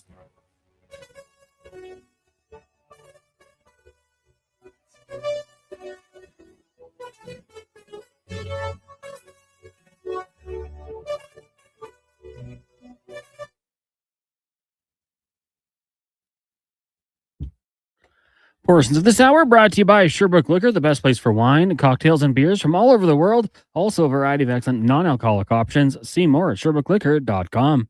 The Jason Gregor Show, the best of Edmonton sports talk and beyond. This is Sports 1440. Presented by PlayAlberta.ca, Alberta's only regulated online gambling website.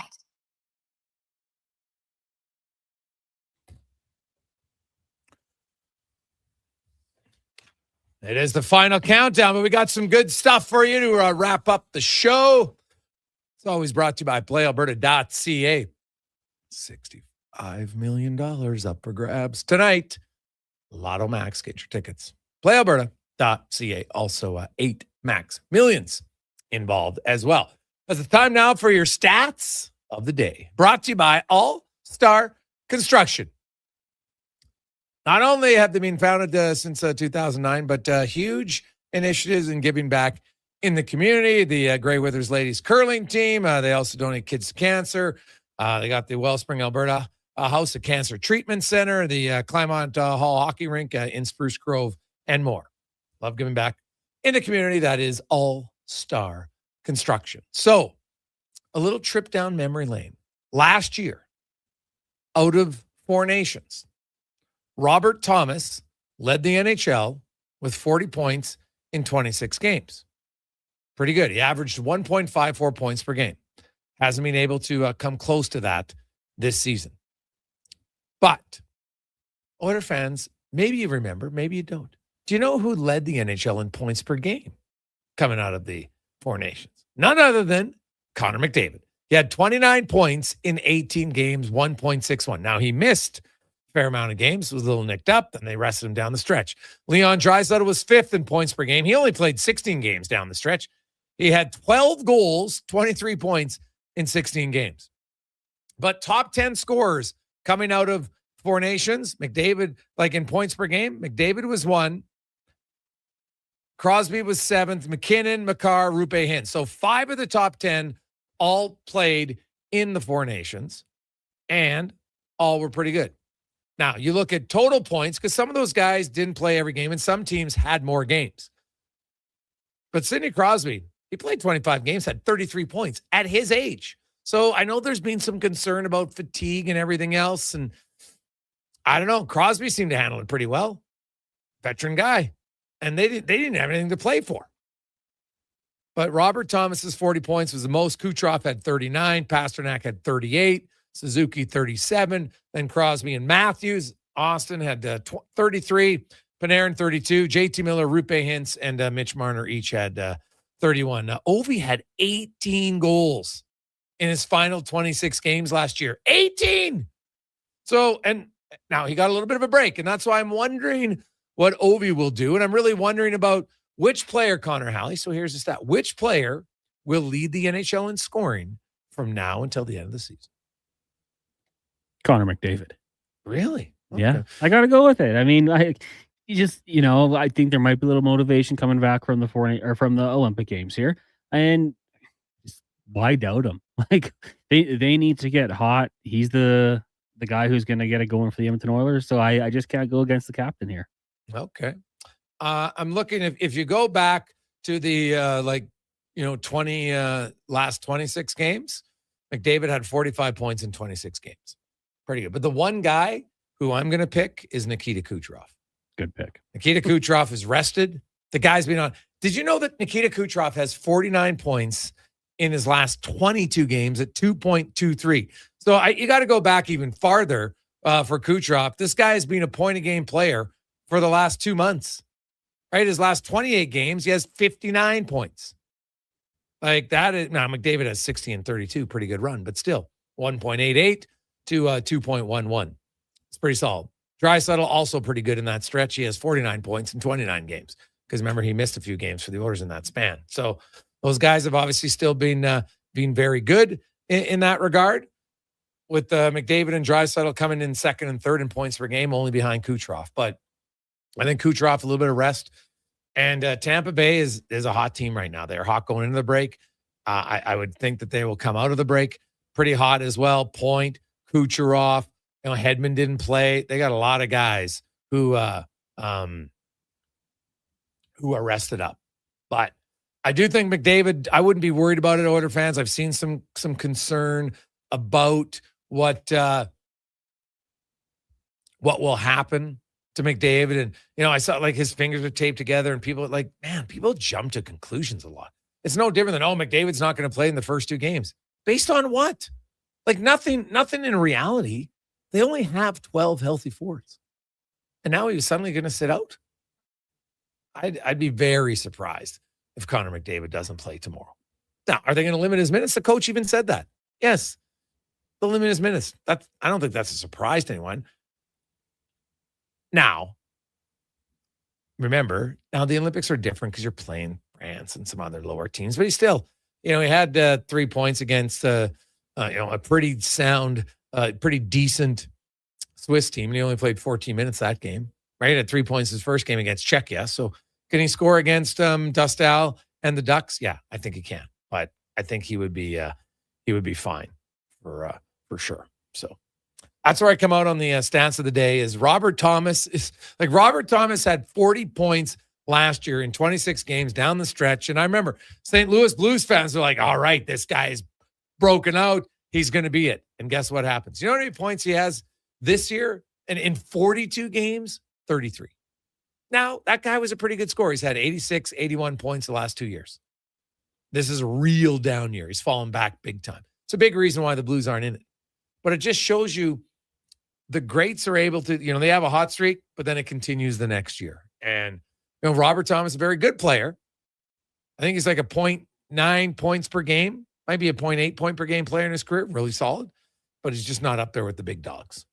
And I look at somebody like, could there be a Robert Thomas on another team? Potentially.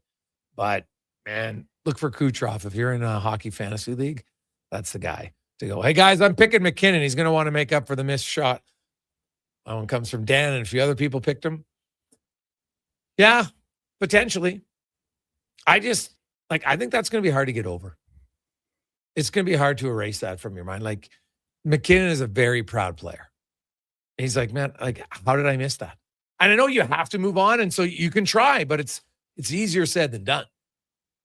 Right? And I'm sure like he'll score a goal from there later on and be like, look at the one timer he scored to win. He just had a sneak. That was a perfect shot. He's like, oh my God, I don't even have a goalie in it, and I can't make the shot. So I would think that would be a little bit challenging for sure.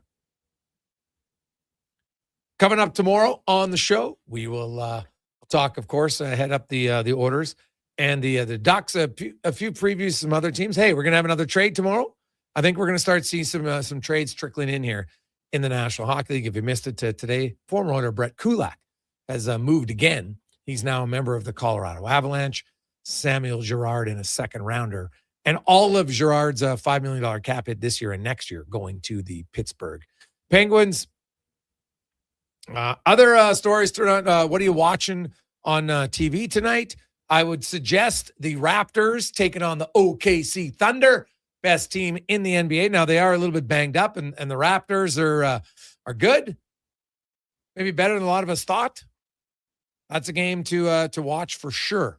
I would think tonight. Also, Cavaliers and Knicks. If you're a big Hoops fan, man, like those are two. That's third and fourth best teams are in a battle for seeding in the Eastern Conference, and the Cavaliers are rolling, but the Knicks can't really count them out. The Knicks, I think, have one more point than the Cavaliers, so there's a pretty good battle there. Cons, anything that you will be watching tonight? Yeah, I'll be definitely checking out the Raptors once I get home. Didn't have the little guy at home. Maybe I'd consider going out to the Oil Kings Medicine Hat Tigers game down at Rogers Place. So that's going to be a fun one. Two of the top teams in the Eastern Conference. But other than that, I'm still looking for a new show to stream. I just finished Fallout last week, which pretty good show, had 2 seasons. But once the sports wrap up tonight, I'll probably just be browsing, looking for something to get going here. Maybe it's time I watch the new Game of Thrones series, Night of the Seven Kingdom, I believe it's called. Oh, I've watched it. Did you like it? Yeah, they're shorter episodes. Like the first few episodes, you're kind of like, you got to stick around. Yeah. Right. And you're kind of, oh, geez, where's this going? Like, because of the old Game of Thrones, I'm like, okay, what's happening here? But it takes a while. Then all of a sudden, it's like, I'm not going to tell you which episode, but all of a sudden, you're like, all right, okay, now we're into it. And the storyline keeps getting a little bit juicier as we go. So far, I think I'm 6 episodes in. And like I said, they're only 30, 35 minutes, which is a little bit different too, because, Game of Thrones had usually like 100 minutes, not 100 minutes, excuse me, like 60 minutes, 55, like legit episodes. So this one's a little bit shorter and not as many character development yet. Like there's kind of focused on just 2 people, but it eventually starts to grow out. So I've liked it. The other one though is, did you ever watch Paradise? No. Oh, buddy. The first season of Paradise, I quite liked. And now they have season 2. And so far, I'm only an episode in season 2. I'm like, all right, a little different. Like it's kind of showing you a different viewpoint of it, but it's good. If you haven't seen Paradise, it's basically like the present. There's like an apocalypse a little bit, Cons, right? And meteor hitting the world. So they go into they built this huge underground bunker and have people residing in it. But then there's a big twist at the end of season 1. And now we're kind of seeing season 2. And if I'm reading the tea leaves right, I think season 2 will eventually connect with how season 1 ended off. And then those characters will meet up. That's what I'm thinking. I could be wrong, but Disney Plus, I think I just looking here. Yeah. Now the Fallout show I just finished also involved bunkers, but it was nuclear war. Oh, there you go. I haven't seen that. Yeah, it's an interesting watch. I don't know. It may be just because I was bored and I got into it, but if you're looking for another show, you need something. Fallout's good too. Fallout. Yeah. Oh, okay. I haven't seen that. Based off a video game, and Walton Goggins is in it. He's good in everything. Oh yeah. The guys, Ponies is really good too. What is Ponies about? I never even heard that show. It's a thriller series. Person of Interest. Ooh, spy thriller. I like those shows. All right. Amelia Clark's in it? Yeah, and right. Twyla Hasback. Yeah. Okay. In 1977. All right. So going back in time a little bit. Okay. All right. Might have to try it. I don't like to have too many shows on at once, though. That's what I've learned. I like to have one, right? Trying to limit my TV viewing time, so I kind of take a show, one episode, away we go. I find it works better. So have yourselves a lovely Tuesday evening. Tomorrow it's back, the NHL. We'll get to that and more. The Gregor Show presented by PlayAlberta.ca. Hey, Gregor, check out Black Rabbit. Already watch it. Very good show with Bateman. Very different character. It's pretty good. Let's get to the Con Man and a Sports 1440 update brought to you by Legacy Heating and Cooling. Home of the no payments, no interest for 1 year on your furnace. Stay warm all winter. LegacyHeating.ca. Good night.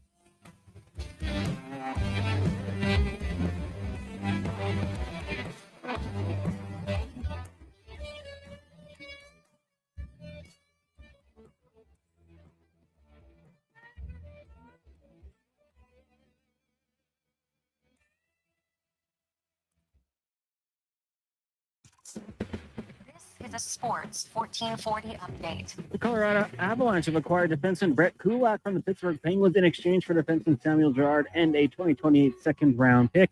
Kulak has 1 goal, 8 assists in 56 games with the Oilers and Penguins. So far, Dallas Stars forward Mikko Rantanen will miss at least the next 2 weeks, possibly longer, due to an injury he suffered while playing for Finland at the Winter Games. The 29-year-old winger did not play in the bronze medal match against Slovakia. In the WHL, Oil Kings and Tigers tonight down at Rogers Place. Puck drops 7 o'clock. And the AJ2 games with Whiteport and Drayton Valley. That gets going shortly. And Calgary hosting the Kodiaks just after 7 in the association.